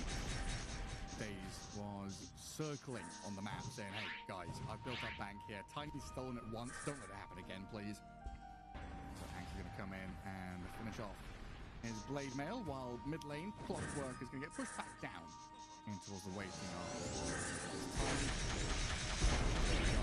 Amplified damage rune, going to get denied out, but he licks back Daze. Not able to catch up to the squirrel. And no level 6 on the Caudal yet, so can't quite Solar Bind and hold them in place there for his team, but they're going to push down mid. They have the drums, of course, being put to use. And uncomfortable for Invoker. He doesn't really want to have this many heroes show up on his lane this early on him. No, not comfortable for him. But TA having a pretty happy time, accelerating quickly, and I'd argue Axe, the happiest of all. Top of the net worth of PMA after clearing all those stacks. Gets to play out through that top lane and get a bit closer to Blink Dagger, which is honestly only 1,000 gold away. Yeah, it's a super early timing. And it's the result of him cutting behind the creep wave top. The moment we saw him sitting there, just farming the creep wave, going jungle, farming the creep wave, going jungle, it's exactly what every Axe player wants to do or should aim to do. Panto still trying to stack camps, misses out on a large one, but does get the medium built up. Something that Tiny can come back and clear. So far, yeah, much stronger showing in the early game from Mouse. Getting on the map, claiming objectives, now able to cut down into that bottom jungle. The worry for me is that they've not had a chance to shut down this TA too much. Dr. Juice now has free reign to go wherever he wants. Farm that jungle, left side of the map, wherever he goes. Yeah, there's big potential coming up on the horizon here for Navi, partly from TA and her Deso, but even more so the Blink Dagger, as we talked about earlier, on Axe, 800 gold to go, and he'll have it, and then they're really going to be able to make some moves. Invoker also trying to open up that mid tower. After losing his own, he ran up and Meteor hammered the enemy mid tower, trying to restore balance. Oh, Blink reveal out of mid one though. Gets the cancel to Niku. Tosses him in towards the couple. He's going to go for the TP Ghost Walk, and he's out of there. Even under reveal, they had no more stuns. Good reflex. Those that stuns are gone. Daze also dodges the dust, so he's gonna be fine. Lose a couple of these medium camps. The mid one tiny, so not a big deal if you get your Invoker out of danger like that. I think it's fine. They have their own timings to play for. Sure, you lose a little bit here, but like mentioned earlier, the TA is getting very close. Only 200 more gold for the Desto. Just go for a standard build, the max meld with side blades. Oh, jump in from Riddies. He's getting dogpiled. Annihilated. I was thinking that the pressure is building up here. Maus are rallying around the Shadow Fiend, bringing all the numbers up towards top, but then mid one just gets isolated. And all of a sudden, that pressure build up brings out the spat at the top. Showing one hero in every lane. Enigma showing himself all and Tiny on mid lane. So anytime that you see 3 heroes showing on different lanes in Pro Dota, that's typically a moment where the other team could punish. 2 lanes is, kind of fine. 3 lanes is illegal. Holy. Ooh, black hole right on the hoodwink. Some serious hate for days. Yeah. Boom subscribes to the idea of just use your ulti and get a kill. That's a good idea in the early game for Enigma. I mean, ideally, with the blink reveal, maybe you would want to catch a bigger kill than just a hoodwink, but still pretty acceptable. Radiant scan connects. That something's coming. Dire scan turns red on the axe though as PMA blink into blink. Ooh. Dodges the initiation from mid one who attempted to go high ground blind. The smoke is still here from a couple on Maus. Na'Vi bringing a few heroes to defend their tier 2 top. It's a difficult push to make as Maus though. They're trying to reset, reposition, run back as the jump call. Axe and Riddies making a go on mid one. Clockwork out in the open though as PMA. There we go on Chrysalis and mid one, returning damage back onto them. And this axe close to being able to dunk one down has been pushed to the ground, finished off. As Maus, they retreat, lose their frog, got the juice. Niku, and he's blown up. Boom comes back in with another round of spells, and the Templar Assassin just being annihilated by these Eidolons, man. Yeah, stuck on the low ground there. Really bad spot for her to be in. And nice little play. He was the only one who died on his team, but Panto, I think, was probably still the MVP there. He hopped in front of the Hoodwink ulti, keeping his SF safe, making sure he doesn't die to the axe jump. So, yeah, great play from the entire lineup of Maus, handling that fight well. 2,000 gold in their pockets, 4,000 experience. A big old team fight in a position that felt a little bit awkward. They got the ward coverage down, they set up nicely, didn't break ranks. And yeah, you see the graph suddenly pummeling them all the way straight down in towards this mountain side. Maybe a bit of disrespect. They saw that there's no Enigma black hole and thought easy fight. Also, they're gonna go for the Enigma right now. Attempt on him. Blink call into Sunstrike. Bushwhack to follow through. Well executed to get the dunk. That's what they thought was going to happen top lane. Oh, Niku, yeah, you're right, in his bottom jungle. Licked back into the Tiny, who picks up a killing spree. Surprising kill. As Tiny just non-stop. Getting Chakra Magic'd up. He's got another combo. Spends on the creep camp, though, so doesn't have it for Got the Juice, who opens up with the damage onto Panto. Mid one maybe regretting killing off that neutral camp. Could have had another attempt here. A little bit awkward situation there, but Got the Juice with a nice move coming in. This is what I was looking for, for him in the Wind Ranger game. I was hoping that he would connect a little bit more early, but here we see him even before the Blink Dagger. He's trying, right? The top fight didn't go their way, but even here he connects and gets the punishment. Chrysalis gonna mirror. TA farms Ancients on the left. Chrysalis gonna farm Ancients on the right. Maus grouping up again though, really utilizing this Blink Dagger of Tiny to its fullest. Black Hole is ready as well for Boom, so they're looking for a big opening here where they can maybe control up an area as we head towards Tormentor time. So far though, Na'Vi have dodged the best of it. Get away with a Riddies hookshot to safety. And PMA twin gating, or thinking about twin gating. Okay, runs away. Probably the wiser choice, yeah. Not taking any risks. Get himself to safety. But yeah, bottom area being heavily controlled by Dire means they can think about taking Roche. It's not super easy though. The enemy team has Sunstrike, they have Axe, they have, Clockwork with the rocket scouting it. Forge Spirit's going to walk across, see that Mounds are all set up in this area. If they're able to take Roshan here, a pretty big deal against these TA lineups who love to go and grab that early Roshan. Shutting down Navi's opportunity to do so. Yeah, I want to say they shouldn't give this away, but I think they're respecting Black Hole, saying that, you know what, it's a bit scary fighting right now, let's play towards the timings instead. They don't have everything they want, like TA doesn't have her Blink Dagger yet, so very hard for her to get a good position in the fight. Yeah, trading out farm for Roche. Push out this top lane and got the juice to that Blink. And there's Aegis for Crystallis. Shadow Fiend ready to stand tall. This mid one Tiny still has an arcane rune. Probably wants to have a brawl sooner rather than later. Chakra Magic Arcane Tiny. He's ready to jump again. He just cast his combo on the creep wave. He doesn't get the toss back on Riddy's lick back though. That's what's going to do the job. Yeah, very good combo. So much damage coming out. The Solar Bind will amplify that damage coming in, because all of it is magical. I like mid one's itemization choice again. He really likes going for his second item Aghanim Scepter. He did it on Storm, now he's gonna do it on Tiny. Blink, straight Ags. That's a good item. I mean, Aghanim Scepter on every hero is a good item. Thanks. I mean, it's Tiny is one of those where people also usually don't go for a second item, and same story with Storm. So mid one is just a little bit of a, you know, he's a daredevil. He tries something that others are not doing. Yeah, he's a pioneer. It's really good. He's a pioneer. He's looking for gold in them there hills. Or those trees. There's gold in the trees. That's why he's picking them up and throwing them. Yeah. Tier 2 for tier 2. Equal trade as Crystallis is pushing, as well as got the juice. Or maybe the Treant in game 1 unlocked a primal rage within mid 1. He's like, give me Tiny and let me buy Aghanim Scepter. I want to take out all of my frustrations on these freaking trees. Maybe. They're standing right on top of an observer ward right now. Not that easy for them to punish it on the side of Na'Vi though. Navi's still just giving up the outer buildings.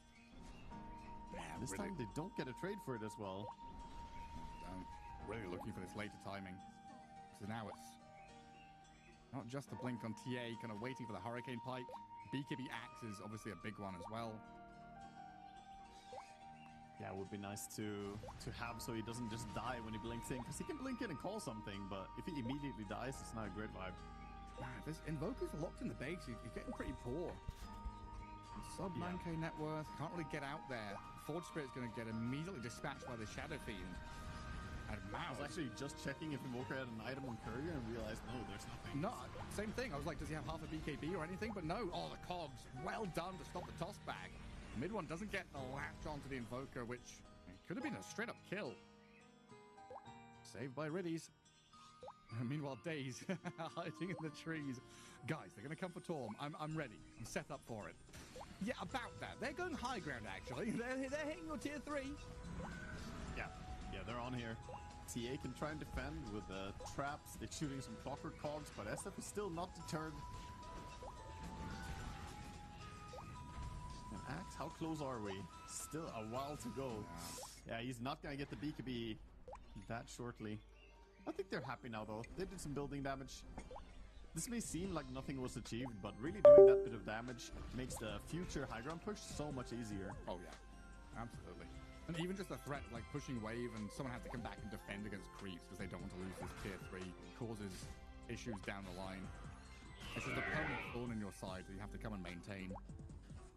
It really is. Tiny finds a DD rune as he goes back as well, so it's going to be very nice for him in the next fight. The Aghanim Scepter benefiting so much from it.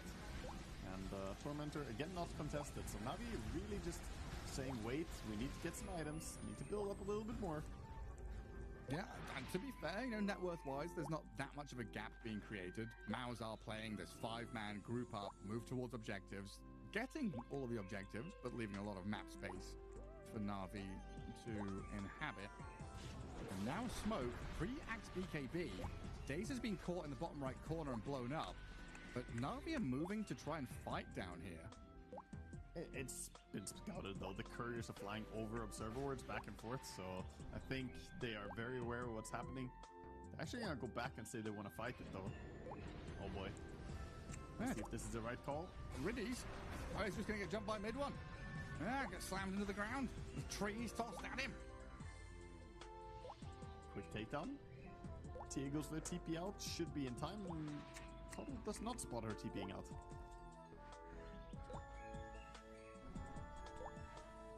Overall, Navi just on the back foot. Not quite as fast as Mouse, who are losing ages in 15 seconds. So a bit awkward if they wanted to go high ground now. Maybe mid one is just like, I don't know, a brutalist tech bro. He hates trees. Game one, he's playing Tinker. Like, Mao's had that setup, right? They hate the trees. They've got all this technology. Now he's played Tiny, where he's destroying forests. He loves trees. He's holding one. And then throwing them. You truly love trees if you carry one with you everywhere, right?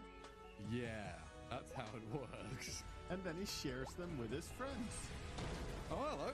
Jump on the He's shadow gonna do feet. it now. Lick back and sharing the trees. Mid-one tries to throw some at them. Blinks in, but then gets pushed back. Chrysalis pushed back, but gets a bit of distance. In comes Boom, though. BKB Black Hole cancelled by Hookshot. Riddy's trapped Enigma in the cogs. Now he's licked away from it. As Riddy's, looks like he's the first and only one to die. A little bit awkward fight so far, but at least Black Hole's on cooldown, so Clockwork will respawn in 20. Still defend this. Blade Mail return damage. Christmas dying. They need to heal him, drift him, force out of danger. Mid-one made a jump onto Got the Juice, but can't get the kill over there. And he's a tanky Tiny, getting a bit of distance with another lick back. Mao's able to escape without losing anybody. And the sustain and heal. Sustain, yeah. Kotl and Largo. So much to keep this push going. Yeah, the mana is absolutely crazy as well. Just spamming the chakras. That's non-stop. Got Medallion, drums on his Shadow Fiend. Manta dodges the call. There we go. He's been practicing. Tiny made a jump, but Tornado counteracts it. Tiny now in trouble. Sharpshooter kills him. Niku picks up the final touch. And the chase towards him. Sunstrike, Rocket Flag, giving vision over to Panto. A hook shot in from Riddies. Gets a grab on the Largo. TA struggling to do damage, and PMA doesn't land the call, but they've got the follow-through here to take him down a notch. Got the juice. Very nice side blade spill there to get the kill. Unfortunately, no Desert stacks for him on that kill. He needs to land the auto attack on the enemy. Side blade kills from traps do not count. That's upsetting. It is very upsetting. Like, what the hell, actually?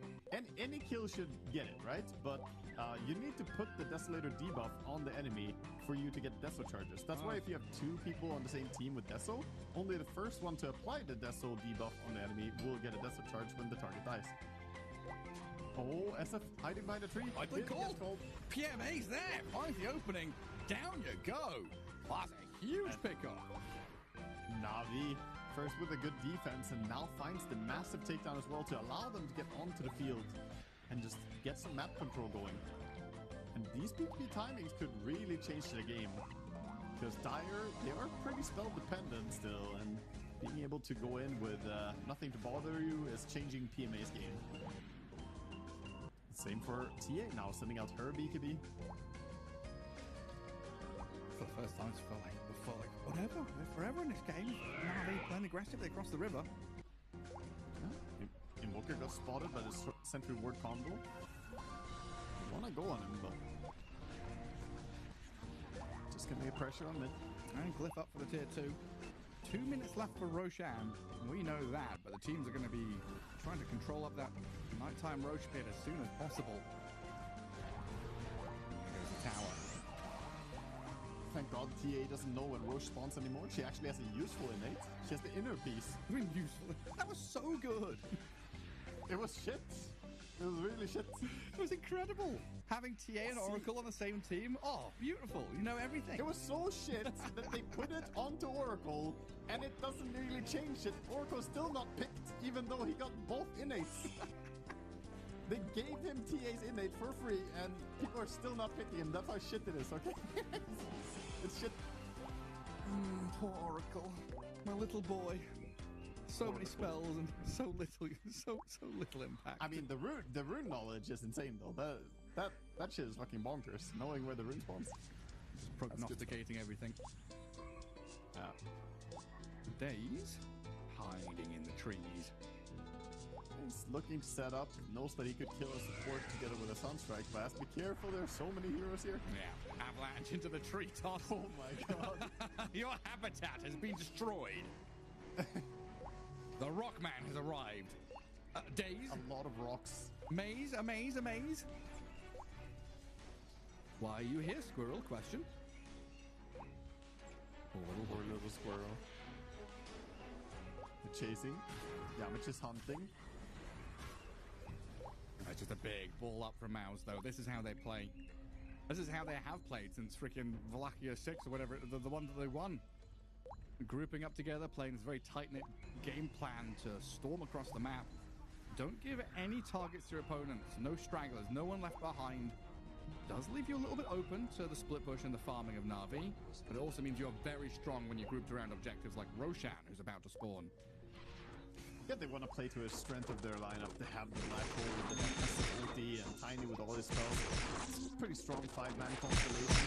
However, on the side of Na'Vi, I like what they're doing more. They split push top and back regroup, and I think they should be in time for this contest as well, especially with the Roar.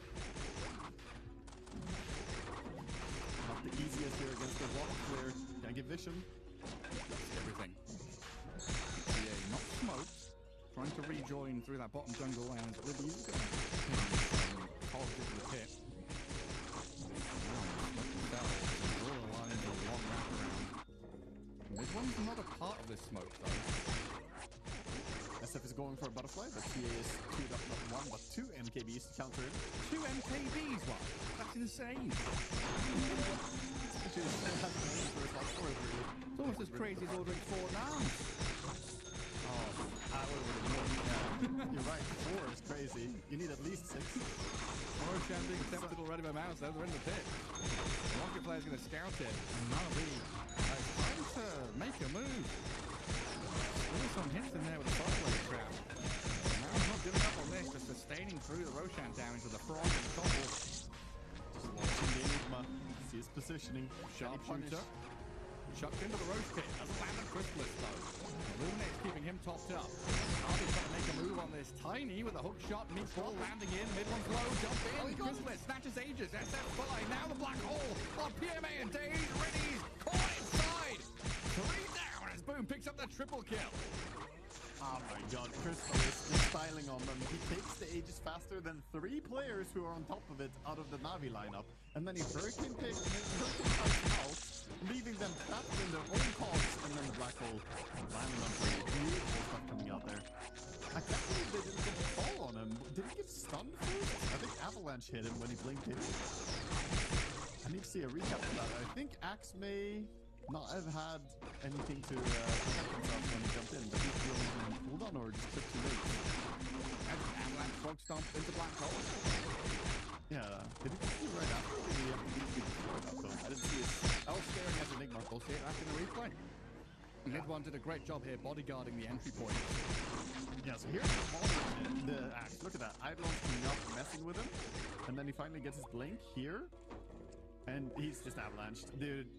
And then he BKBs. Now, I'm pretty sure he's going to be off cooldown and ready there. And he's slipped in without using it. It's a classic. Got the juice. Catches TA, but he'd be TP. Off you pop. Back to Phantom. 9 to 18. Shadow nowadays. Mouse once more. Getting in their hands. Sat in the driving seat.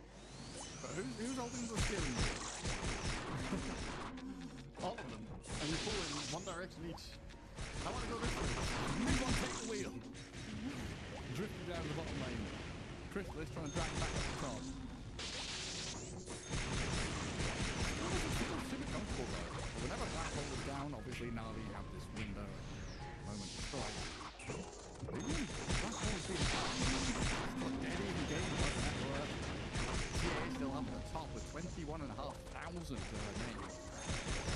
It's a close game. Both teams have some stuff going for them, but I do think that Mouse have a pretty good advantage in having Enigma as we move later. Yes, I put a lot of value on Axe and Walker as well, but just overall, the lineup in live is really fearsome as we head late. The SF and Enigma will be pretty impressive.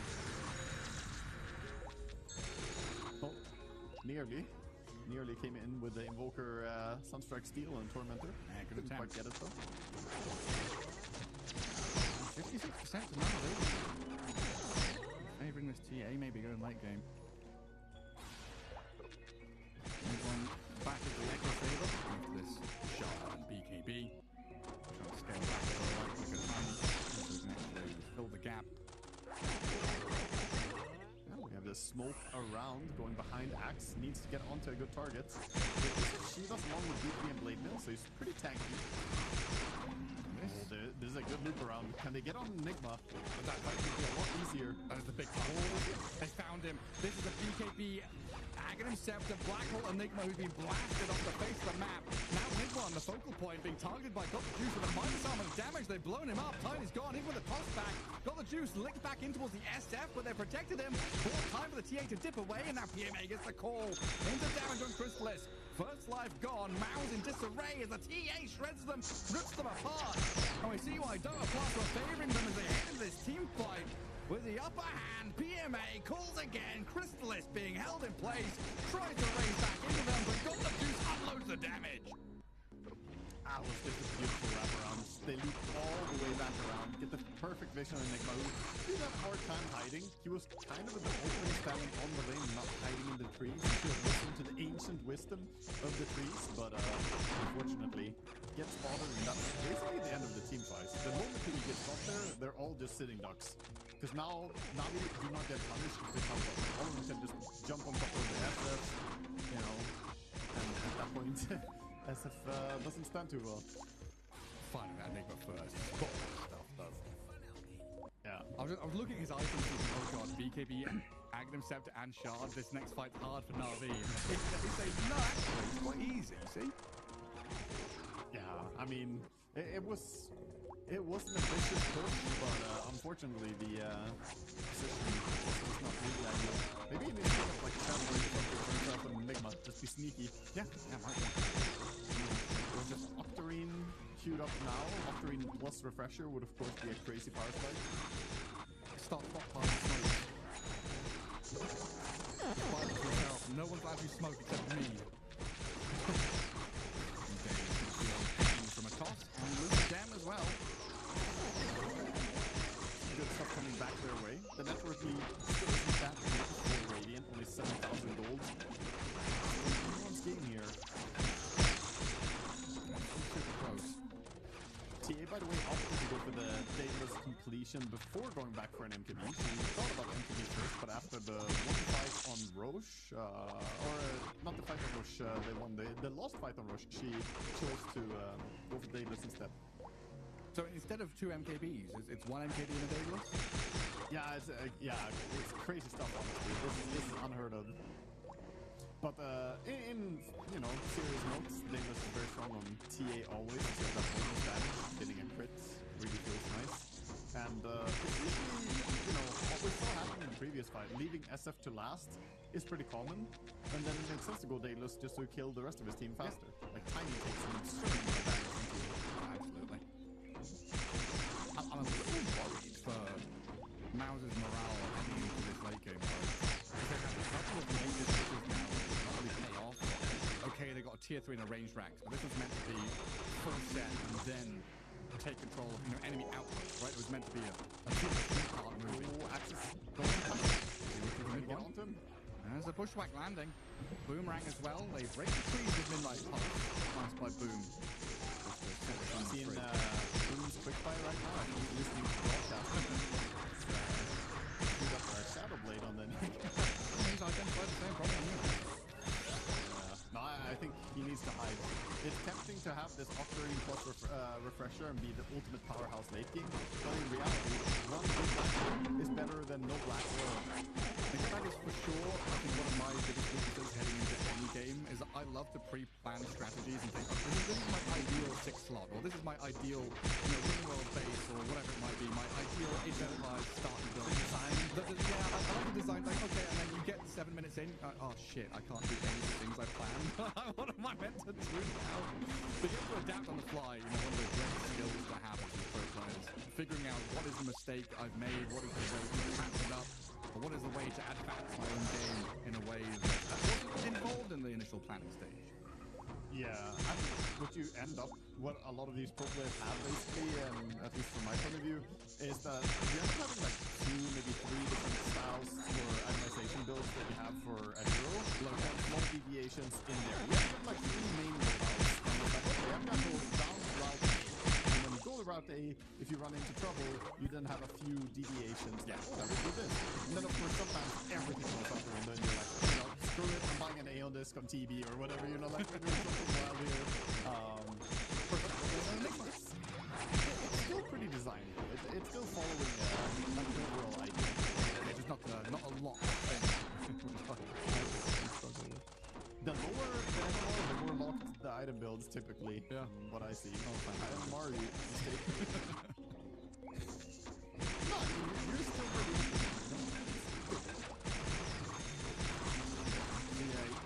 Shows in the mid lane. Immediately backed up. Another Roshan fight in this series. I cannot wait. We've had so many sick battles and standoffs. But they passed the bottle immediately to Christmas for the Steeder run. Yeah. The big one. Nice juice around. Readying themselves in this mid lane. And a little king around. A little bit of dire vision in this mid lane as well. 3 observer wards. Tons of coverage. They're so ready for it this time. They're not gonna let the same trick fool them twice. Look at how they put down their observer wards. And I bet you they're gonna start shifting the positioning as well, as they don't see anyone defending bottom and mid. They request a shift to like more bottom position here. Not the one standing highest up. See? He's letting his friends go above him so that he's not the break on the smoke here. And there it is. PMA still going to jump the Crystalist though. Finds the opening. Boom, the black hole. It's on top of Juice. Cancelled immediately by Riddies. They've stopped them in their track. Shadowfiend gone. Frog out. Enigma dead. Na'Vi come in and swoop through with a triple on PMA. And double on got the Juice. It was a trap. That was so fast. This is also the power of the Blink Dagger on Clockwork. He always lands these immediate hook shots, and you may think to yourself right now as a viewer, what the hell, dude? How does Clockwork always line up against the Enigma so fast? But he has Blink. This is a big power of the Blink build. You actually can reposition to land a clean hook shot every single day of the week. We get to see a replay here of how it happened. I bet you blinked right before the hook shot. Blink, hook shot. There it is. Straight into the middle of them. PMA again, though. Smoke breaks, reacts, jumps up high ground. Very fortunate he finds the Shadowfiend there, right? Because he doesn't necessarily have full information or vision of what's going on. Yeah. And a massive swing. 6-7k swing back into the hands of Na'Vi. And that TA outputting tremendous amounts of damage. Yeah, she has the Alacrity, the Flayer's Boda, got the Shard now for even more refraction damage, and yeah, she's absolutely tearing through this building. And with her Black Hole on cooldown, Aegis in hand, this is really big problems for Mouse to try and solve. Yeah, they struggled to kill off a range racked bottom, and Na'Vi are like, this is actually how you kill buildings, Mouse. You had difficulties this entire series, but you click them. Yeah, just send in Dota Juice. Worked in last game. Send in Forge Spirits as well. Kill off this melee barracks, which is, what, a hit away from death, now finished off. So melee mid, melee top. Advantage Na'Vi with a 23k lead. Oh, they're playing amazing, honestly. The reactions, even if the Black Hole was good there onto, you know, the correct target, getting on the TA, it did not matter at all. Such a quick cancel coming out. And I'd say the Tiny has really fallen off as well. I don't really feel his impact as much. Like, his stats are okay, 7, 5, and 7. Yeah. But, he just can't stand toe-to-toe at all. His TA and his damage output is low. It feels like he's doing the job that Tiny wants to do much better than he's doing. Yeah, it's also Invoker has the French Shard and Aghanim Scepter ready. So once we get Paul now, we get 4 Sunstrikes on top of that poor guy. This one doesn't get the toss back either. Blink away, just good enough. The TA can go back in for the tier 3k. Na'Vi being delicate with this approach though. Hiding a few heroes behind the TA, Alacrity on the counterpole. And the Hurricane Pike pushed back again from Got the Juice. Gets the distance as he dodges every attempt that mid-one throws at him. Got the Juice is just a step ahead. A bridge too far, the boom. The 3-man, 4-man, no cancel. Riddies, he's in again. Hookshot stops it. So Got the Juice can get the damage back out onto Boom now as well. First life down to the TA. Boom tossed back in towards PMA. But the BKBs are up for Na'Vi. They've got a second round of battling from the Templar Assassin as well to dive past the barracks. Mao's in disarray, trying to dodge away from danger, but PMA makes another jump straight onto the Panto Frog. Sent back to the spawning pools now as Na'Vi claim the mega creeps. All the racks are forward. Spells are available still. The refresher was used on Invoker. All the spells ready. No BKB on the SF. And they jump in. Straight on the mid one. Cataclysm comes in as well. They've blown up the Tiny. Dead with no buyback. And Enigma has no black hole. They've got no abilities, Mal. There's got nothing left to give. The tank is empty. GG call. They say it's over. They realize it. It's not a moment too early. They're buyback of Coddle, but what can two heroes do against such terrifying power as the Navi's lineup as we go into this stage? And I think they broke the game at an important time. If this game had dragged out to real late game stage with like the refresher green that Boom had earlier on, then they would be favored. But they hit this insane power spike. Two amazing smoke wraparounds, and honestly my MVP for the game, personally, Winnie's. That Clockwork landed, what, 3 or 4 insta-cancels in the black hole into shots. He just did everything he needed to. Yeah, I'm happy for it as well, because we saw in a player camp earlier on. He was blowing his nose, sneezing, coughing, so he's got a bit of a cold, but still showing up hot here, even under the weather. Taking Mouse down 2-0. And a day which I thought would have been full of 2-1s ends up with a couple of 2-0s as we lose Enjoy, we lose Mouse, watching Hooligani and Na'Vi take them down and move forward to face against each other later on in the bracket. That's going to be an exciting match as well, especially with how well Hooligani played in their most recent series. I think they could actually put up a fight, but Navi, of course, just very, very impressive stuff coming out here. Making Mouse look pretty easy. At least these wraparounds were amazing from them. Yeah, Mouse didn't have a lot going for them. I like that they didn't go for an all-in strat and had more balance. You know, I like this game 2 a lot more than game 1 from them. Way better draft. But yeah, game 1 was handing over an easy victory to Na'Vi, setting them in this position, down and behind for the majority of the time. This was the big deal breaker. PMA with the jump up the high ground, and yeah, Clock with that jump on the Enigma. He was all over it. Just must be the most frustrating game ever to play for Boom here. Just wanted to get some impact with these black holes, but ultimately couldn't really catch it, and this made Dota Juice's game quite easy. The TA got some crazy damage going and just kept auto-attacking down everybody, and the rest of the heroes on Mouse don't really deal with TA. Like, Coddle doesn't do anything to her, Larva doesn't do anything to her. SF, I guess, can do something, but only if he gets some help. So yeah, I think this is a well-worth MVP. The stats may not look impressive, but the player hecking did. 1337 net worth, very good. We need the extra little box though, right? Like 4 black holes cancelled or whatever. That's a big one. Really, yeah, spot on. Beautiful stuff out of this Clockwork. Standout player for sure. Having a cracking time there. Man, we lose Enjoy, we lose Mouse, watching Na'Vi and Hooligani march on down in this lower bracket, and we get a little bit closer to these additional qualification slots in the lower bracket against TI 2026. But it's not over for today, Raga.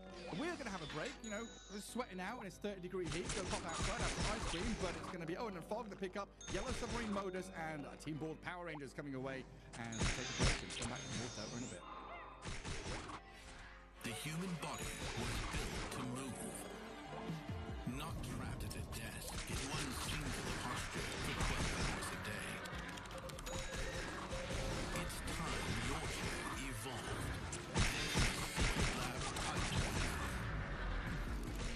Ergonomically engineered for you, gamers, hybrid workers, artists, backing your every move.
Hello everybody and welcome back to the European Regional Qualifiers for the International 2026. I'm Odie Pixel here with Lacoste and we're getting ready for the third and fourth series of the day. Lacoste, how are you doing?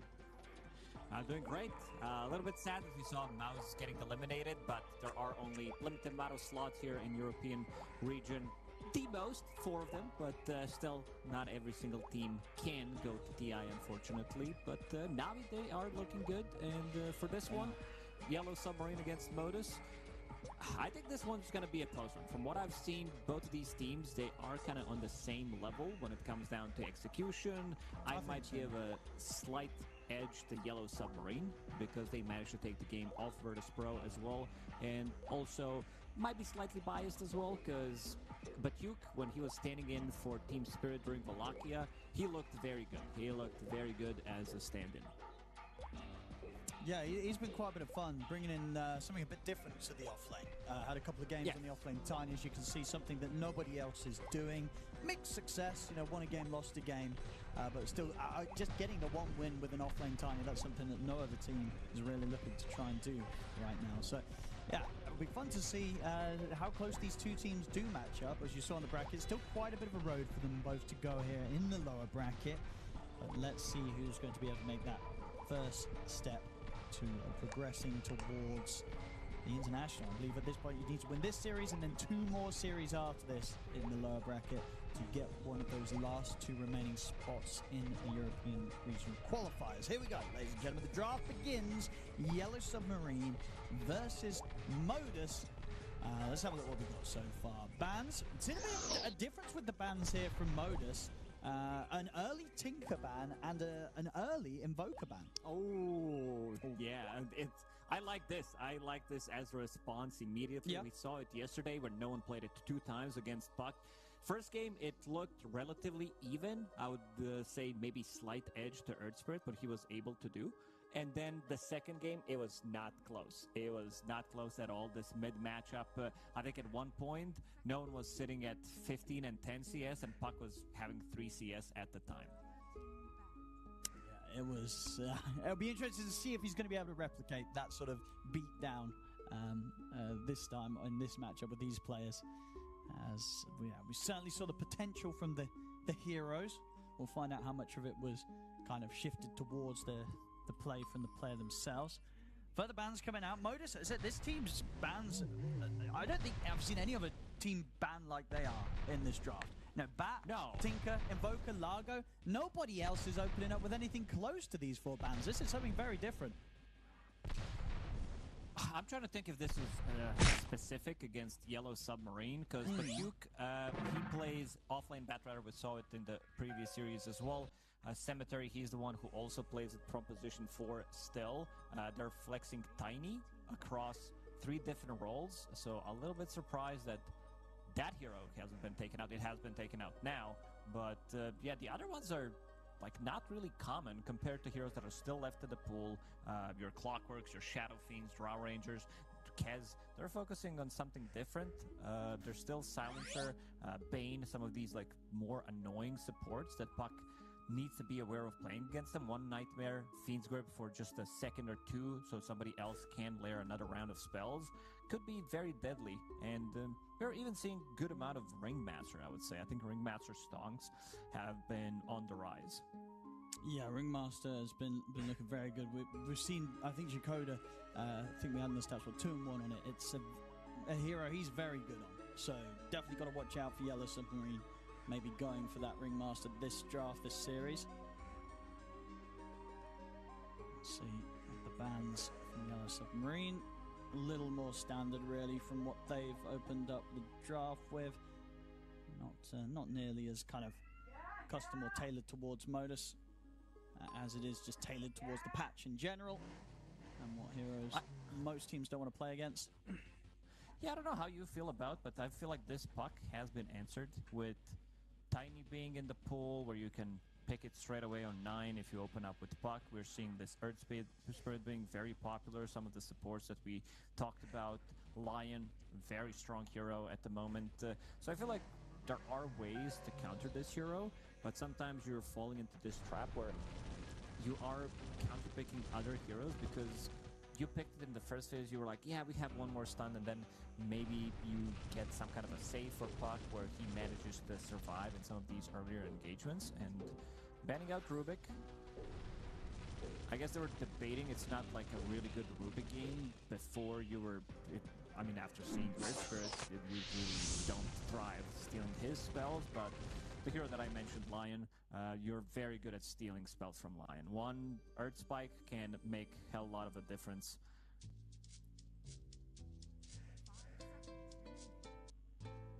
Yeah, even though that hero's... Yeah, let's not talk about the last big Rubik from yesterday. That was in the past. Yeah, could have still been maybe potential here. Modus.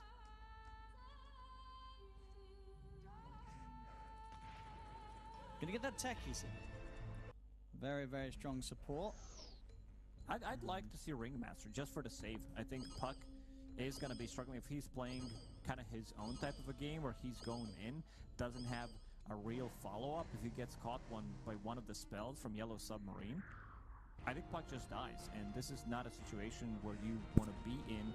A lot of the times when you open up with Puck in the first phase, you want to give him some kind of protection. This is a little bit of protection. It's not a save by any means, but it can be very annoying if he's hookshotting afterwards.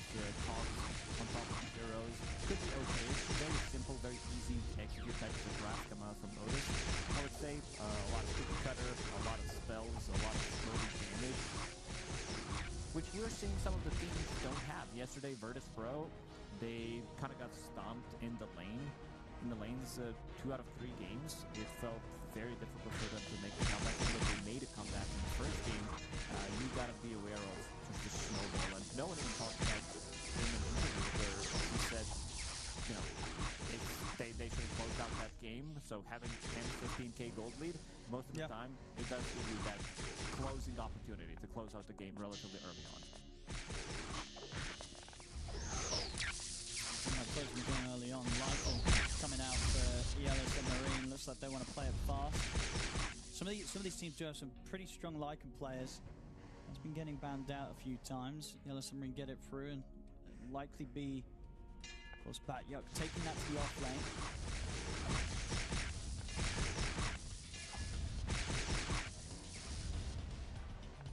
Gives him a lot of momentum. I feel like it's not that great against the supports. He's having the taser.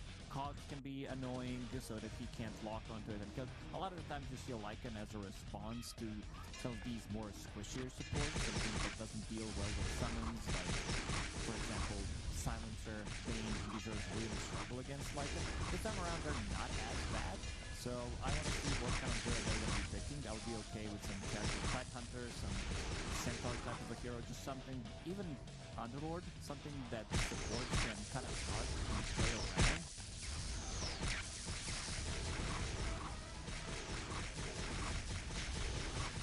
Going into reserve time here on both sides. With their 4th pick. Modus. Any surprises for us? I never know with some of these teams, with some sort of the players that you don't necessarily see all the time, that there's always something that they can come in with that they have a particular strength on that isn't always the most meta of heroes. Yeah, absolutely. Like a lot of the times with these tier 2 teams, I would say that there is a high chance that they just go with the hero that they like, that they played a lot, some of their most played heroes from the offlane. But they go this time around with the more standard stuff, yeah. So this opens up some of the heroes that Underlord is bad against. He's bad against Lich, especially early on. He's going to have techies as his support in the lane, which is very good. This is a very sluggish hero. Give him the taser. He's going to be able to run away a bit of a disarm. So he needs any kind of a help because Lich is just a menace to deal with at these early stages. Quite a lot of harassment. Lifestealer is a very good ban.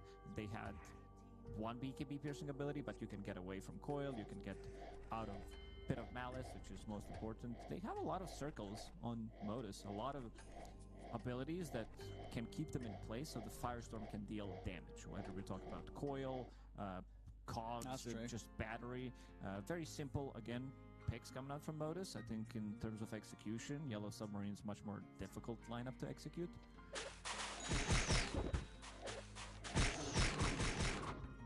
Final ban. Modus. Oh, surprised that hero got through to this point. SF actually been the final ban. Solid one as well. SF would have been pretty nice. That would have been pretty nasty. Yellow Submarine got a last big SF carry. Yeah, Rich SF, it's not a melee hero for SF. A lot of times you want to be seeing hero like a Clockwork, maybe Tusk to soak up the damage here. But Rich SF, it's also insane amount of early damage, which is just pain to sustain. You need to bring extra healing cells, raindrops so that you survive. Maybe try to get the pulls off, but it's not as easy as you're playing against Lich. And they're gonna ban out Necro, which is a pretty good ban. Great against Lycan, even though they have a good amount of magic damage. Still, Necro can cause quite a lot of issues if not addressed correctly. Oh, that's true. I mean, that was one we were saying yesterday, right? It's one we just don't want to forget about, because it will suddenly be bam, Necro, last pick, it's there, and then suddenly you realize you haven't got anywhere to build it. Good final bans from both sides. Modus goes first. Oh, there it is. There's a cheeky one. It's a Brood coming in last. All right. How? I mean, Brood. He's going to be banned a couple of times. It's never been picked. They find this game.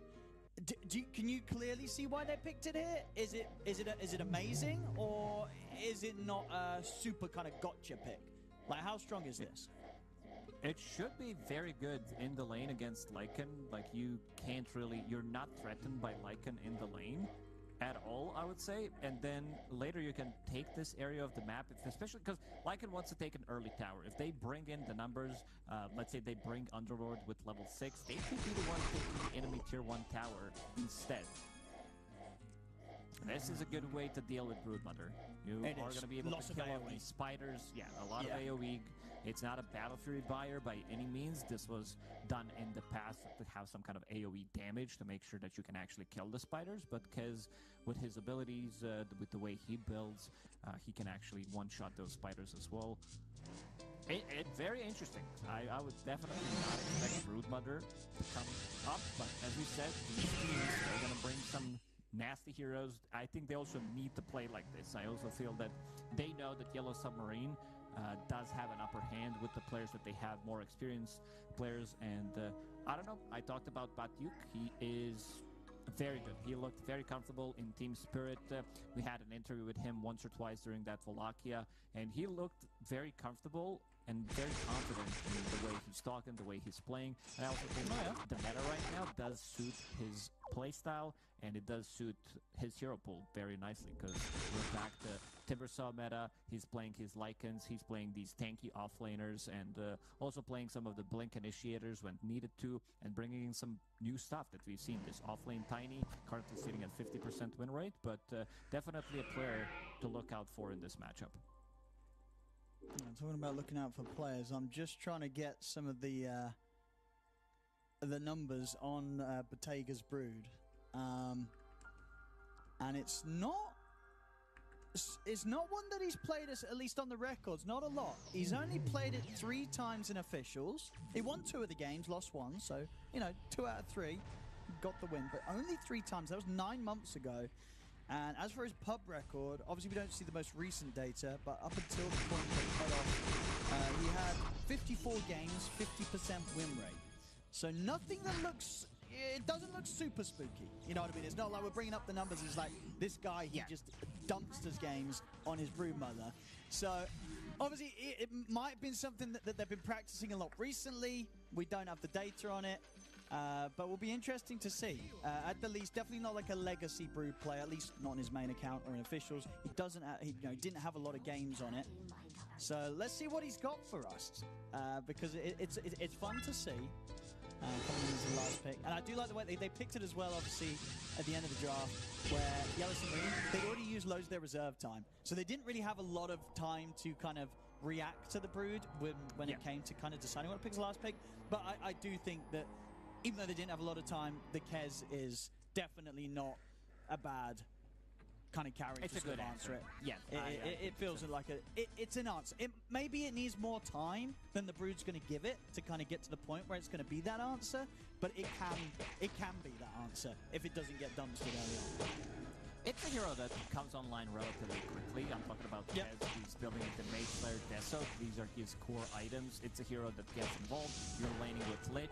I could definitely see them grabbing some of the kills in that lane. And they're also swapping things around. Kasane is going to be playing Tekis in the safe lane, and Clockwork is going to be playing position 4 in this one. What do you think Clockwork nickname stands for? How do you pronounce it? Oh, it's problems. Well, how do you know? H is missing that vowel. Why How have you been saying? Pre-blooms. How do you know it's not pre-blooms? No, I'm just messing with you. I mean, so you could add numerous different combinations of vowels in. Yeah. Problems. How do you know it's not him? Problems. Depends how you want to say Anyway. it. Or maybe it's just... how can you say it without the vowels? Problems. Here come problems on the bottom lane. Oh, he's good to go. No one is clock. Anyway, so yeah. Overall, what's the vibe? You're liking the Brood lineup here from Modus, or you're liking the Kez lineup from Yellow Submarine? Who's got the I strong like Yellow Submarine. I think Lycan has been countered with the heroes that they did pick. Was choosing the Underlord or Tide Hunter, something that they can group around. This is a hero that definitely does counter it. And also carry. A lot of the times carries are affected by a Lycan pick. I don't think Broodmother is going to be caring too much about Lycan at all throughout the full game.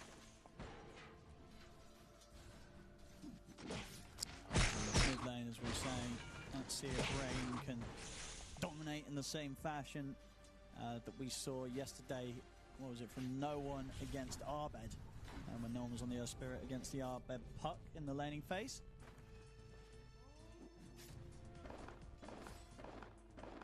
So far, so good for Rain in the middle lane, but he's also going for different itemization from what I've seen and from what we've seen from No One. He did completely skip this Urn of Shadows, even though this has been traditional Earth Spirit item, going for Spirit Vessel in some cases. He did go for Treads immediately, and he also did go straight away to get that Kaya Sanj. In the second game, got casual Kaya, and then he picked up a BKB, knowing that he's going to need to get out of trouble. So I think just in general, Kaya into BKB if needed sounds like the best option, or Kaya Sanj if you feel like BKB is not needed immediately. In this one, you're playing against a lot of annoying spells, Clockwork, Pit of Malice, Coil, so it might be forced to get a relatively earlier BKB so that he can get in and get out.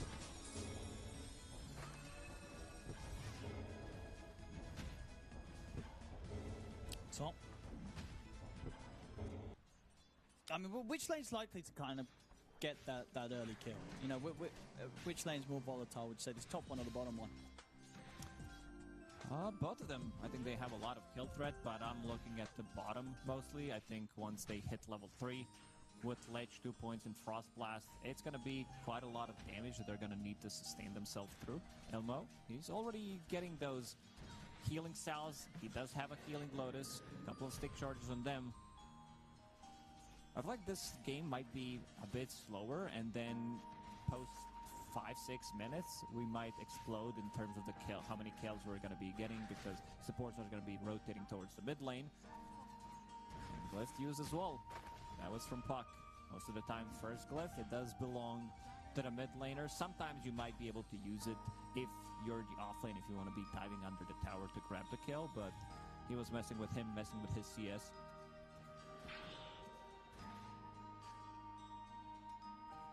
At the moment, both carries pretty fine with the lane setup. Bottega and Shigetsu. A very smooth time. Bottega, 1 point in bite. That's a lot of miss chance. 30% chance you're playing against Lycan. That's why I said you don't care too much about Lycan in the lane. You're never going to feel threatened by the wolves. You also have a good amount of physical damage to kill the wolves, but Duke getting initiated on. Can they finish the job? Bottega not going to be able to keep chasing. He'll turn over to Cemetery instead. But Cemetery has got 10 stick charges, so we'll be fine. Not able to quite finish off either of them, just getting them very low, both Batyuk and Cemetery.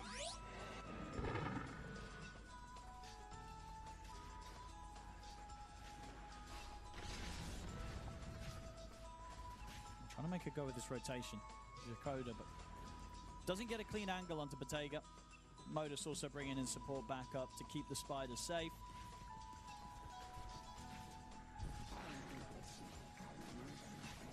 Problems. He's trying to make a move, trying to find the angle. Doesn't have Boots of Speed ready yet. Gonna be much more difficult for him. Maybe Kasane, if he can get the blast off from the trees.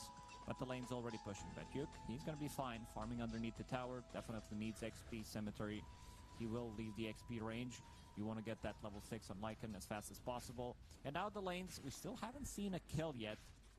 Nice, slow start. Mid laners. Ooh, we're seeing a massive difference in terms of how this matchup is played out. Puck having more CS than Earthbridge, which should not happen, but these are not the top tier teams that we're used to seeing. We saw one of the best mid laners in the world, where he just completely dominated that matchup, and could have been to what we were saying about these early items that you are buying, and you can see his quick buy. He wants to get Urn into Treads and go to Spirit Vessel. There isn't really that many things that Spirit Vessel is just a great item, but it's also a very expensive item. Sometimes you really don't get the value out of it. Against Broodmother, against her lifesteal, it's gonna work nicely. Underlord is also a very tanky hero, so if you use it straight away, you are dealing quite a lot of damage while he's full HP. It's a percentage-based damage, max HP damage, not a percentage-based damage, but still very good.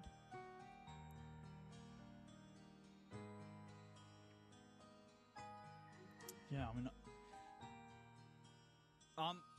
I feel like out of the two sides, it's definitely more of a challenge for Modus, right? Because they are doing this around a Brood, and it's just not a carry that we see come through a lot.